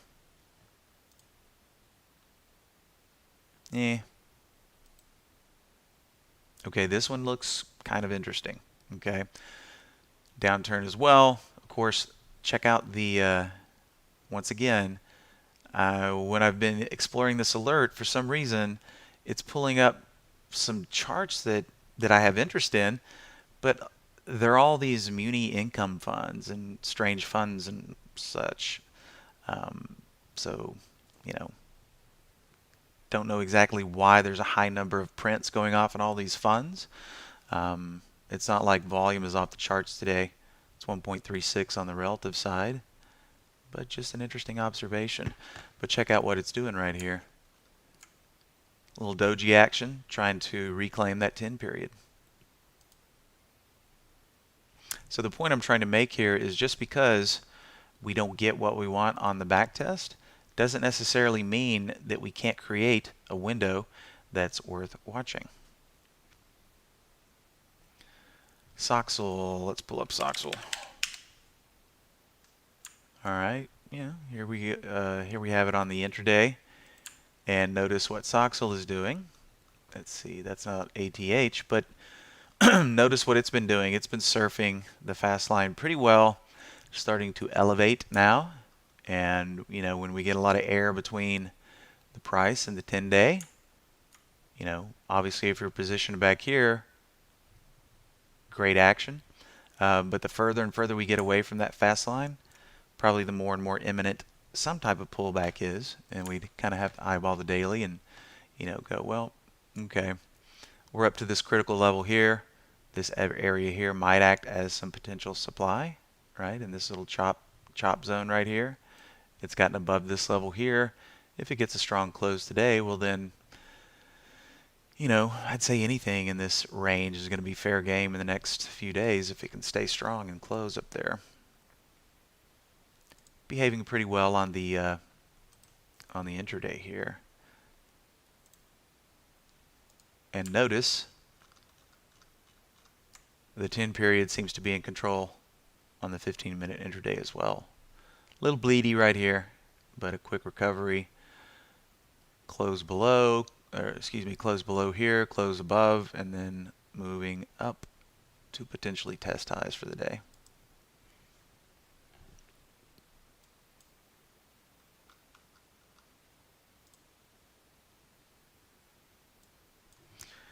Now, where I was going with this is I've been watching this window and picking a few decent trades off of it, but they're not really huge winners.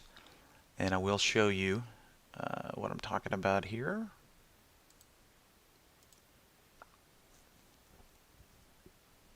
On a different version of unusual prints. Okay, notice how this back test looks significantly different than the one that we were looking at. Big winning days, okay. Nice small losing days, mediocre winning days, and then you have these big anomalies in here. But I gotta say, it did catch Kodak. That's why the numbers are so inflated.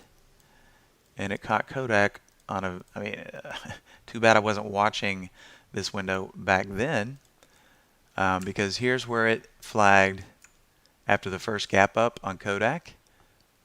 That's where it caught it at a price of $10.29, and then Kodak proceeded to go to 60. All right, that is an anomalous event, but on the other side of the coin, it caught the event. Okay, so even though this window is not extremely active, you can bet your bottom dollar I'm going to keep it up, and I'm just going to watch everything that comes through and see if it's conducive with what I like to see. If we go back to trades that were exited on the 31st, keep in mind these are the day and a half holds. There's still some pretty good trades coming through here. Now VNE a little extended, but nonetheless it worked on that doji close, well above the 10 period there. LMPX. Okay, interesting here because it was right below the 10 period. Can't necessarily say I would have taken that trade. Now, MITK, this one looks interesting, okay? And I remember this one coming out right here and going, okay, I really need to watch it through the 10 period. Did I make the trade? No, because we had a close down here. What happened? Forgot to keep an eye on this one. Then we do get a good day yesterday and a follow through today. But yeah, I even had this one written down. I just forgot to follow up with it. Reason being, we've been kind of busy over here at Trade Ideas, so a lot of trades get missed when we're helping run the company. So just kind of has to take a back seat, but we're happy to do it. So in other words, the theme, the exploratory process of backtesting. Sure, we'd like to generate a stellar statistical data set because that makes us feel all warm and fuzzy, but we all know that that does not ensure success. So a little segue here is that keep in mind this process that I've been going through here, the optimization, the backtesting, you can do it, okay? But you don't always have to set out and go, I have to generate this phenomenal statistical data set, and then I'm going to automate it, because that's what Holly's for, okay? Holly's coming up with the best statistically weighted sets each and every day that even if we worked for a month straight, we could never even get one strategy set done before the next open. That's how much heavy lifting the AI is doing. So for the statistical viability, I'd say let the AI worry about that. But when you start to develop windows that look good, but on some days don't perform so well, you can create really good alert windows that you watch on a manual basis based on what you like to see on your charts, and you're still going to have that small edge of statistical viability via the success rate and spread between average winner and loser. So it's just another way to use the back tester to generate some manual windows that can produce some pretty good plays for you. And then that's not to say that sometimes you won't generate a very beautiful statistical set, which might be worthy of automation. And having said the word automation, let me go a little bit further here. It is a nice idea to have the computer get you in and get you out. But, just like Paul Tudor Jones says, the best combination, and I'm paraphrasing here, is man working with machine. So when you do come up with a viable statistical set that looks worthy of automation, now, number one, first you'd want to automate that in demo mode. Make sure everything is working like you think it will. But it's very popular these days to have the machine get you in, and then you manage the exit. Because the machine can get you in a lot faster, than us seeing a symbol, typing it up, going, yeah, that looks good, hit the buy button, When a strategy fires via automation, the symbol just shows up, you're already in, and then you can manage the exit according to what you're seeing on the chart there. So I'm going to continue to forward test this. I think I came up with this one, I don't know, I think it was back on this red day or this little green day here. But since I've created this configuration, it's just puttering along, not spitting out massive gains, but spitting out green nonetheless. So we're going to continue to watch this one.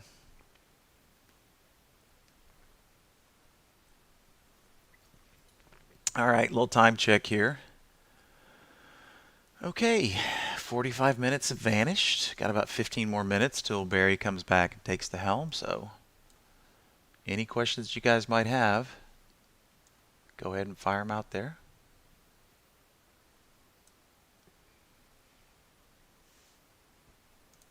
Holly kind of taking a siesta. Looks like she fired off one right as we started the session here.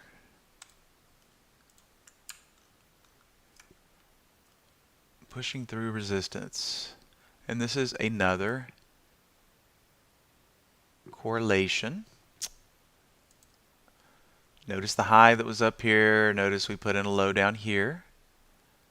Seller was in control in the first 15 minutes, and then slowly we take the staircase back up. We reclaim the 10 period. Slowly but surely. 45-minute little consolidation there, and then sneak on up there and break that opening range to the upside, coinciding with a Holly signal.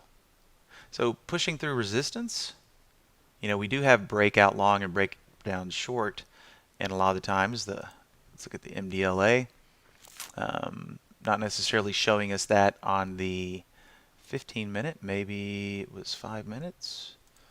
Let's take a look here. So a very short little breakout there. But getting back to the point here of main, notice it is an opening range breakout that's coinciding with the pushing through resistance signal. All right, pushing through resistance, showing us odds of 61% coming into the session. That's what I'd call gold star number one. We always have that gold star of statistical viability. But then we have an alternative pattern playing out in the form of a range break with a nice little tight consolidation before. So that would give me the added confidence to go ahead and take that AI trade because it's what I like to see. Not always the case, but in this case it was present.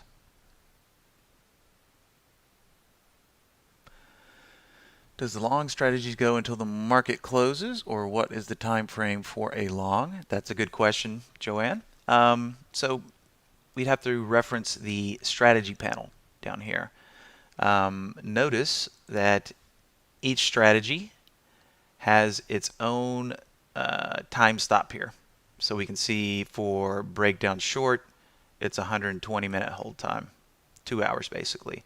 For quarterback and pullback long, we don't necessarily have a timed hold in the form of minutes, but until a time of the day, which is 2:45 Central Standard Time, which means if it doesn't get stopped out, or the profit target does not get hit, or it doesn't exit on a profit save or reduce risk, then it will hold the position until 15 minutes before the close and then close them out. So we can see, time of day stops down here, and then some even have smaller hold times, 30 minutes, 60 minutes.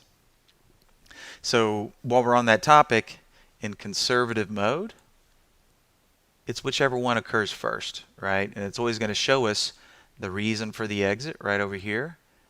Conservative exit reason, profit save, stop was hit, profit save. Now, moderate risk mode, if the stop occurs, then that's where the P&L freezes, okay? But if the stop does not occur, it's going to continue to update the position as if we were still in it, okay? The only thing that applies in a moderate profit category or risk mode is if it gets stopped out, then it freezes the price. It does not pay attention to reduce risk and profit save. And lastly, aggressive is it's just going to continue to track the position with no risk management in place, no stop loss, no profit target, no timed hold, just to show you, okay, if you stayed in the position, this is how much you would be up or down as of now. And not a bad little signal in this DRI today. Don't really like seeing this vacillation, but hey, as soon as we got that play right there, what did it exit on? Of course, I'm looking at aggressive. So see, we got stopped out here. And this is, I'm glad I pulled this one up, okay? Because entry here, and then in the next 5-minute candle, boom, we go down here and wick out at the stop loss area, okay? So yes, pay attention to the original entry signal, but I also pay attention to when I see stop outs and profit save and reduce risk occur. Anytime the AI is either making an entry or an exit, I'm going to pull it up because this is a classic example right here of what we like to call a trade around, okay? The AI got stopped out. Now, how did the stock act at the stop level? And the reason I'm asking that question is that sometimes stop levels act as pivot points, okay? And clearly in this case, it wicked down, the buyers couldn't keep control. So this is a great signal. Once this candle closes and this one opens, that's a good sign, okay? We just wicked right down to the stop area. There might be a good chance here to get a slightly better price than the AI and give it another try. As Steve Gomez would describe this, the second mouse got the cheese on this one. How many times have you been in a trade where you barely get stopped out only to see it turn and burn in your direction? Well, sometimes when we see the AI getting stopped out like this, we observe how did the stock act around the stop area, and we can make a trade around, is what I like to call it. And then of course sometimes they're not going to behave well around these stop areas, but it looks like all the ones today might be taking bounces. Okay, this one is one that did not behave well, right? Not only do we punch through the stop area, we go well below it. So once we see well below it down here, probably interest is not going to be there. But if we would have came down to the stop area and hugged it like we did right here early on, see, this is interesting when it does this around the stop area. When it does this through the stop area, in my opinion, it's not interesting. But once we tightened up around that stop area, look what happened here.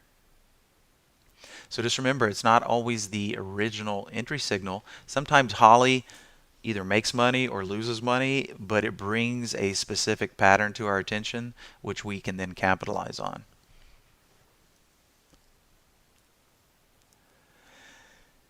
Yeah, and this is a case right here where if you had second entry active, it probably would have activated somewhere in here. Because if we have second entries activated, it's once the stock gets halfway between the stop loss area and the original signal area, then it will make a re-entry. And what I'm talking about there on Brokerage Plus is if we go to the AI tab here and we right click, we can set up our re-entry instructions, and if we check these boxes here, then it will enable second entries.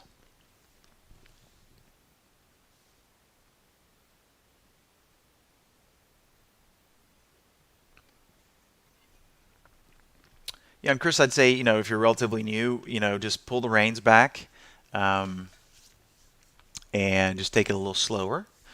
Do some experimentation in paper mode. Just you want to get to a level of familiarity and comfort, right?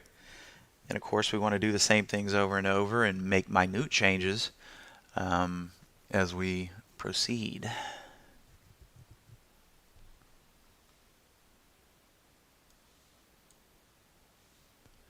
All right, timed exit on MRCY.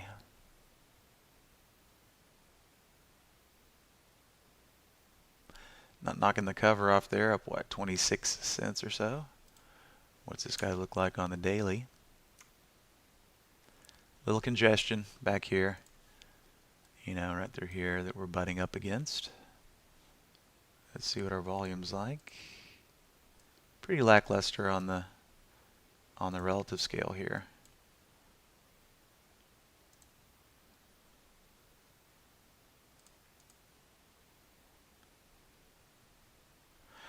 Well, Mike, it's always a pleasure. Thanks for popping in.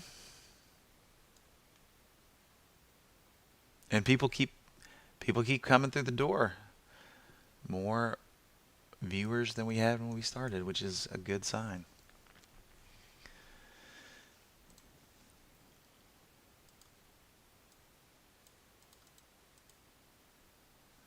And of course, even in a bull market, there are those stocks getting pounded to the downside, like what we're seeing right here in KTX. Let's just see. Well, the Tesla short's got a little bit of joy right here, but notice what it's doing on the daily here. Notice that fast line. This thing's just a monster every day. And little Neo, baby Tesla, which hats off to Andy Lindelof. Nailed this trade. I believe it was down here in this area somewhere. And got to enjoy this big fat run up here. What is the other one? NKLA. I think they're also an electric vehicle manufacturer. Not faring quite as well as Neo and Tesla, but not a small player. We got a market cap down here of 15 billion. What is Neo's market cap? 18 billion. And then of course the big daddy, Tesla, 442 billion market cap. Man, what a run Tesla has had.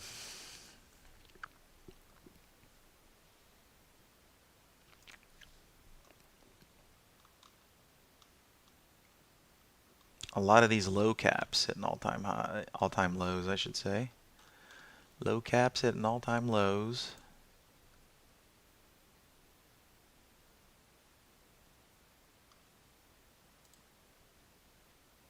Another good example of being well above that fast line there. Same way with Ball Corp. Good old Procter and Gamble. Now notice this guy.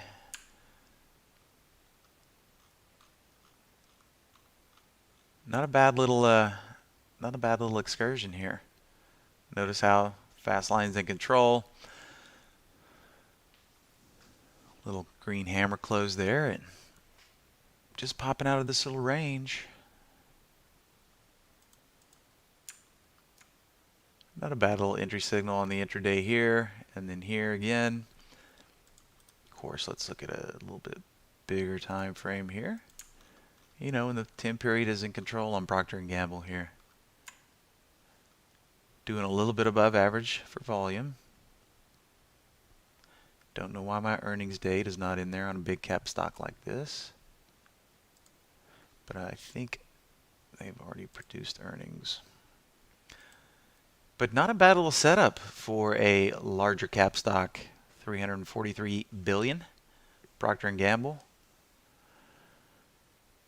Been around for eons.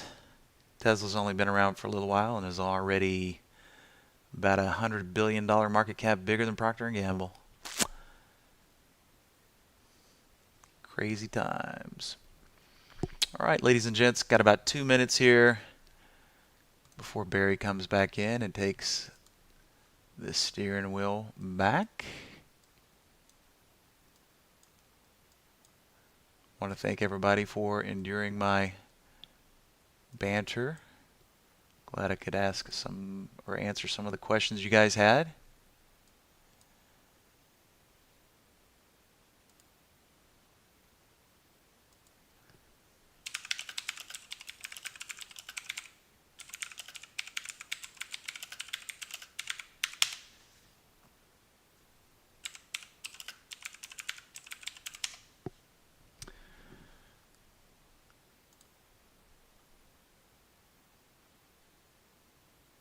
All right, about 45 seconds left. Last call for questions before I kick it back over to Barry.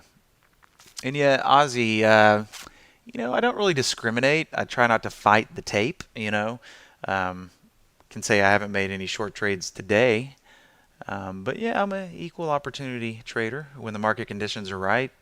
Nothing wrong with a good short sell. And at some point in time, could be a month, a year, 2 years, there will be another, I hate to even say this, bear market at some point in time, in which, there'll be a lot of good shorting opportunity. All right, I'm kicking it back over to Barry right now. So thanks everybody for listening to me, and we'll see you guys on the flip side. Bye-bye. Soon. Just waiting to see when Jamie's out of the YouTube feed so I can let them know. Okay. Thank you, Jamie. Okay, so I'll do my video now.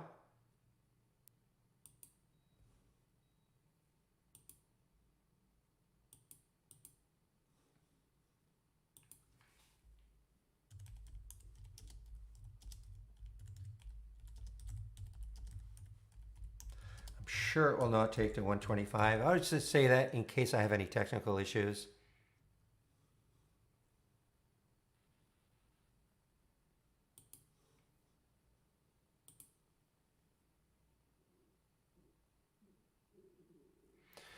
Okay, Gypsy, I can answer you. I mean, I have two monitors right now, but I'm waiting to get my third one fried. But I have three monitors. I don't know what the best setup. I think everybody's different. Some have four, some have two, some work off a laptop. So I'm not sure how to answer what is considered the best. I have a lot of things going on, other than just trade ideas. I have to do a lot of different things. So, three monitors for me is ideal. If I only did AI, I could easily get away with two. Anyway, I'm going to put myself on mute right now.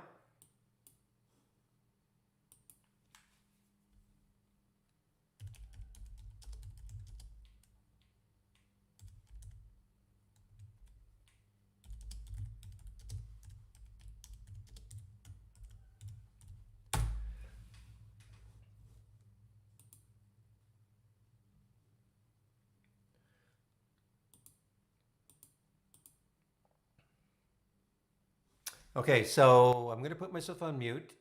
No, I am on mute. I'm not sure if I was on mute when I was answering you.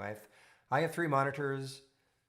They work for me because I've got a lot of things going on. I could probably, if I were only doing trade ideas, look at court guys. I mean, this is just too hard. Okay, I'm putting myself on mute and I'm going to do my video.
All right, guys, I'm now back. Now I can get rid of this.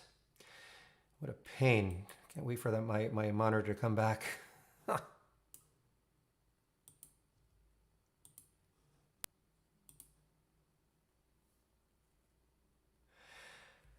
Okay. Let me see what sort of questions there are.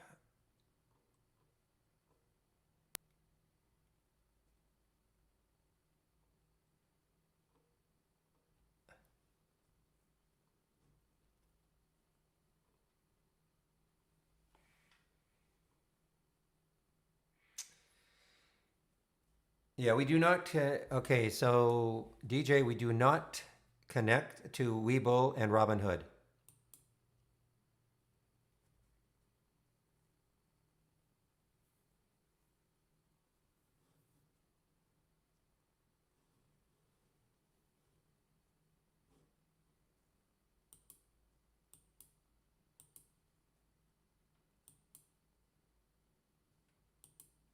And by connecting, I mean you cannot click on an alert and have it show up in that one of those platforms.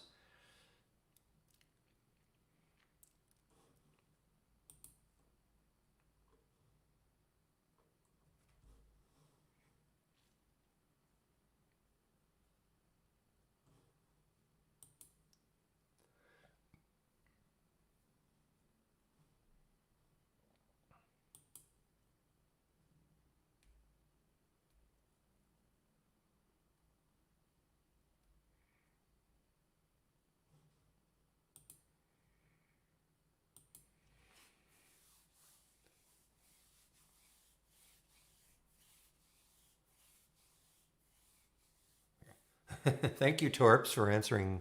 I thought I answered it just before I left, but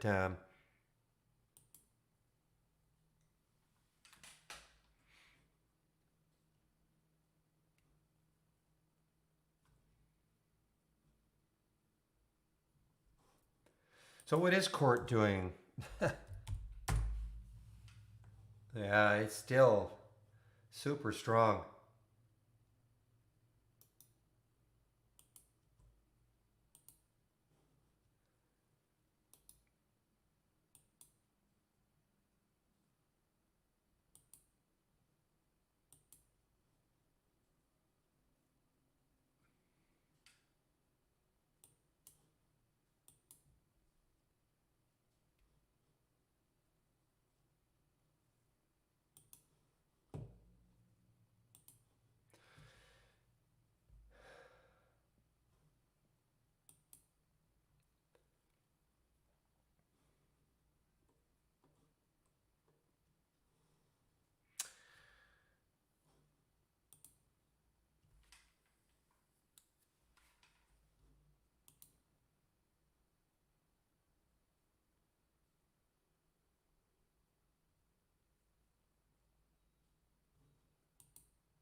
Okay, guys, I'm just looking to see anything new coming in.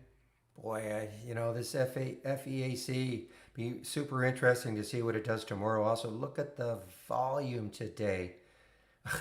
We don't even have a float. We don't even have a float for it,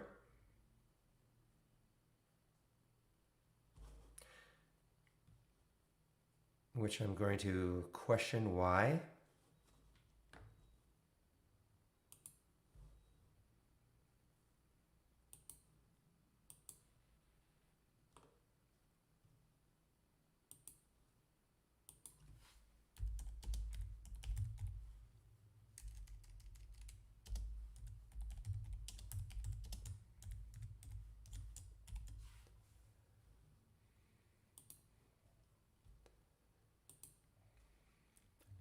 Schwab doesn't either. Okay.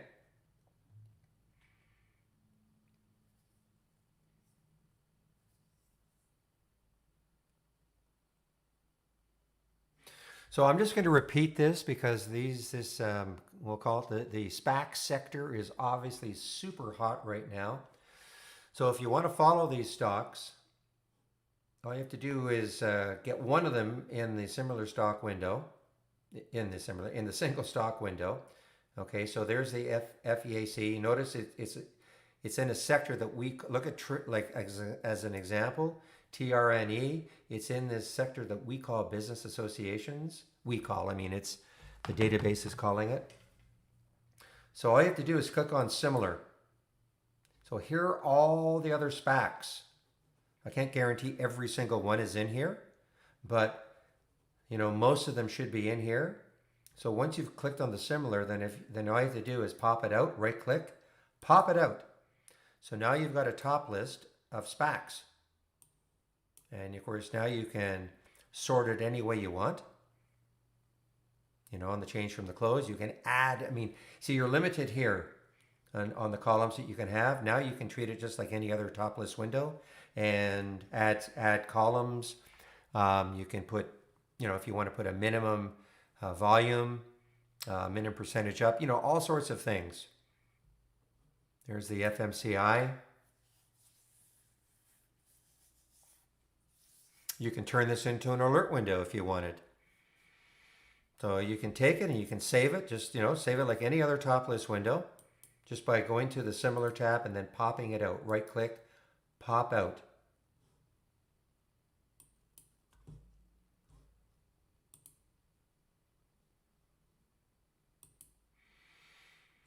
Just click on the similar, well, you can pop out anything, but click on the similar tab. Shouldn't say pop out everything. Just click on the similar tab and then right click, and you see where it says pop out? Just pop it out. Okay?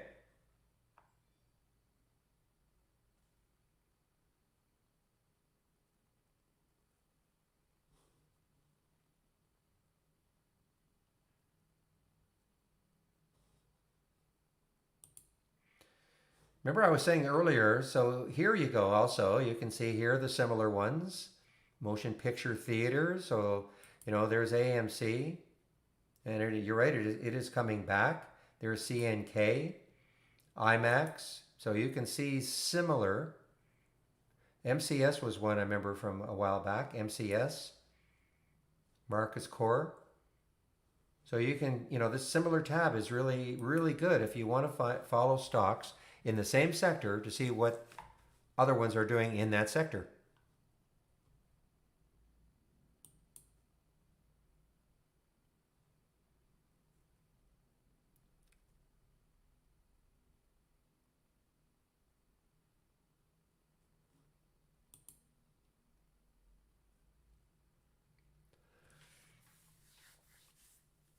Oh man, I don't know, Todd. The court is, I'm not even going to try to figure out where this one is going. Look on the 15-minute chart, we do have a couple of big topping tails. Okay, so yeah, anything is possible.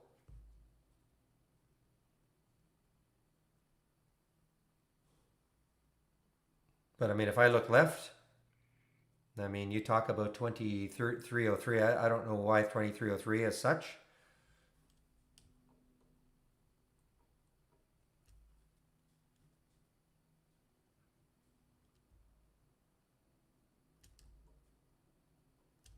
I just look left on the monthly chart and the next high on that monthly chart, assuming it gets back up to what it did, is in the 25 level. But this is, I can't make any recommendations on this one. This is a tough one. It is starting to fall, but we've seen this act before right there, then boom. So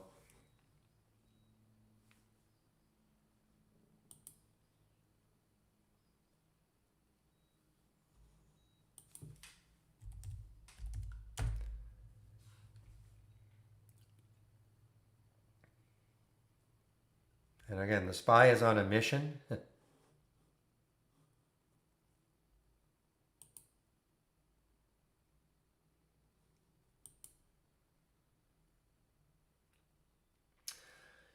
Meanwhile, look at this one. Look at TGTX. There's a sort of a red bar ignored for TGTX. Look at the volume that came in.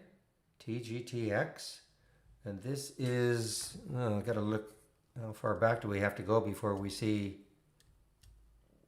we go back to 2000. As far as I'm concerned, it's not an all-time high. I get it, but There's really no resistance for TGTX.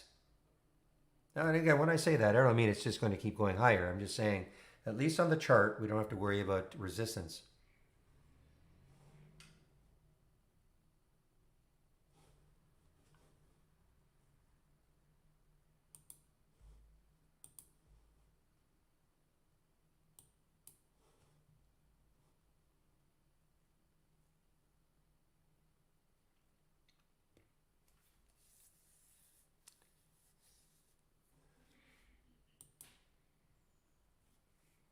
All right, guys. So, I'll talk a little bit about this AI alert. So it could be setting up again.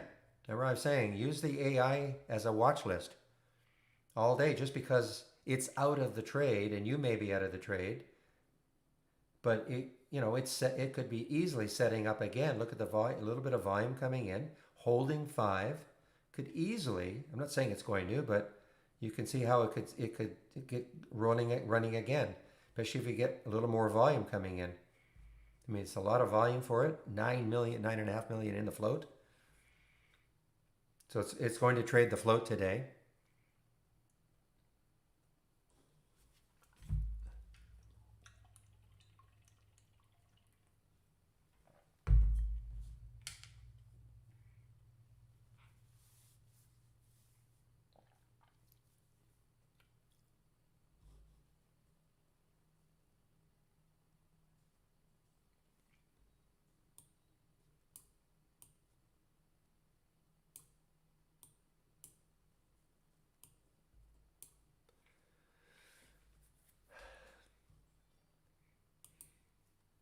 On a bounce, yes.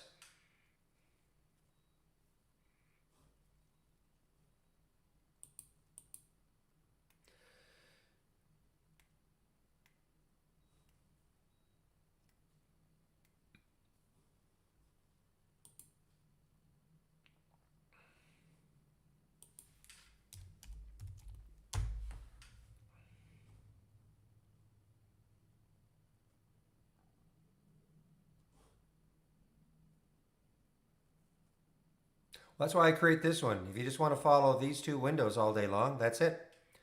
I create the watch list up. If you don't want to short, you don't have to even look at these. So these are the alerts that happened today. And I mean, I really these are the halts resumes. I mean, this happens every now and then. So I would discount this window completely. But if you're new to trading, that's why I create the watch list. You could just follow these symbols all day long.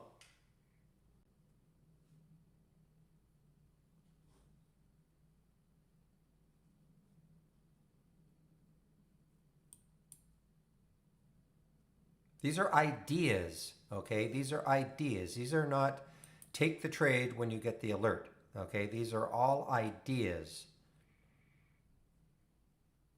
Now you can follow the watch list. Now you won't see all the original ones. You'll see probably the last one from if you click on new from the toolbar, new channel bar, and then my watch list, Barry's watch list. It's not a link, but remember everything in here is a layout. So before you do that, if you have a layout up and running, make sure you save it to the cloud. Okay, because you can only have one layout up at a time and your layout will be replaced. So before you do that, make sure you save your layout to the cloud. If you don't know how to do that, click on File, Save or Share to Cloud, entire layout, give it a name. I know a lot of people just overwrite the default. I don't know why you do that. Just give it a name and save it.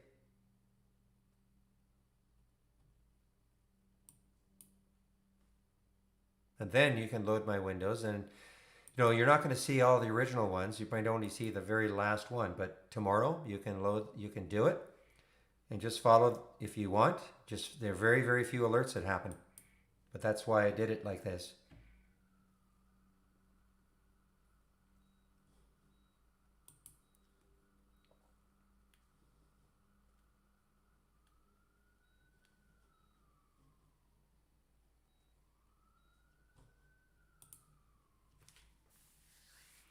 And it's funny, MCB, I don't have, this is the only layout I use. What I do for the pre-market though, I mean, I've got my two, Well, I've got these three, four.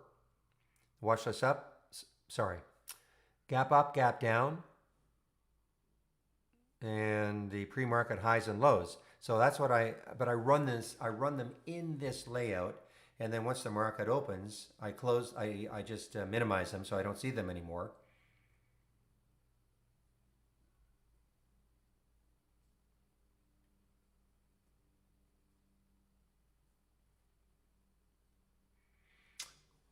I just find it easier instead of having to have a bunch of layouts that I'm using. I just find that easier to do it that way. Well, when you say you copied the link, you don't copy. You just click on the link. You just click on it. Okay, you don't copy it. You just click on the link. Barry's watch list.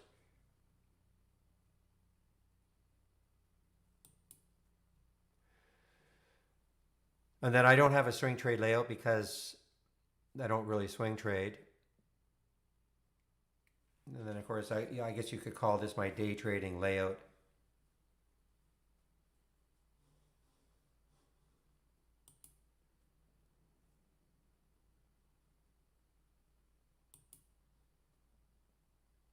So I don't understand what you mean you copied the link from the folder. This is not a folder. It's new, channel bar, Barry's watch list. It's a channel, so it's not a folder.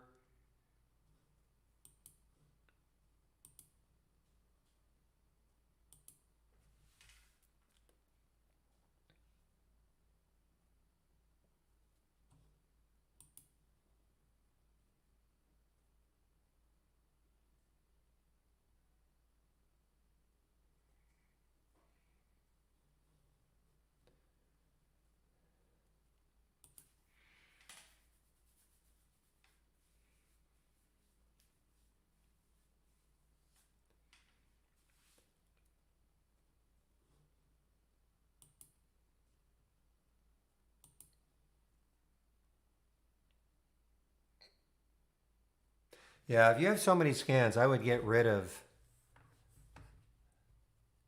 I mean, your day trading scan, I don't know how many windows you have.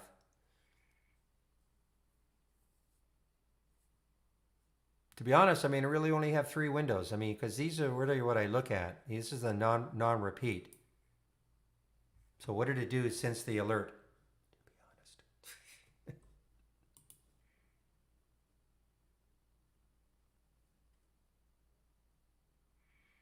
Well, you might only see the like. Which one are you talking about? If you just loaded my window, if you just loaded it, you'll only see the last. Should only see the last one. You might. I don't know how many you're going to see in the repeating version.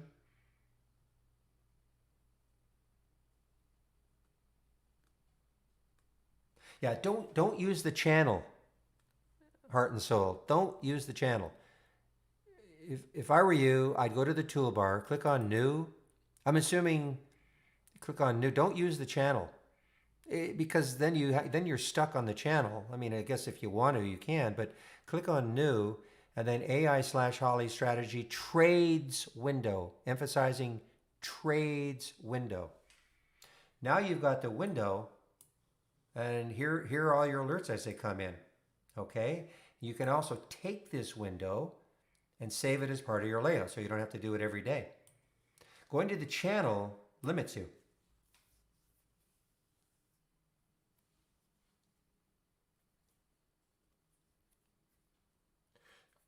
Too many is yeah, it's terrible. What happens is you get nothing done.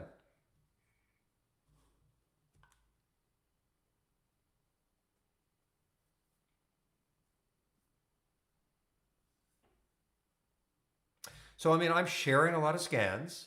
If you click on the room drive icon, scans that I share, you'll see a lot of scans that I have. You can take a look at them. Some might make sense for you to take a look at. Some you might not care about. And you can start to build your layout using some of the scans that I have.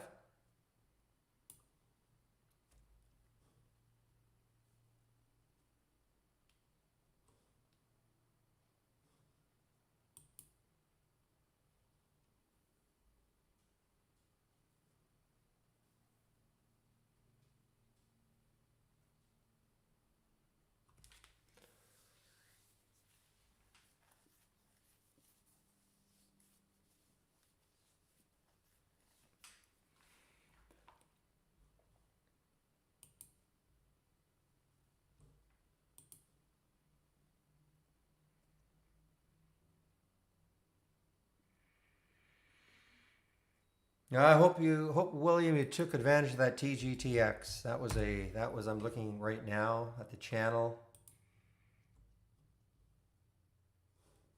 and it definitely got pounded down a little bit. This is a little easier. I mean, there's not incredible news, I guess, about it. I mean, it's just moving, but there's not incredible news.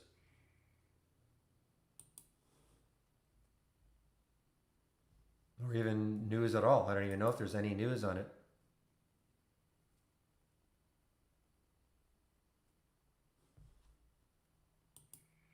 These are the ones that are probably easier to short, the ones that are not so newsworthy, shall we say.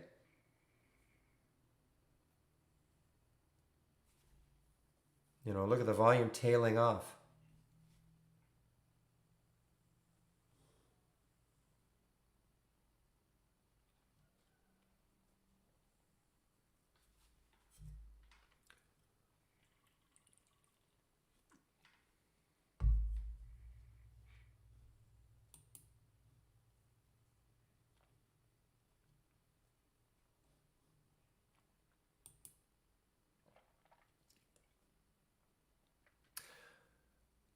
Well, again, I know I said this before, but I really do wish I could find better bounce plays too, because I know a lot of you don't want to short. Look at Tup, guys. I mean, 1841, it got up to 19. I mean, these are great moves. Okay, this one I was looking at earlier, KAR. It's getting in, unfortunately, it's getting into a little bit of resistance area, maybe. Not that far away, KAR.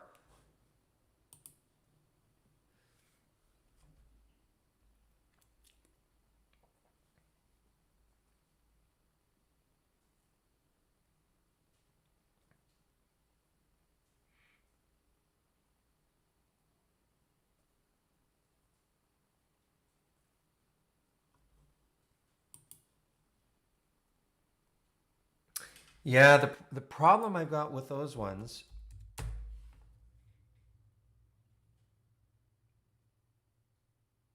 I haven't found anything consistent with the ones that are down for the day on the bounces using that channel.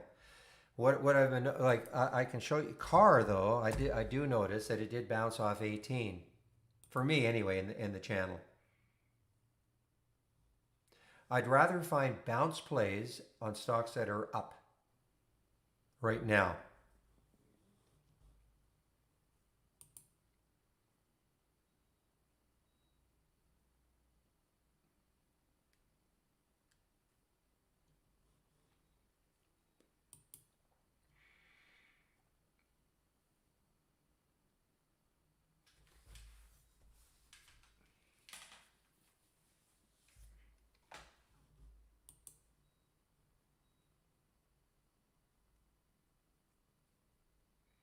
I don't use today's AI to create the watch list at all.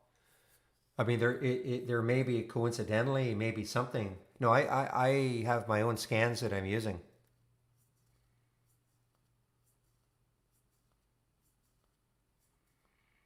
I mean, there may be some in the AI that in my scans that I have they may happen to be an AI alert too, but that would just be a coincidence. But I have a bunch of scans that I look at after hours that help me create my watch list for the next day.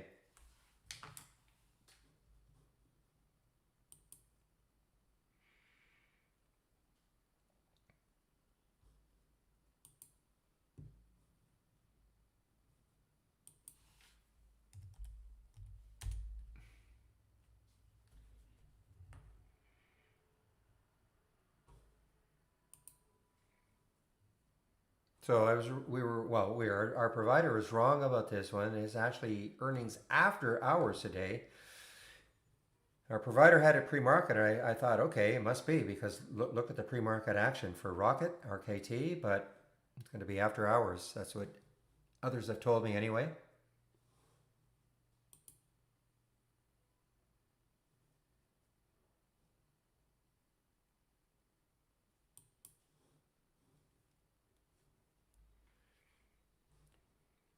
Meanwhile, ATNX is another fantastic trend.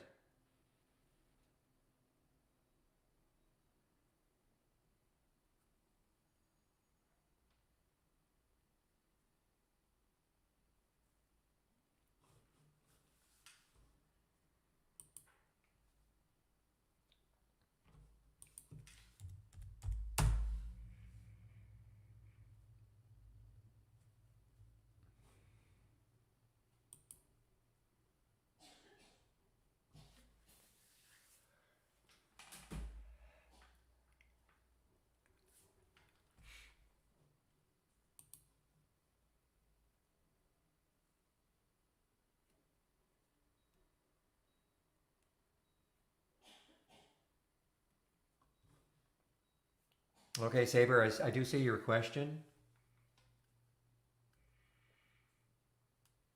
Okay, so okay. First of all, can you hear me and can you see my screen as I'm going to demonstrate before I tell you what you can do? Only two options, but just say yes if you can hear me and see my screen, please.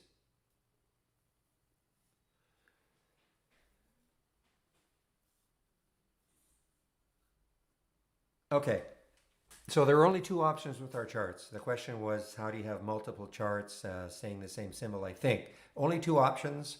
So obviously here, if I click on top, these five screens will change because I have them symbol linked. So if you right click, properties, symbol linking, okay, and I've got it checked. For the SPY chart I have here, it is unchecked. That's why it doesn't change. Those are the only two options you have.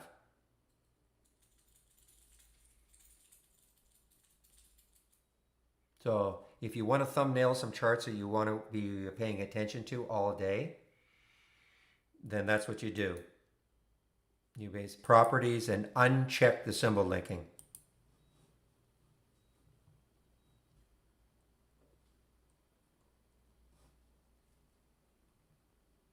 Boy, look at the Dow. And the SPY. What a market. Oh.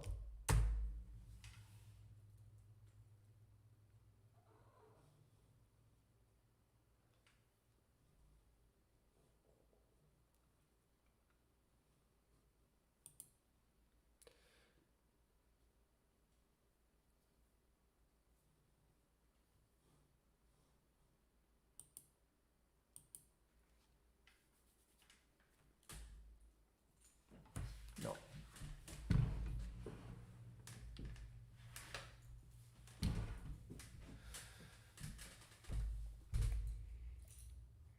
All right, FMCI right back up.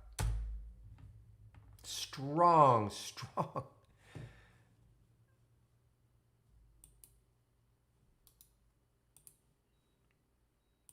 I just don't have the space for this. I can't wait to get my monitor. Had to make some choices. I had to.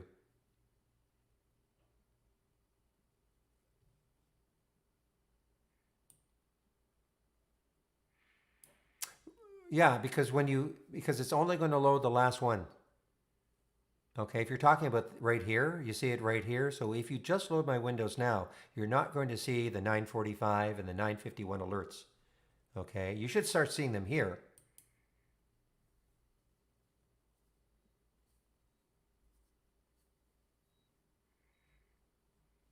Look at Tup. I mean, you should start seeing them in the repeating. You won't see it here because this is only going to load the last ones.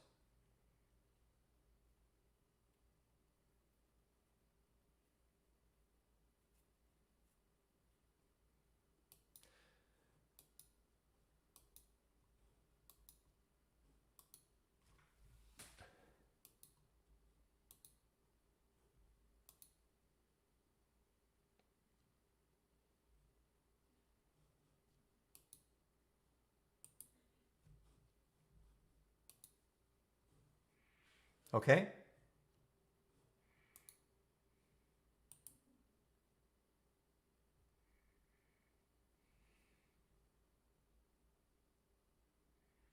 So for instance, okay, I'm going to go to I'm going to go to it.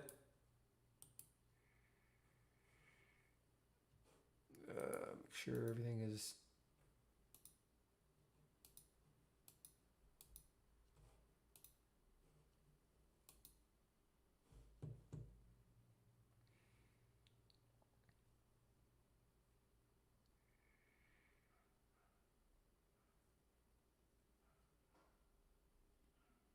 Oh, are you talking here?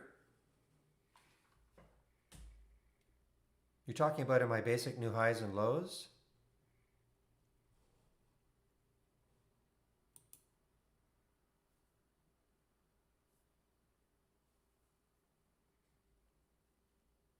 Again, all Wall Street. Are you talking about why it's not showing up here? I know why. Okay, how to change a chart to a specific stock. Okay, so Saber, all you have to do is just left click on the chart so that Trade Ideas knows that's a chart you want, and just start to type. The minute you start to type, you should get this change symbol box that appears, and then obviously just click on change, or you can hit enter on your keyboard. So the trick is to left click on the chart so Trade Ideas knows that's a chart you want to be in, and then just start to type. So, all, if you're wondering why TUP is not here, I'm just trying to answer your question. The reason is that even though it's had a great day, the relative volume is low. It's only 1, and I have here I've got a filter that the relative volume has to be at least 3. So it has to be trading at least 3 times as normal for it to appear here.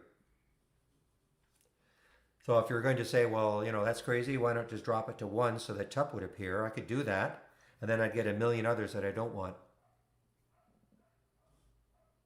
So it's always a fine line.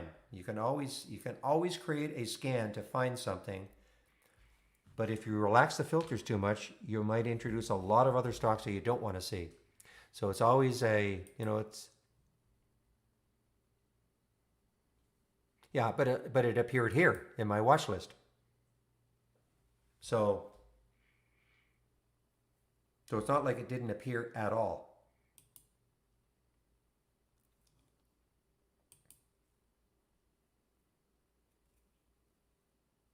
So I mean, I've got a couple of filters in here. One, a minimum volume. I think it's 300,000. There's UNE. We've been talking about a little bit about this one.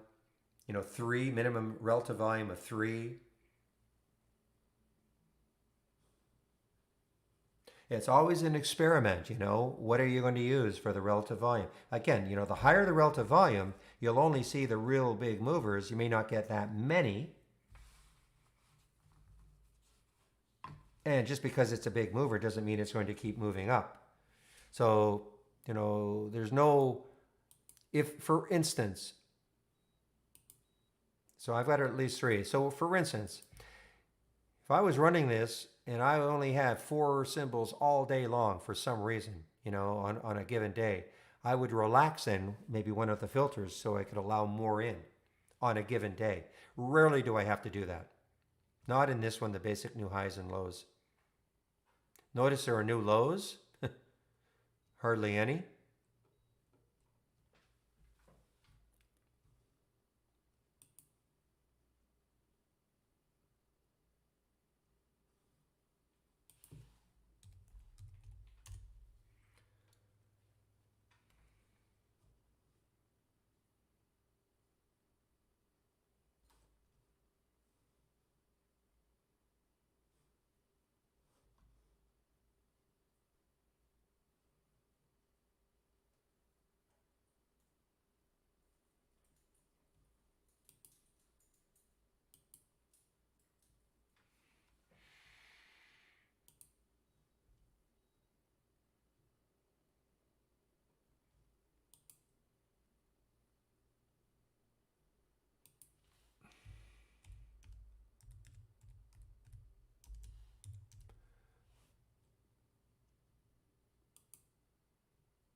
Just give me a moment here, guys.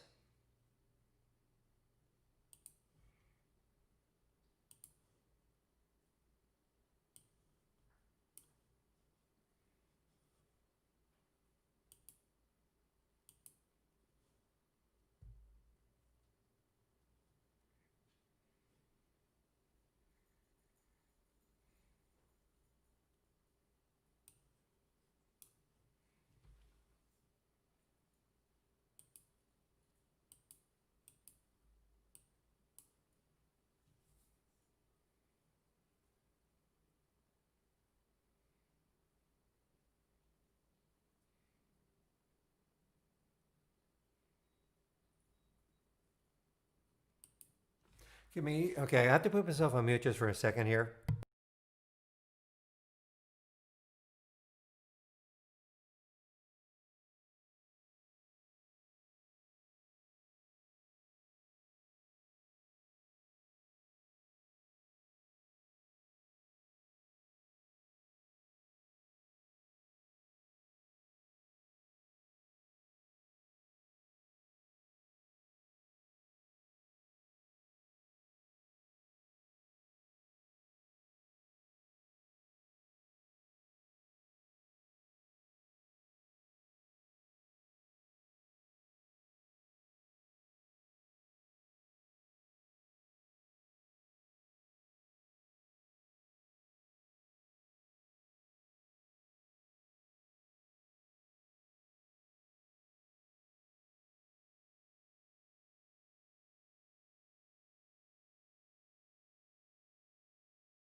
All right, guys, back. Sorry.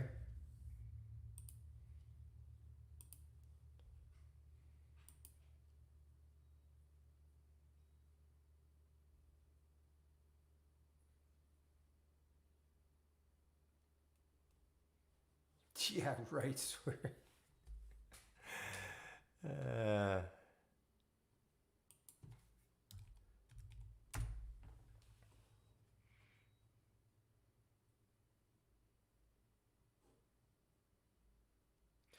the only way I think I would short court, I think, is if it gave up 17.20. I know it's another dollar away, but if it gave up that right there, looks like pretty good support. I mean, I'm late if I wanted to really short it up here, of course. I just find it's too emotional right now. Okay, yes, if you it looks awesome if you picked it right there and shorted it. If it dropped down below here, which looks like pretty good support, that might prove to be more of a catastrophic drop. I'm just going to leave it alone. Yeah, you too, Larissa.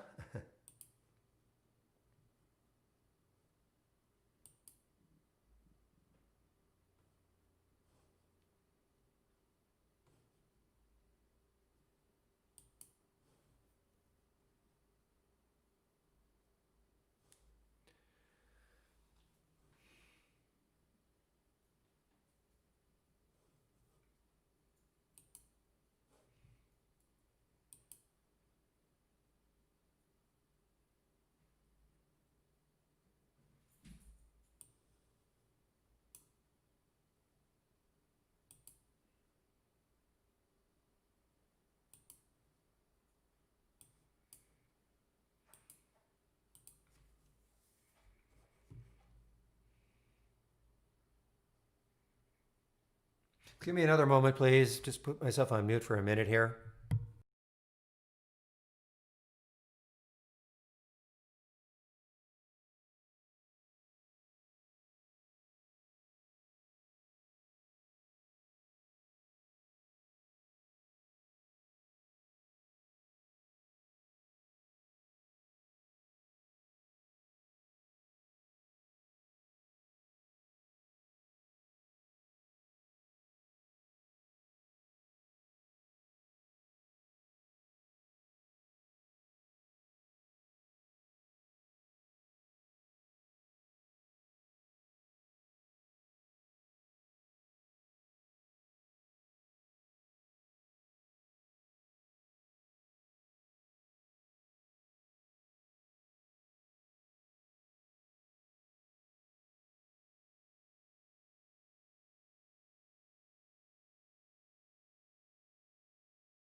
All right, back.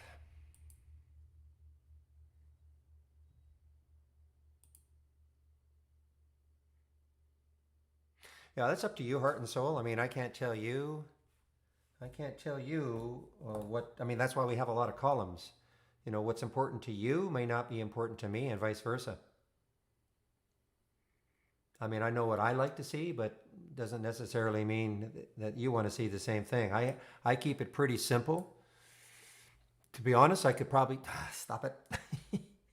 I could probably just have this aggressive profit column, and I have my reentry time. You know, obviously, I want to know if it's a long or a short, the entry, the price, the last price, the exit price. I don't even care about exit time so much. The stop. I don't even really care about the exit reason. I sort on this aggressive profit column all day long, just so I can see the ones that are, you know, they're most active, and see if I can get entries later on. So I mean, it's up to you. I can't tell you which are the most important.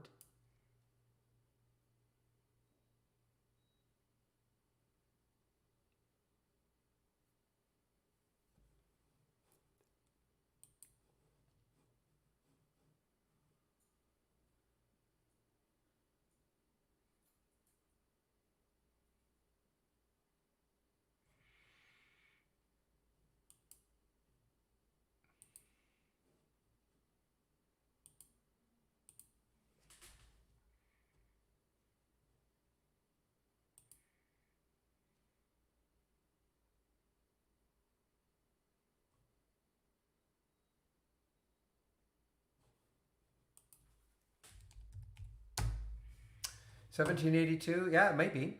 I mean, somebody's asking, would shorting court below the VWAP? Maybe that's something to look at. It's possible.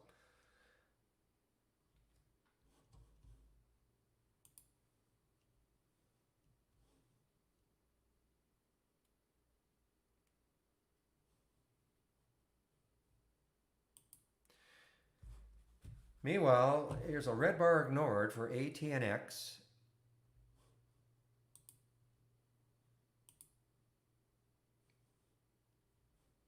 Red bar ignored for ATNX, guys. So tremendous uptrend. Little pause. That red bar is totally engulfed by that previous green candle on the 15-minute chart. Next candle is green above the high of that red candle, 1423. So this could be a continuation. What do we see looking left? We see it does have some room looking left on that weekly chart. Next high is around 1523. So there's a potential long right there.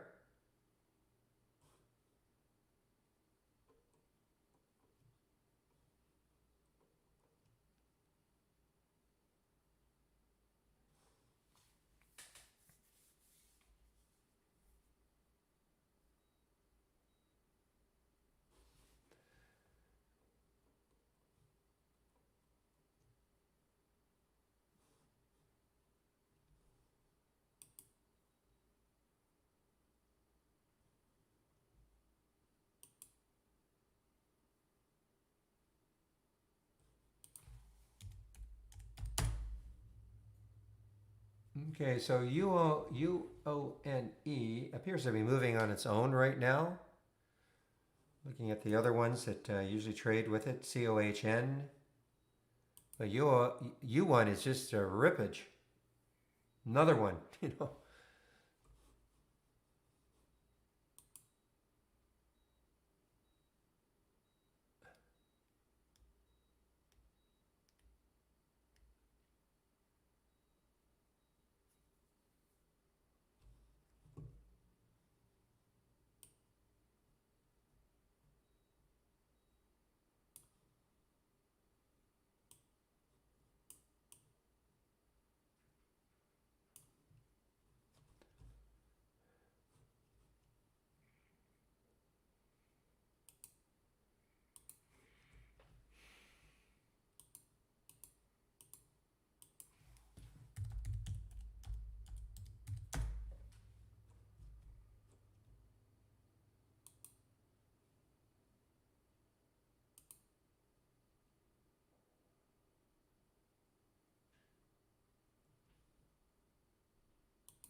Okay, so what did I say a little while ago about NNVC setting up again over $5? And look what's happening to it. Trying to really get people to understand that you can use the AI like a watch list all day long. Okay, don't get so hung up on having to get in at the entry price and worrying about a lot of things that really, I think people get very hung up on that. If you use it as a watch list and track the strong ones all day, I said earlier that NNVC looked like it was setting up, holding five very well, and could very well do a pop like this. Now, I didn't, did I know for sure it was going to do this? Of course not. But if you follow the strong AIs over the course of the day, treat them like a watch list, like a watch list.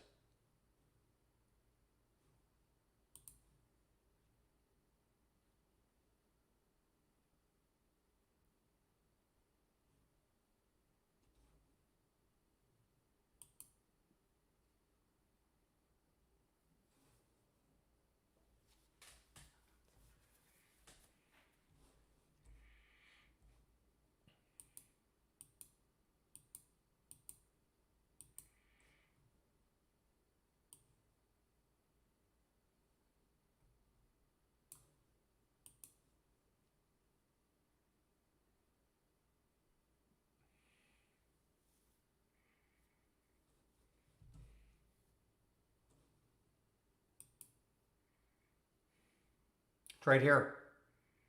I'm not sure. I know what you mean. There's the alert right there. There's the blue arrow right there. There's the original alert. There was the alert at 4:53. There's the stop on the y-axis.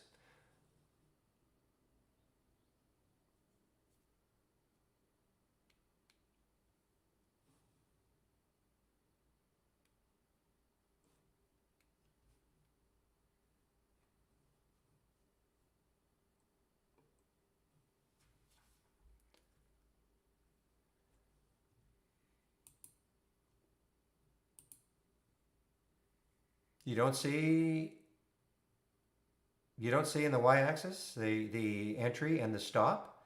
Entry in blue and the y. It depends on the time frame you're in, I suppose, but certainly on a 15-minute chart, 5-minute chart, you barely see it. But a 15-minute chart, there it is. I mean, you can see it right there. 4:53 and 4:01 stop, and there's the blue arrow that signified the alert.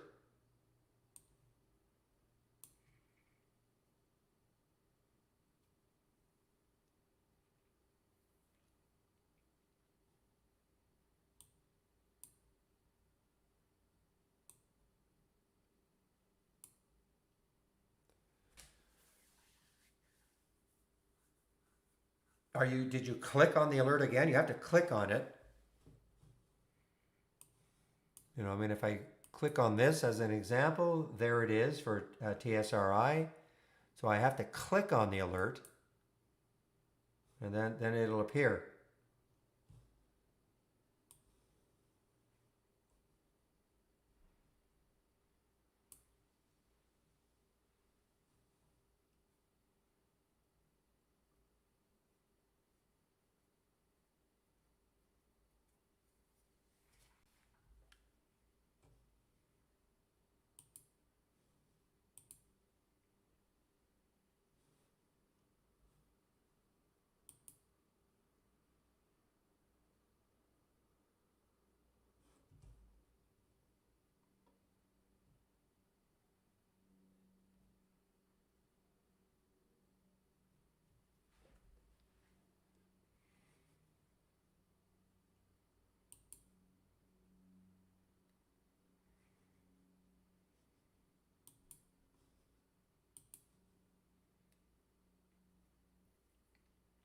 I took Fossil off my watch list. Yeah, we shouldn't have.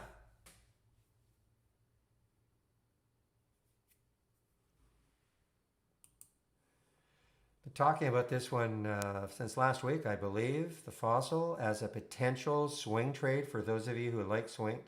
I mean, it reminds me it's same sector as Bloomin', I guess, retail sector.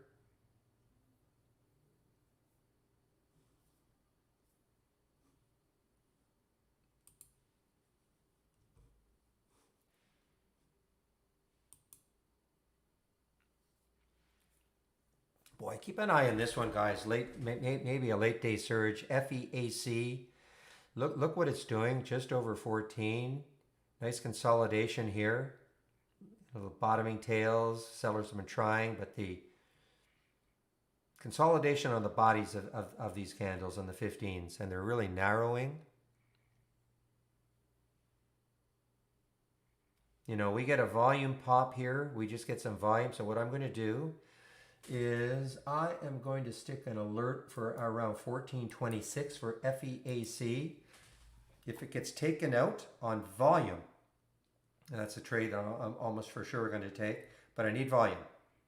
You know, just because it hits it doesn't mean anything. I need some volume. And so what I'd be looking at is a volume bar, you know, relative to the previous ones. I'm not talking about absolute volume.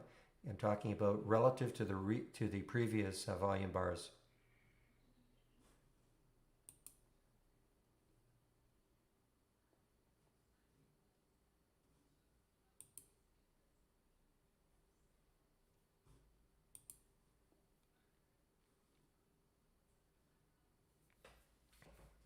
And of course, it's an all-time high, so don't have to worry about any resistance, and it's only traded 37 million. Somebody said they looked at Schwab and they didn't have a short float or a float for that either. Let me just check one other site.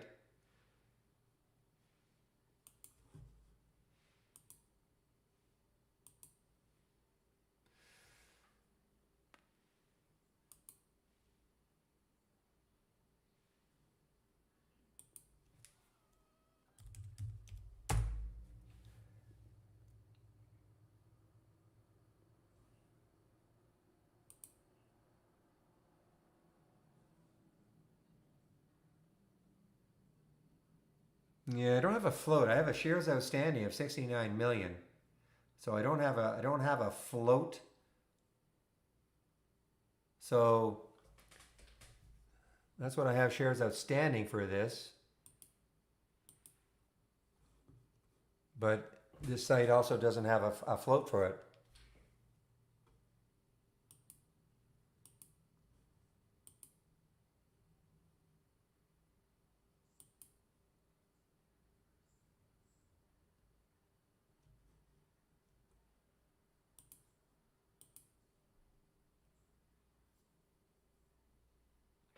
Yeah, that's the share.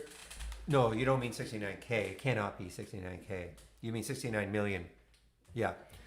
That's what I have for shares outstanding for this one. That's not but I don't have a float figure.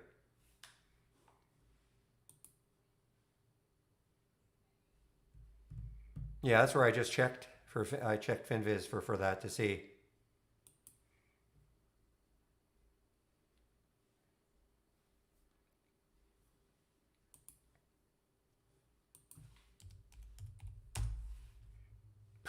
No kidding, court again. And the volume. I mean, look at the volume coming in. 2 minutes for this one to close. This will be the third largest probably of the day.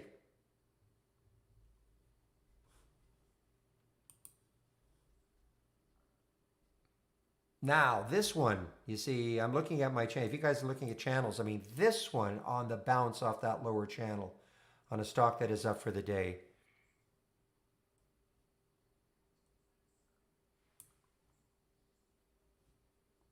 I'm using a 10-minute chart now, by the way. Stocks in the Alpha Predator, well, not having seen them, but I mean, typically they're just stocks that are, you know, active. I wish we've got to start paring down some of these channels. Some of them are just duplicates. You know, like the action is heating up, stocks moving now, but Alpha predator, in theory, you're looking for stocks that are really moving. The alpha stocks are those stocks like a court that doesn't care at all what the rest of the market's doing or the stocks in its sectors are doing.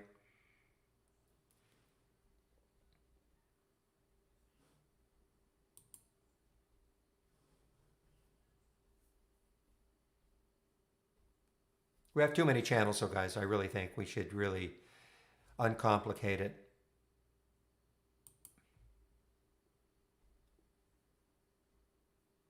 We should just have my channel and that's it.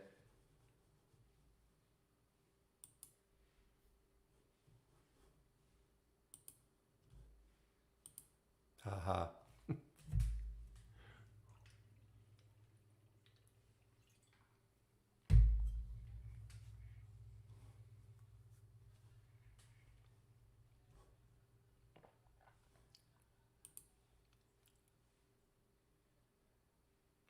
Oh, left click. Saber, left click on the chart. Left click on the chart to make you right click, you bring up the context menu. No, so left click on the chart and then just start to type.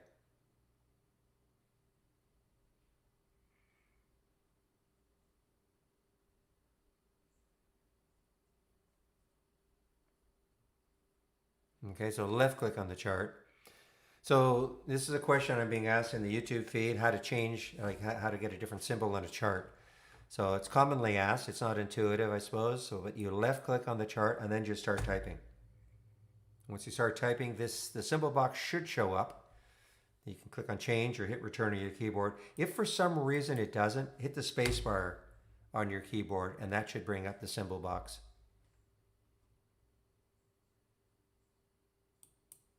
Very simple when you know how, Saber.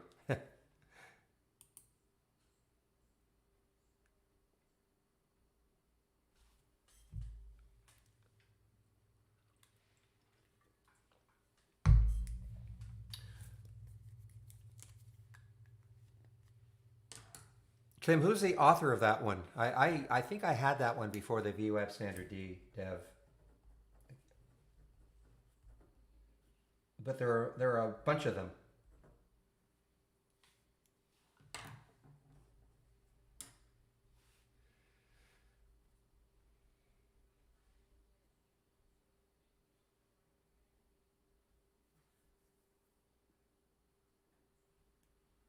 Okay, so when you say layout, are you talking about this window?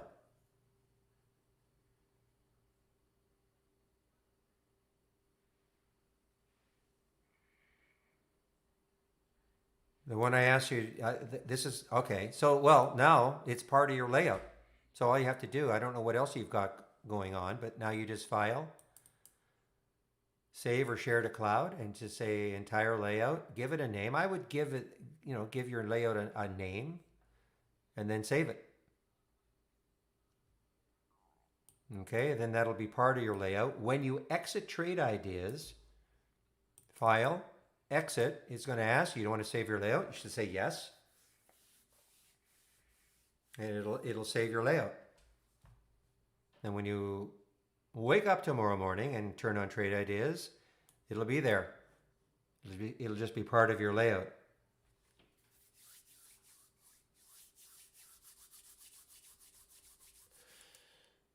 Okay, Jim S. You can hear me, and so just left click on the chart and then just start typing. And I'll get to your question.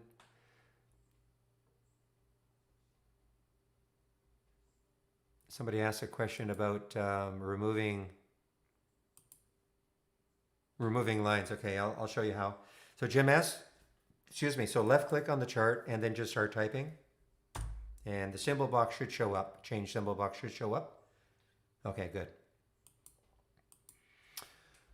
Okay, so to remove anything, right back, you watching and you can hear me?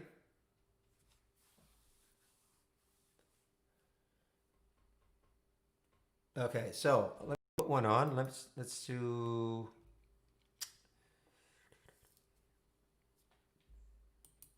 So let's put a horizontal line. There's a horizontal line. I just added it. Okay, so And this will work for anything, a trend line, a horizontal line, text, whatever you've got going on. Just go up to the line, and once your mouse changes to that icon, just left click your mouse and then hit delete on your keyboard. Did you get that? If you didn't, I'll do it again.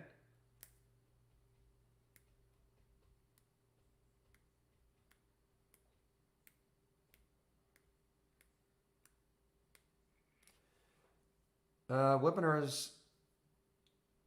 Okay, the webinar archive. Yes, I can show you where all the webinars are, Jim. Just give me a second. I'll give you a link for that. Okay, thank you. Auto support. Let me just write that down. There are a ton of them.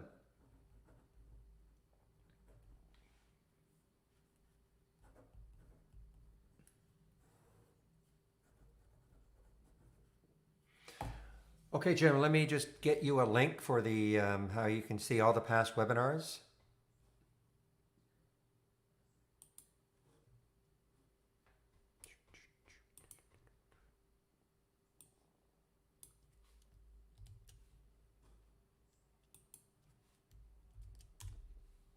Okay, so I've just put the link for my homepage in, and I'll show you where you would go.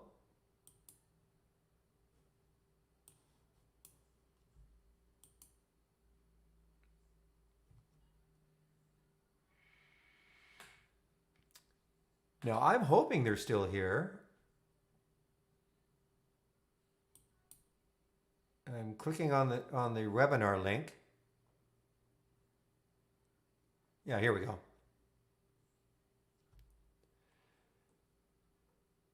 Actually, I'm wondering, we used to have it. This has changed.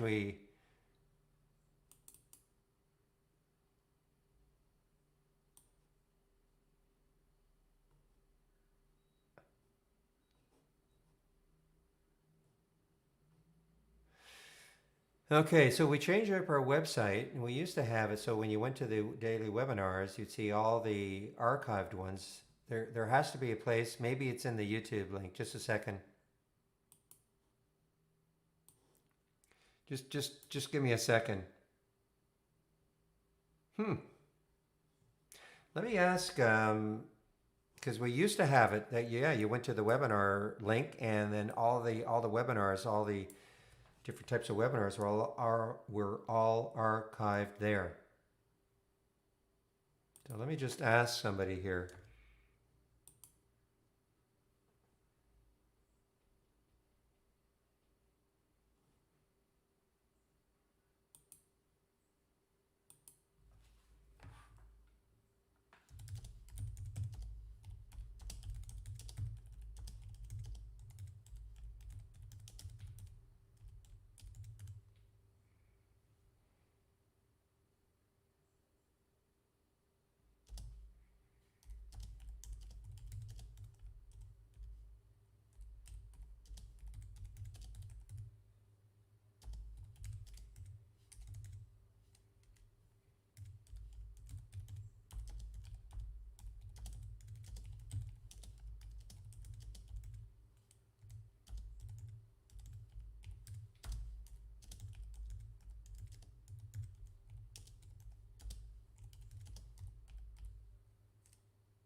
Yeah, Jim. So I've asked the question. I do not know. We used to have it in the old website, easily found. So I don't know the answer to that. I've asked the question. Let's just see what I get back as a response.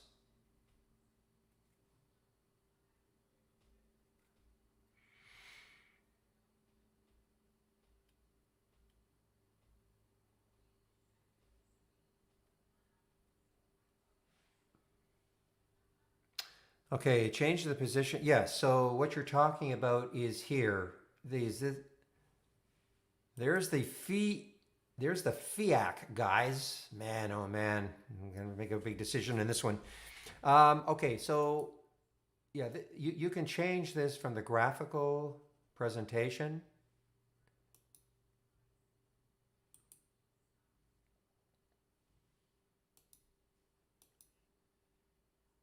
Just a minute. I haven't changed it for so long.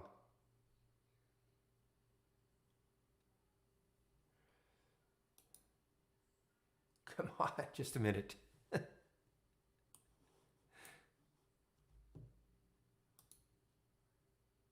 Oh, it's staring at me. It's funny. I haven't changed this for so long. Yeah, just go right click and uncheck the graphical indicator. When you do that, then you get the percent. Okay?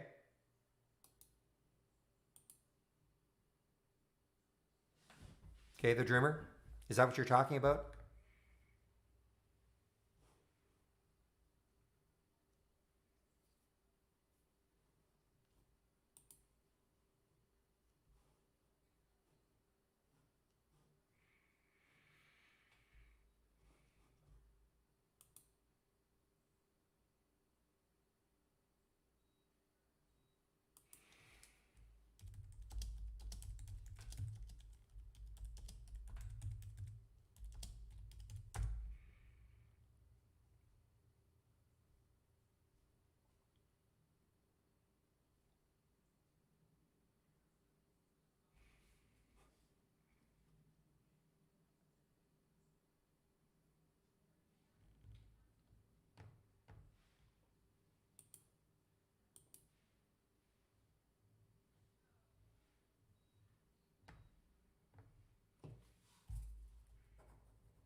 That auto replay, that doesn't show extended though, does it? JB, that doesn't show the extended. It's just,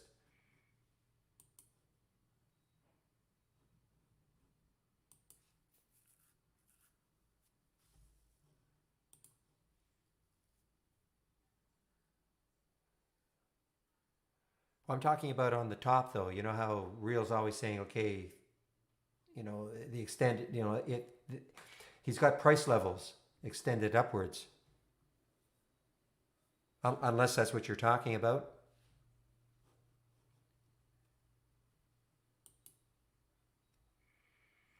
Really? Okay, that's cool. Which one are you using?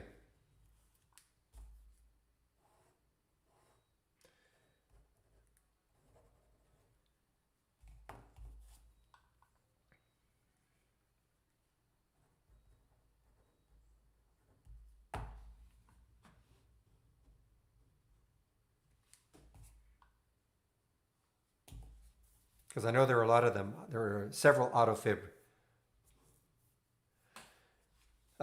Jim, we need more filters, for the RBI GBI screen. You talk about the premium service.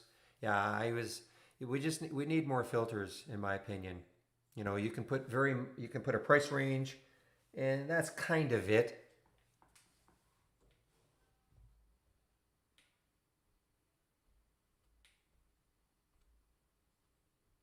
So that's why I don't use them. Use them.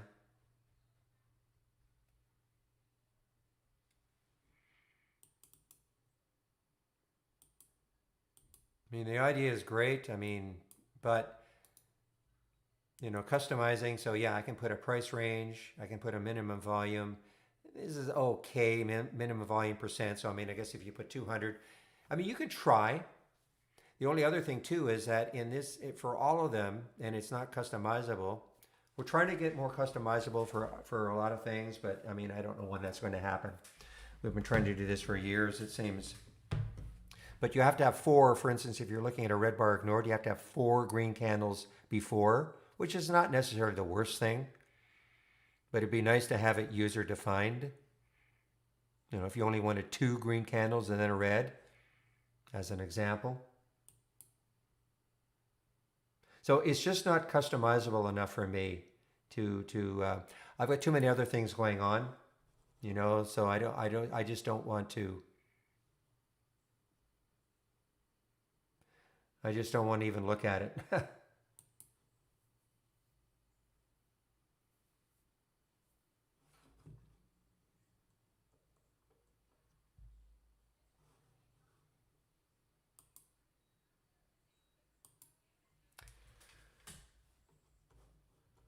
Wow, look at this. I mean, 26%, guys, 26% for the NNVC, and even on, a later alert, 453 was the original alert, but as I was saying before, was basing nicely over 5. You could have taken it just over 5 later on in the day.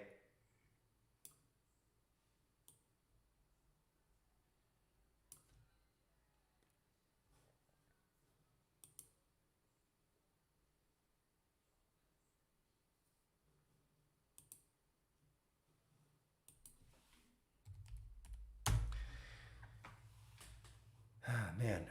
Let's see. Well, I think, 20 obviously could be if you believe, I think the 20 may be black. Yes, I mean, overall, yes. I mean, look what it's doing. I mean, look at the monthly chart for Ford. I mean, you might have some blockage around 30, but I mean, this is, pretty, almost 45 degrees down, which is what you want to see. Let's take a look at on the, again, this is not a recommendation, but you're just asking me, just based on a chart. There might be a little bit of resistance up here around 20, 21, but it's kind of minor. But I mean, based on, what it's been doing, you may want to wait for a pullback. I don't know. I mean, it's come from 13 to 20 in what, 1, 2, 3, 4, 5 days.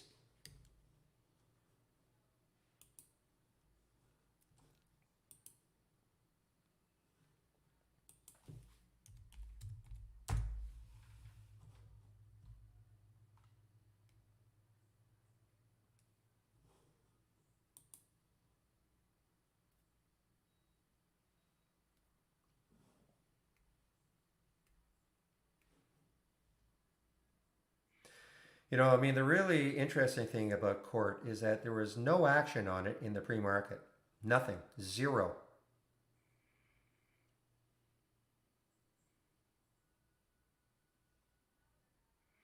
I mean, sometimes you can, well, you're never going to be able to predict a move quite like this, but, you get some action in the pre-market and then it extends throughout the day. This had no action whatsoever in the pre-market.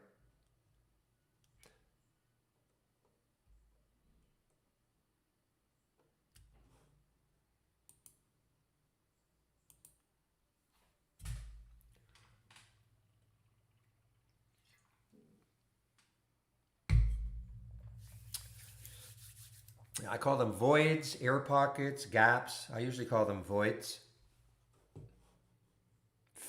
FEAC, guys.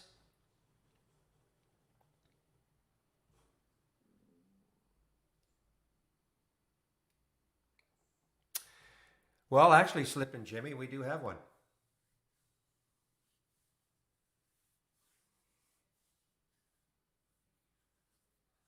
Believe it or not.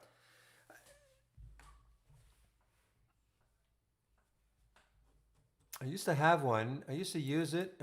Haven't used it for a while. Let's just see. What did I call it? Small gap breakout shared. Take a look at what it looks like and why.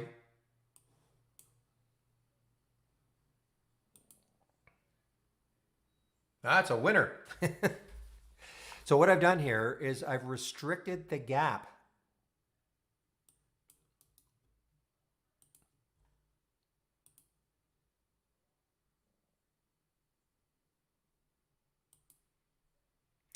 So on a percentage basis, I don't want to move that. So remember what the gap is. The gap is the first print of the day.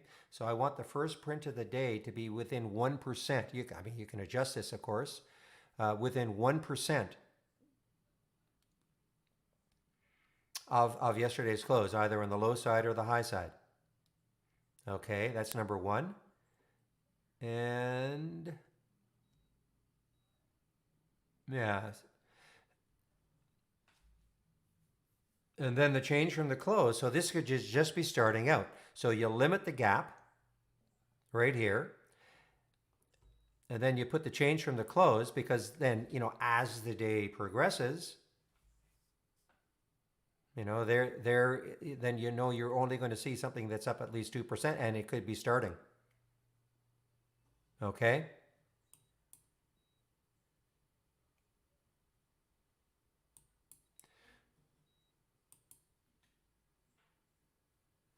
So you see this? There was hardly any gap and then it moved. But to start looking at that again, looking at that again. See, no gap and then a move.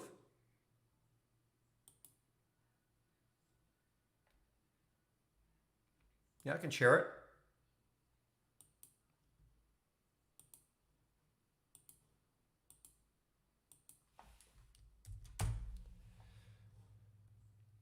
So what that does is, it can be frustrating, you see all this pre-market action and and it's up 10, 20, 30% in the pre-market. Then you're wondering, well, how much more can it go? So in this one, you restrict the gap, but it still has to have some movement. It still has to be up 2% when you at least when you see it. So it could be just starting out when you think about it. Look at Oprah on the way down. No gap down at all. There was no action in the pre-market at all for Oprah. Now it's starting. I'm gonna have to start trying this one again. Thank you for bringing it up.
Okay, Jim. They say to try use the playlist selection on the Trade Ideas channel. It says that seems to organize things the best, and it's not random. That's the best we can do.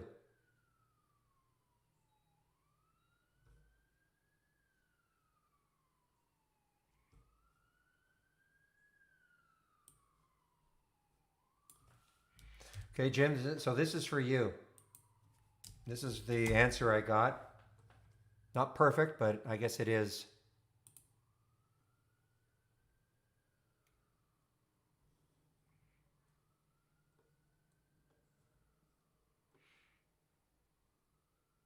Okay, Asaf, I can give you a nice little link, and it's called 20 short lessons.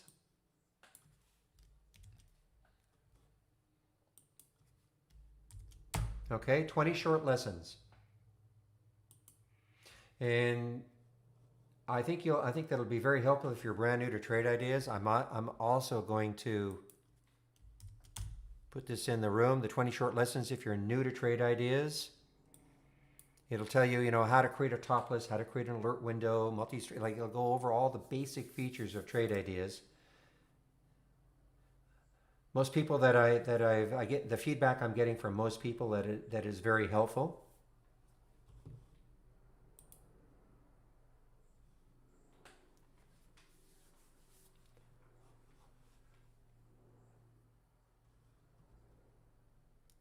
I am talking now.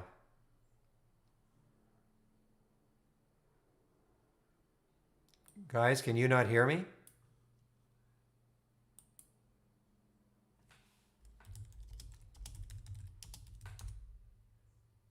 Okay, so must be you, real.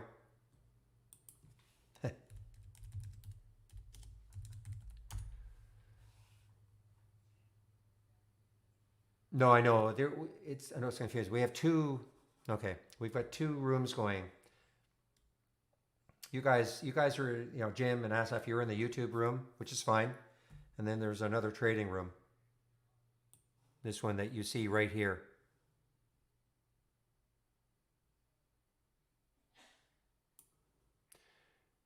I don't know why I'm cutting in and out. Don't know why. You just have to keep doing a refresh.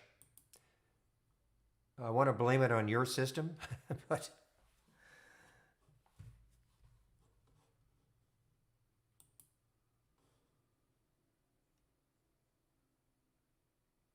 is that right? Hmm.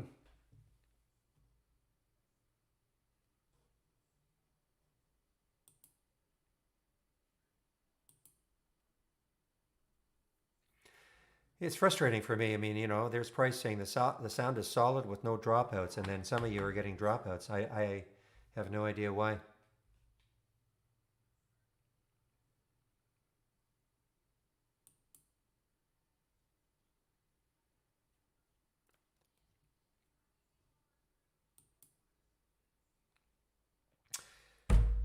Guys, this has been an exciting day. 2:41 already, so I'll be shutting the room down at 3. This is my long day. The webinar for me is at 5 that I help out on. So, you have a few questions, please fire away right now.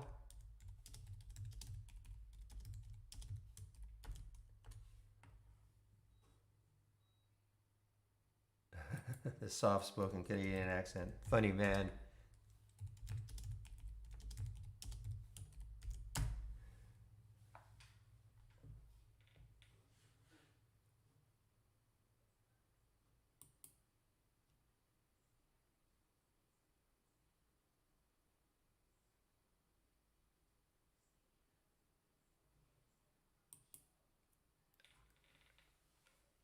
I don't know what you mean. Can you join?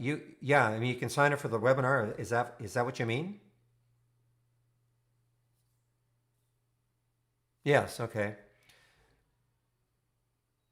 Yeah. Just from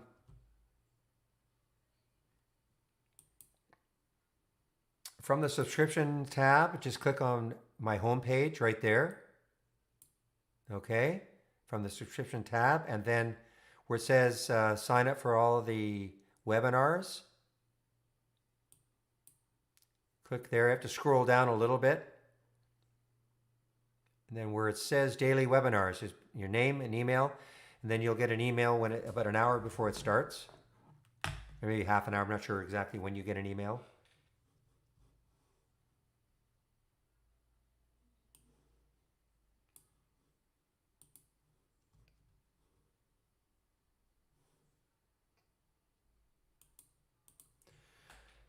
Okay, here is the free trading room link. So again, if you guys in the YouTube feed, I mean, it's fine to stay there, but if you want a little bit more interaction with other traders, then you should come into this room here. Okay, it's also easier for me to hand out links, things like that. But there's a lot more action in this in the trading room.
You're in the trading room, Luther. Yeah, you're in the trading room. Okay, so what you should do is just you go to the home page. You go to the home page and click on trading room. So let me just show you here.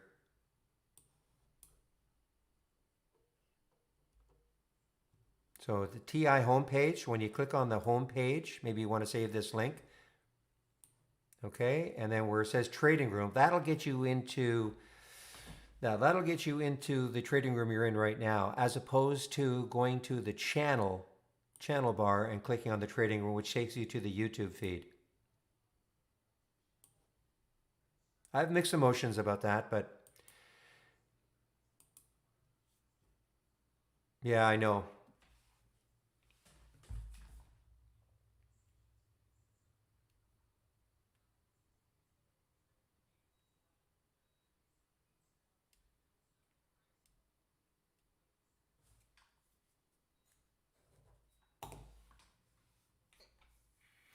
Who's the author, JB, of it?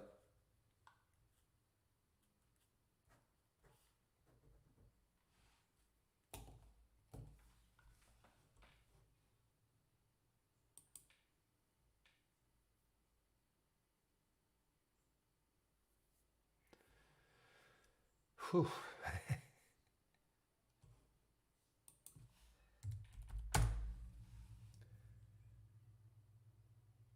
Okay, so you say they emerged from bankruptcy today. That's what, okay.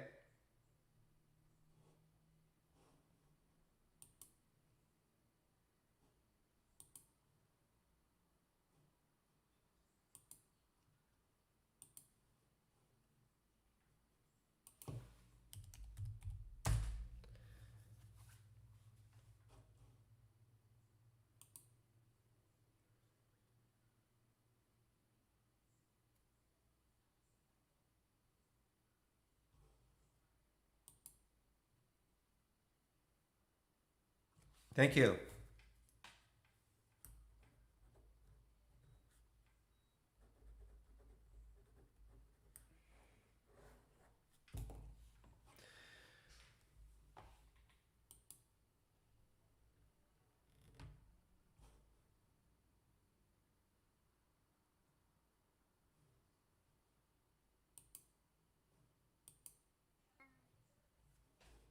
Yeah, we got a great group in this room, Monkey Feet. I always have to amuse myself when I say somebody's nickname like that out loud, but yeah, we've got a great group of guys.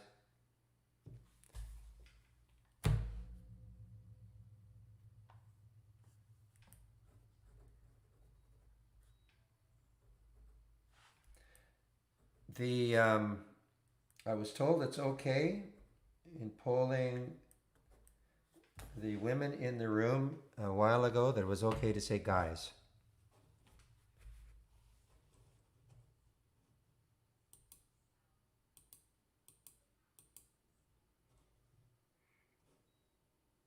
But I guess I didn't pull you, Vicky.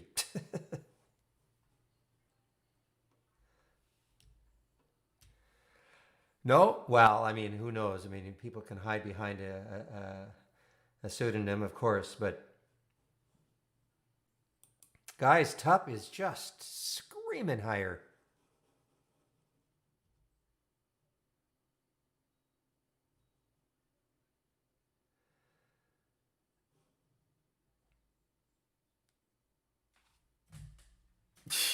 Exactly. All started when I was watching this movie, and four women were sitting around a table, and one of them said, "What are you guys doing tonight?" And they said, "I don't know. What are you guys doing?" I said, "Okay." I know. I hate folks. I just I'm. It sounds like two 1940s.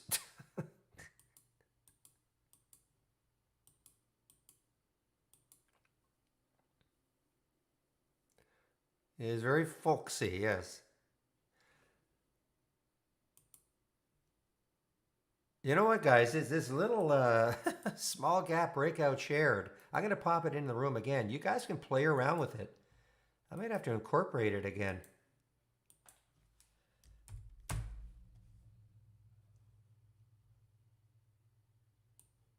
Whoops. I'm going to have to play around with this a little bit more. Maybe put some other filters in place because, I don't want to get so many alerts. But again, maybe put the don't repeat on.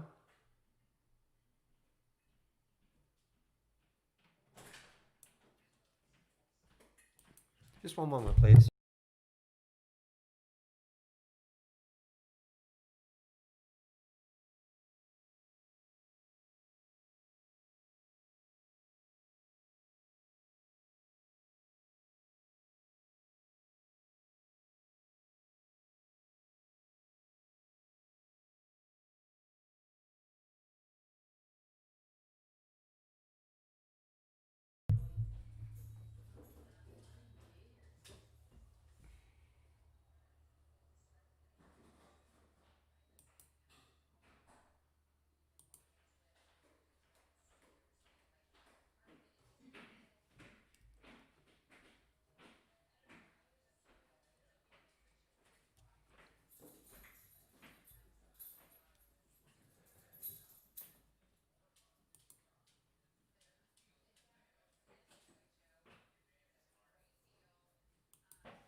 Yeah, I don't really know.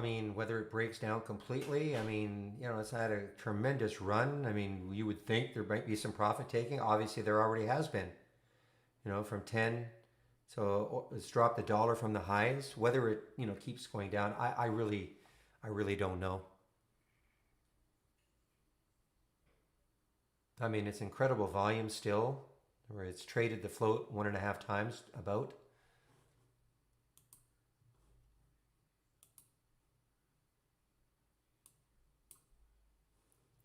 But whether it's going to completely break down, I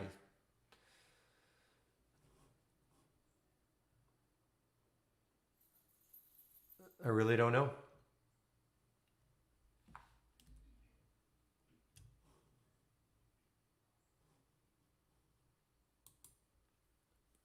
Boy, $1 from the move, guys. Boy, the watch list.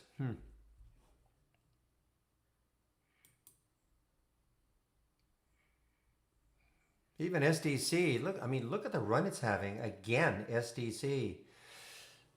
I just can't keep track of all these of the things that I'm doing. But man, oh man, if you just followed these all day long.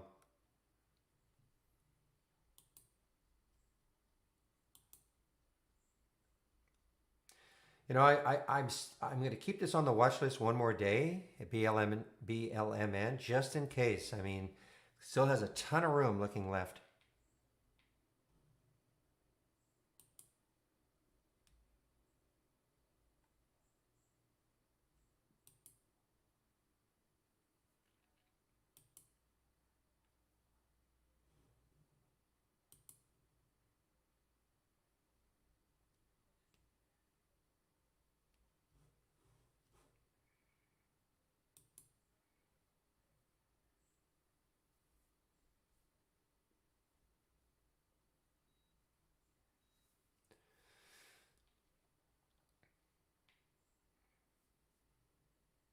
So I'll tell you guys, anybody wants to take this and start to revise it somewhat.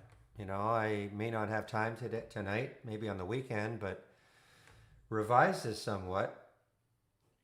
Again, the premise is that the opening print is not crazy, so it hasn't gapped up so much from yesterday's close, within 1% either side, and then it starts to move.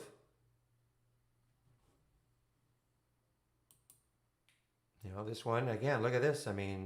No gap down, started to move down. Now, are they all going to do this? Of course not, but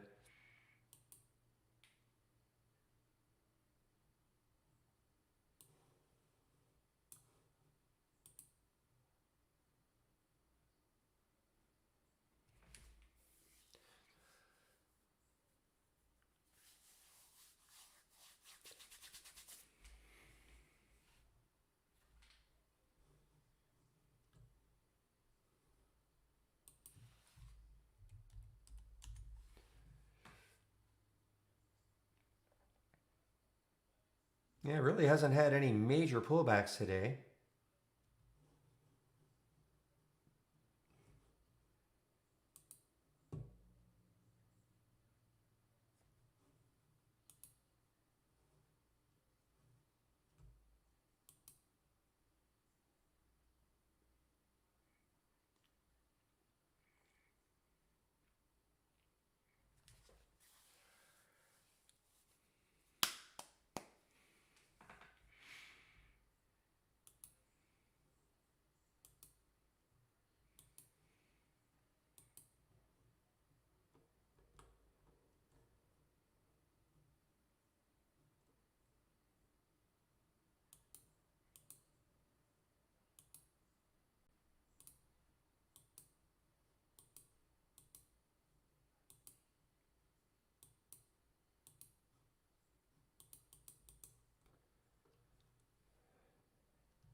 Yeah, it'll be interesting to see what Rocket's reaction is going to be.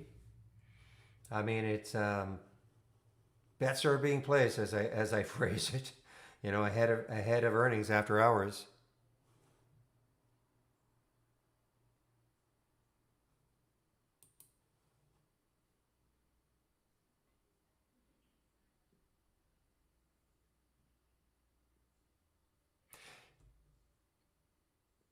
Yeah, I mean that's what I'm saying. I could easily raise it. Then I'd miss JCI.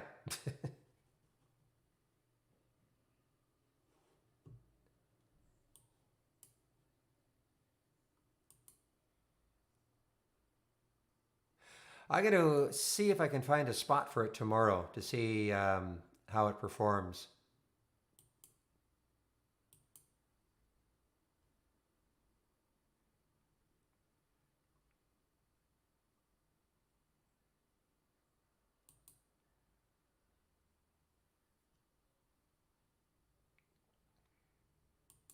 I might put the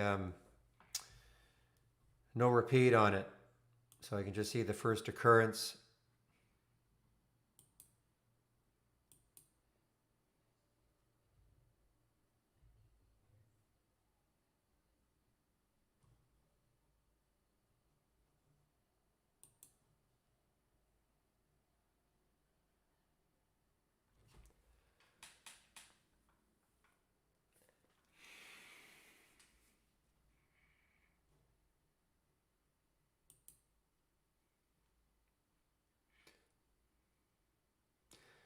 Well, that is a mouthful. Compania.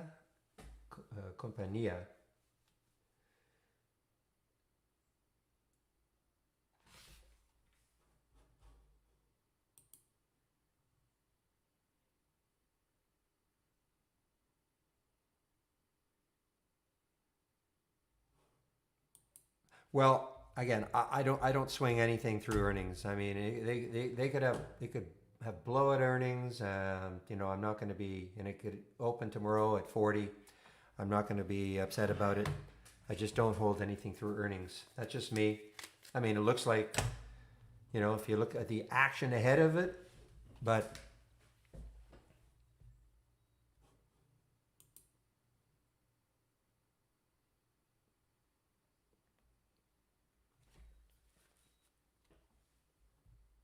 all right, guys, it is now just about 3 o'clock. Are there any more quick questions?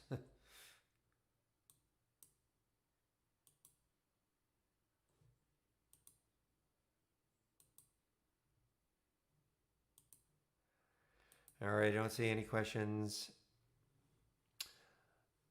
Okay, guys. So, wow, what a day. So, we'll do all this tomorrow starting at 9 o'clock Eastern. Have a great evening, everybody. And I say, we'll see you tomorrow at 9 o'clock Eastern. Bye bye.